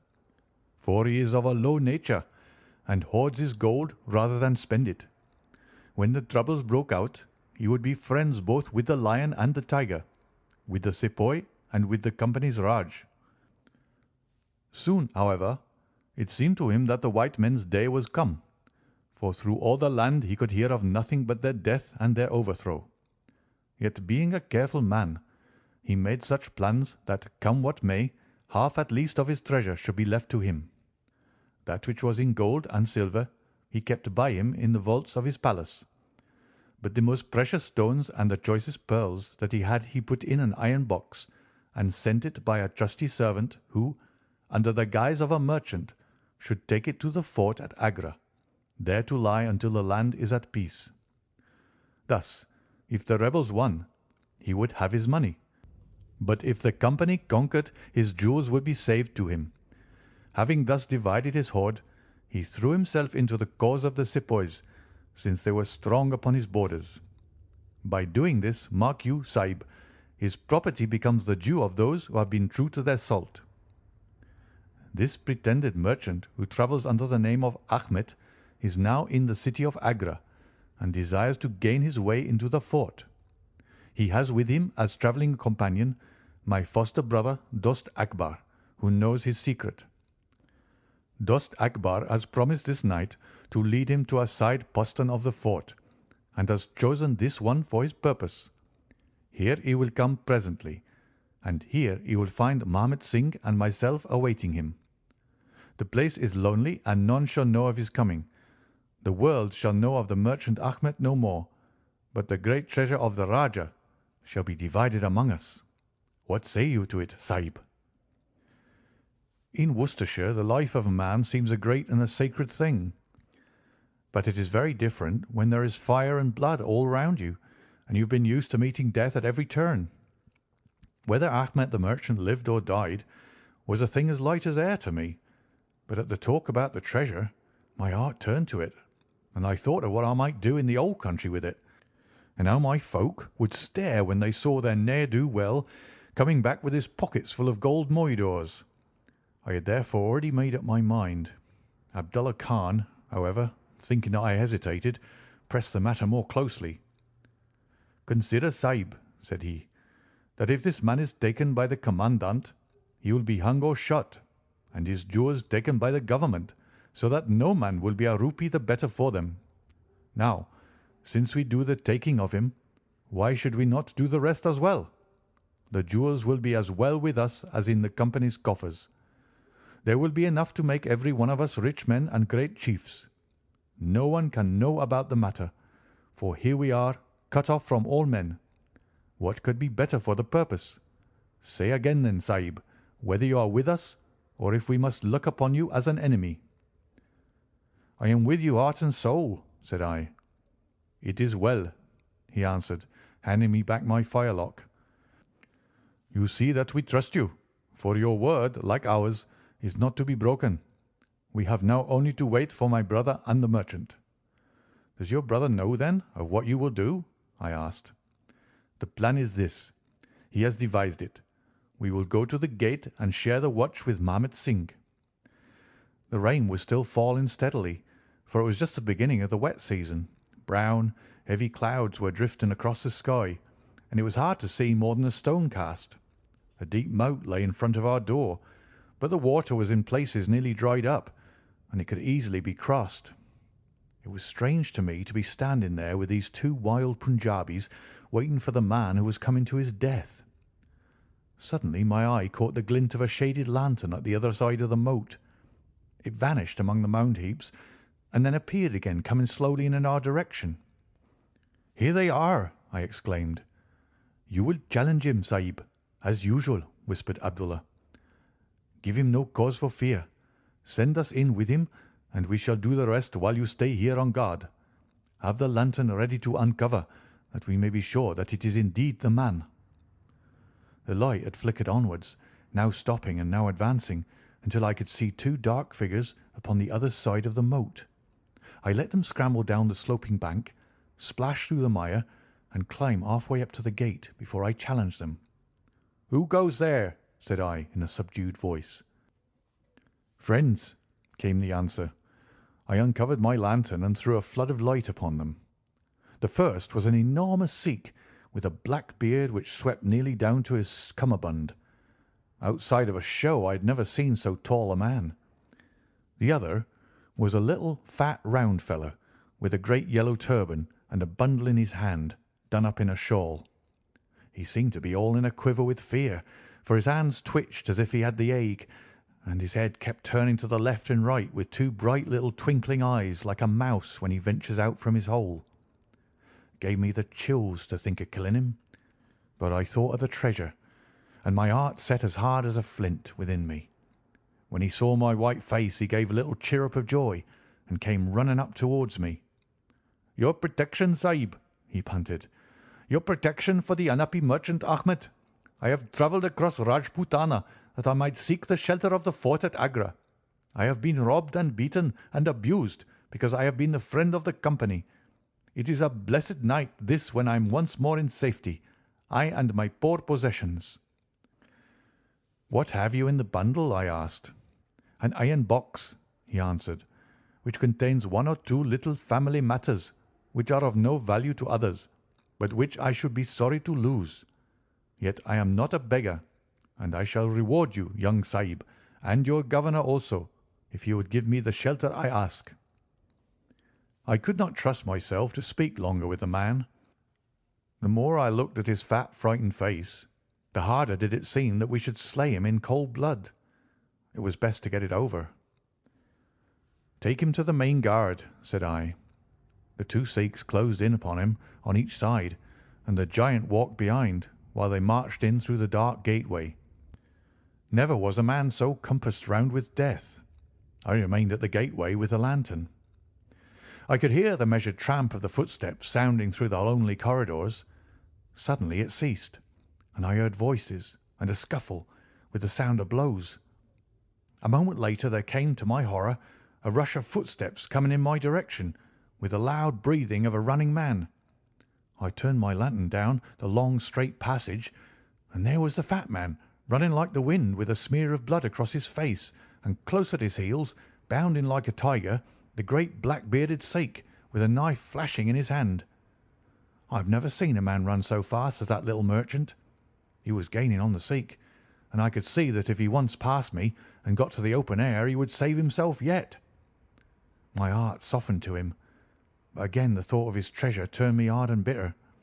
I cast my firelock between his legs as he raced past, and he rolled twice over like a shot rabbit. Ere he could stagger to his feet, the Sikh was upon him and buried his knife twice in his side. The man never uttered moan nor moved muscle, but lay where he had fallen. I think myself that he may have broken his neck with the fall. You see, gentlemen, that I am keeping my promise. I am telling you every work of the business just exactly as it happened, whether it is in my favour or not." He stopped and held out his manacled hands for the whisky and water which Holmes had brewed for him. For myself, I confess that I had now conceived the utmost horror of the man, not only for this cold-blooded business in which he had been concerned, but even more for the somewhat flippant and careless way in which he narrated it. Whatever punishment was in store for him, I felt that he might expect no sympathy from me. Sherlock Holmes and Jones sat with their hands upon their knees, deeply interested in the story, but with the same disgust written upon their faces. He may have observed it, for there was a touch of defiance in his voice and manner as he proceeded. "It was all very bad, no doubt," said he. "I should like to know how many fellows in my shoes would have refused a share of this loot when they knew that they would have their throats cut for their pains. Besides, it was my life or his when once he was in the fort. If he had got out, the whole business would come to light, and I should have been court-martialed and shot as likely as not, for people were not very lenient at a time like that." "Go on with your story," said Holmes shortly. "Well, we carried him in, Abdullah Akbar and I. A fine weight he was, too, for all that he was so short. Mahomet Singh was left to guard the door. We took him to a place which Sikhs had already prepared. It was some distance off, where a winding passage leads to a great empty hall, the brick walls of which were all crumbling to pieces. The earth floor had sunk in at one place, making a natural grave, so we left Ahmet the merchant there, having first covered him over with loose bricks. This done, we all went back to the treasure. It lay where he had dropped it when he was first attacked. The box was the same which now lies upon the table. A key was hung by a silken cord to that carved handle upon the top. We opened it, and the light of the lantern gleamed upon a collection of gems such as I have read of and thought about when I was a little lad at Pershore. It was blinding to look upon them. When we had feasted our eyes, we took them all out and made a list of them. They were 143 diamonds of the first water, including one which was called, I believe, the Great Mogul, and is said to be the second largest stone in existence. Then there were 97 very fine emeralds and 170 rubies, some of which, however, were small. There were 40 carbuncles, 210 sapphires, 61 agates, and a great quantity of beryls, onyxes, cat's eyes, turquoises, and other stones, the very names of which I did not know at the time, though I have become more familiar with them since. Besides this, there were nearly 300 very fine pearls, 12 of which were set in a gold coronet. By the way, these last had been taken out of the chest and were not there when I recovered it. After we had counted our treasure, we put them back into the chest and carried them to the gateway to show them to Marmot Singh. Then we solemnly renewed our oath to stand by each other and be true to our secret. We agreed to conceal our loot in a safe place until the country should be at peace again, and then to divide it equally among ourselves. There was no use dividing it at present, for if gems of such value were found upon us, it would cause suspicion, and there was no privacy in the fort nor any place where we could keep them. We carried the box, therefore, into the same hall where we buried the body, and there, under the certain bricks in the best preserved wall, we made a hollow and put our treasure. We made careful note of the place, and next day I drew 4 plans, one for each of us, and put the sign of the 4 of us at the bottom, for we had sworn that we should each always act for all, so that none might take advantage.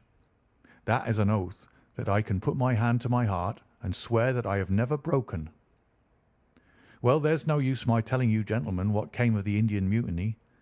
After Wilson took Delhi and Sir Colin relieved Lucknow, the back of the business was broken. Fresh troops came pouring in, and Nana Sahib made himself scarce over the frontier. A flying column under Colonel Greathed came round to Agra and cleared the Pandis away from it. Peace seemed to be settling upon the country, and we 4 were beginning to hope that the time was at hand when we might safely go off with our shares of the plunder. In a moment, however, our hopes were shattered by our being arrested as the murderers of Achmet. It came about in this way. When the Rajah put his jewels into the hands of Achmet, he did it because he knew that he was a trusty man. They are suspicious folk in the East, however, so what does this Rajah do but take a second, even more trusty servant and set him to play the spy upon the first? This second man was ordered never to let Achmet out of his sight, and he followed him like his shadow. He went after him that night and saw him pass through the doorway. Of course, he thought he'd taken refuge in the fort, and applied for admission there himself next day, but couldn't find no trace of Achmet. This seemed to him so strange that he spoke about it to a sergeant of guides, who brought it to the ears of the commandant. A thorough search was quickly made, and the body was discovered. Thus, at the very moment that we thought that all was safe, we were all 4 seized and brought to trial on a charge of murder. 3 of us, because we had held the gate that night, and the 4th because he was known to have been in the company of the murdered man. Not a word about the jewels came out at the trial, for the Rajah had been deposed and driven out of India, so no one had any particular interest in them. The murder, however, was clearly made out, and it was certain that we must all have been concerned in it. The 3 Sikhs got penal servitude for life, and I was condemned to death, though my sentence was afterwards commuted into the same as the others. It was rather a queer position that we found ourselves in then. There we were all 4 tied by the leg and with precious little chance of ever getting out again, while we each held a secret which might have put each of us in a palace if we could only have made use of it.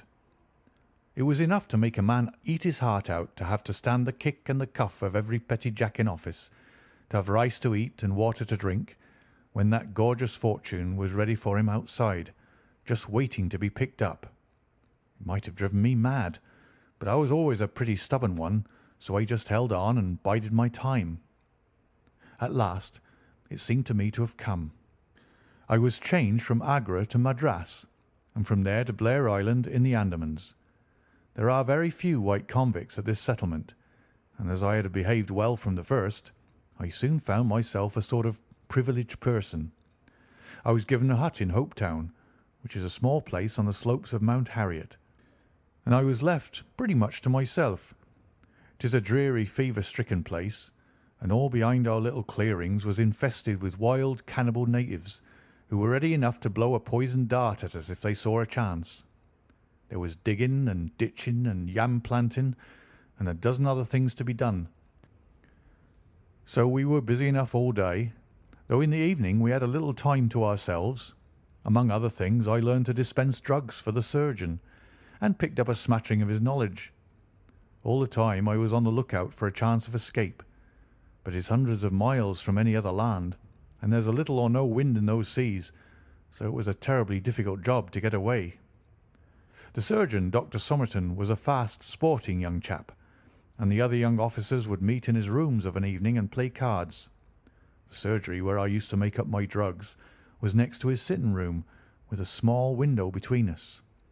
Often, if I felt lonesome, I used to turn out the lamp in the surgery, and then, standing there, I could hear their talk and watch their play. I'm fond of a hand at cards myself, and it was almost as good as having one to watch the others. There was Major Sholto, Captain Morstan, and Lieutenant Bromley Brown, who were in command of the native troops, and there was the surgeon himself, and 2 or 3 prison officials, crafty old hands who played a nice sly safe game. A very snug little party they used to make. Well, there was one thing which very soon struck me, and that was that the soldiers used always to lose and the civilians to win. Mind, I don't say that there was anything unfair, but so it was. These prison chaps had done little else than play cards ever since they had been at the Andamans, and they knew each other's game to a point, while the others just played to pass the time and threw their cards down anyhow. Night after night the soldiers got up poorer men, and the poorer they got, the more keen they were to play. Major Sholto was the hardest hit. He used to pay in notes and gold at first, but soon it came to notes of hand and for big sums. He sometimes would win for a few deals, just to give him heart, and then the luck would get set in against him worse than ever. All day he would wander about as black as thunder, and he took to drinking a good deal more than was good for him. One night he lost even more heavily than usual.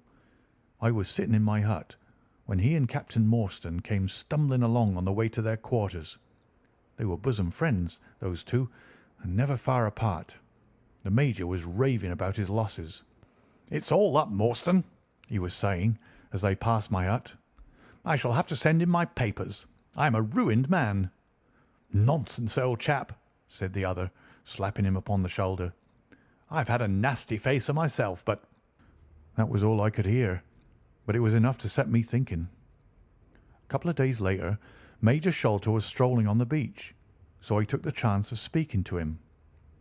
"I wish to have your advice, Major," said I. "Well, Small, what is it?" he asked, taking his cheroot from his lips.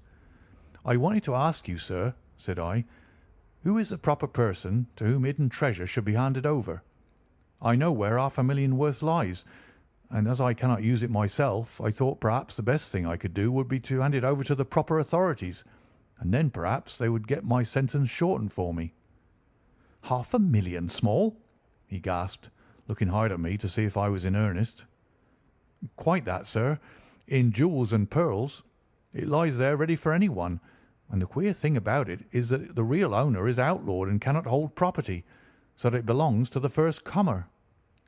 "To Government, Small," he stammered, "to Government."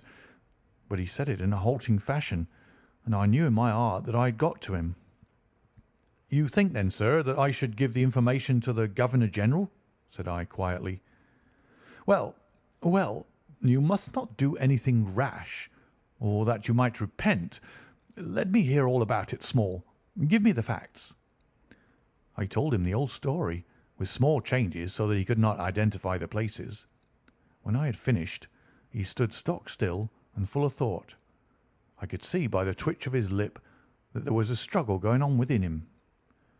"This is a very important matter, Small," he said at last. "You must not say a word to anyone about it, and I shall see you again soon." 2 nights later, he and his friend Captain Morstan came to my hut in the dead of the night with a lantern. "I want you just to let Captain Morstan hear that story from your own lips, Small," said he. I repeated it as I had told it before. "It rings true, eh?" said he. "It's good enough to act upon." Captain Morstan nodded. "Look here, Small," said the Major. "We've been talking it over, my friend here and I, and we've come to the conclusion that this secret of yours is hardly a government matter after all, but is a private concern of your own, which of course you have the power of disposing of as you think best. Now, the question is, what price would you ask for it? We might be inclined to take it up and at least look into it, if we could agree as to terms." He tried to speak in a cool, careless way, but his eyes were shining with excitement and greed. "Why, as to that, gentlemen," I answered, trying also to be cool, but feeling as excited as he did, "there is only one bargain which a man in my position can make. I shall want you to help me to my freedom, and to help my 3 companions to theirs. We shall then take you into partnership and give you a 5th share to divide between you." Said he. "A 5th share. That is not very tempting." "It would come to 50,000 apiece," said I. "But how can we gain your freedom? You know very well that you ask an impossibility." "Nothing of the sort," I answered. "I've thought it all out to the last detail. The only bar to our escape is that we can get no boat fit for the voyage, and no provisions to last us for so long a time.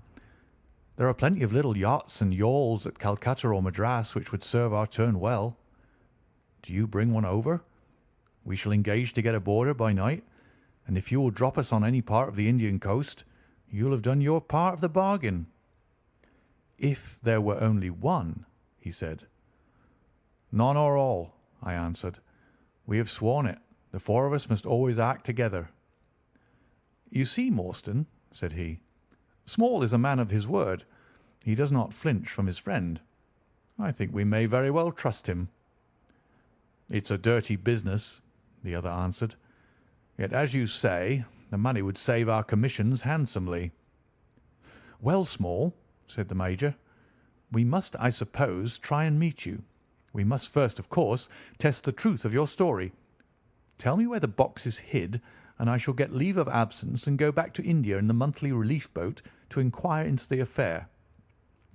"Not so fast," said I, growing colder as he got hot. "I must have the consent of my 3 comrades.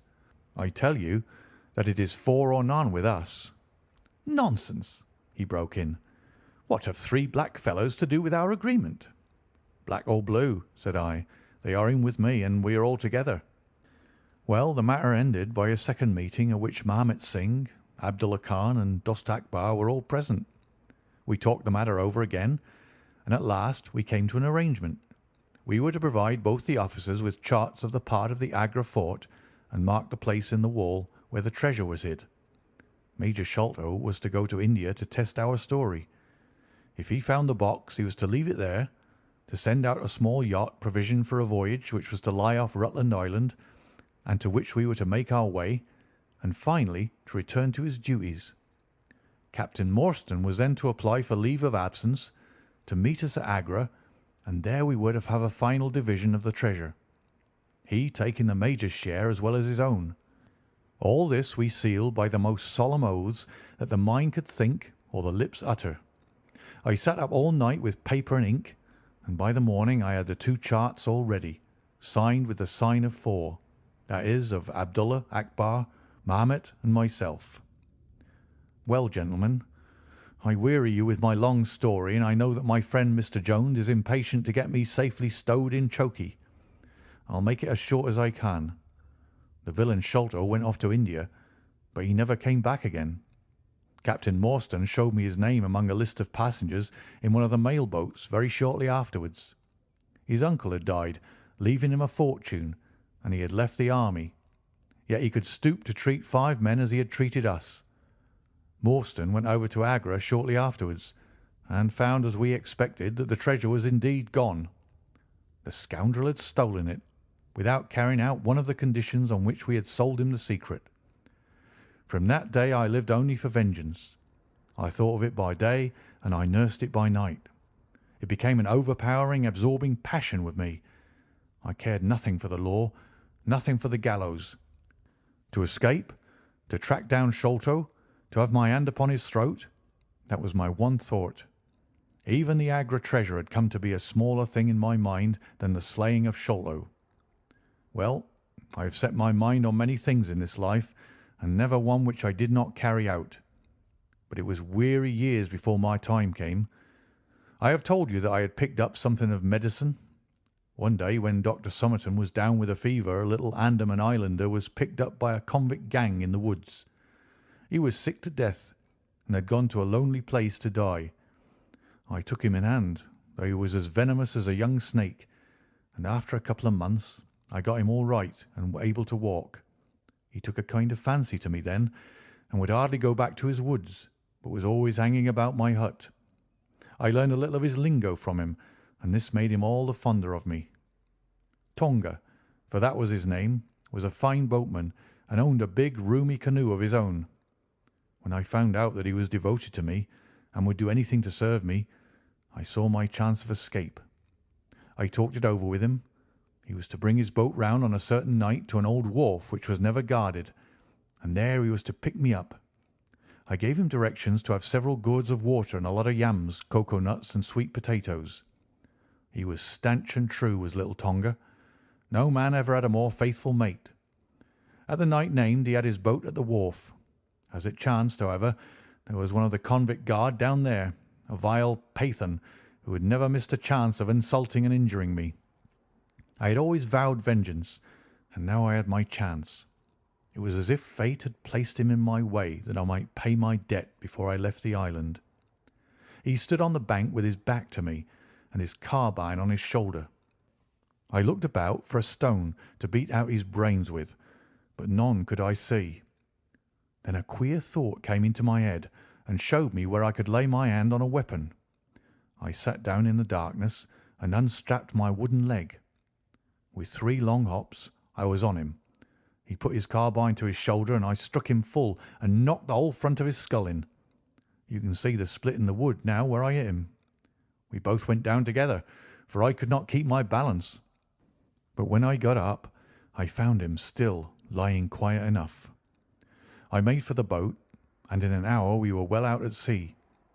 Tonga had brought all his earthly possessions with him, his arms and his gods. Among other things, he had a long bamboo spear and some Andaman cocoa-nut matting, with which I made a sort of sail. For 10 days we were beaten about, trusting to luck, and on the 11th we were picked up by a trader which was going from Singapore to Jeddah with a cargo of Malay pilgrims. They were a rum crowd, and Tonga and I soon managed to settle down among them. They had one very good quality. They let you alone and asked no questions. Well, if I were to tell you all the adventures that my little chum and I went through, you would not thank me, for I would have you here until the sun was shining. Here and there we drifted about the world, something always turning up to keep us from London. All the time, however, I never lost sight of my purpose. I would dream of Sholto at night. 100 times I have killed him in my sleep. At last, however, some 3 or 4 years ago, we found ourselves in England. I had no great difficulty in finding where Sholto lived, and I set to work to discover whether he had realized the treasure or if he still had it. I made friends with someone who could help me. I name no names, for I don't want to get anyone else in a hole, and I soon found that he still had the jewels. Then I tried to get at him in many ways, but he was pretty sly, and had always 2 prize fighters besides his sons and his Khitmutgar on guard over him. One day, however, I got word that he was dying. I hurried at once to the garden, mad that he should slip out of my clutches like that, and, looking through the window, I saw him lying in his bed with his sons on each side of him. I'd have come through and take my chance with the 3 of them, only even as I looked at him his jaw dropped and I knew that he was gone. I got into his room that same night, though, and I searched his papers to see if there was any record of where he had hidden our jewels. There was not a line, however, so I came away bitter and savage as a man could be. Before I left, I bethought me that if I ever met my Sikh friends again, it would be a satisfaction to know that I had left some mark of our hatred. So I scrawled down the sign of the 4 of us, as it had been on the chart, and I pinned it on his bosom. It was too much that he should be taken to the grave without some token from the men whom he had robbed and befooled. We earned a living at this time by my exhibiting poor Tonga at fairs and other such places as the Black Cannibal. He would eat raw meat and dance his war dance, so he always had a handful of pennies after a day's work. I still heard all the news from Pondicherry Lodge, and for some years there was no news to hear, except that they were hunting for the treasure. At last, however, came what we had waited for so long. The treasure had been found. It was up at the top of the house, in Mr. Bartholomew Sholto's chemical laboratory. I came at once and had a look at the place, but I could not see how with my wooden leg I was to make my way up to it. I learned, however, about a trapdoor in the roof, and also about Mr. Sholto's supper hour. It seemed to me that I could manage the thing easily through Tonga. I brought him out with me with a long rope wound around his waist. He could climb like a cat, and he soon made his way through the roof. But as ill luck would have it, Bartholomew Sholto was still in the room, to his cost. Tonga thought he had done something very clever in killing him, for when I came up by the rope, I found him strutting about as proud as a peacock. Very much surprised was he when I made at him with the rope's end and cursed him for a little bloodthirsty imp. I took the treasure box and let it down, and then slid down myself, having first left the sign of the 4 upon the table, to show that the jewels had come back at last to those who had most right to them. Tonga then pulled up the rope, closed the window, and made off the way that he had come. I don't know that I have anything else to tell you. I had heard a waterman speak of the speed of Smith's launch, the Aurora, so I thought she would be a handy craft for our escape. I engaged with old Smith and was to give him a big sum if he got us safe to our ship. He knew, no doubt, that there was some screw loose, but he was not in our secrets. All this is the truth, and if I tell it to you, gentlemen, it is not to amuse you, for you have not done me a very good turn, but it is because I believe the best defence I can make is just to hold back nothing, but let all the world know how badly I have myself been served by Major Sholto, and how innocent I am of the death of his son." "A very remarkable account," said Sherlock Holmes. "A fitting wind-up to an extremely interesting case.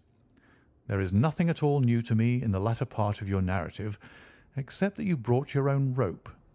That I did not know. By the way, I had hoped that Tonga had lost all his darts, yet he managed to shoot one at us in the boat." "He had lost them all, sir, except one which was in his blowpipe at the time." "Ah, of course," said Holmes. "I had not thought of that."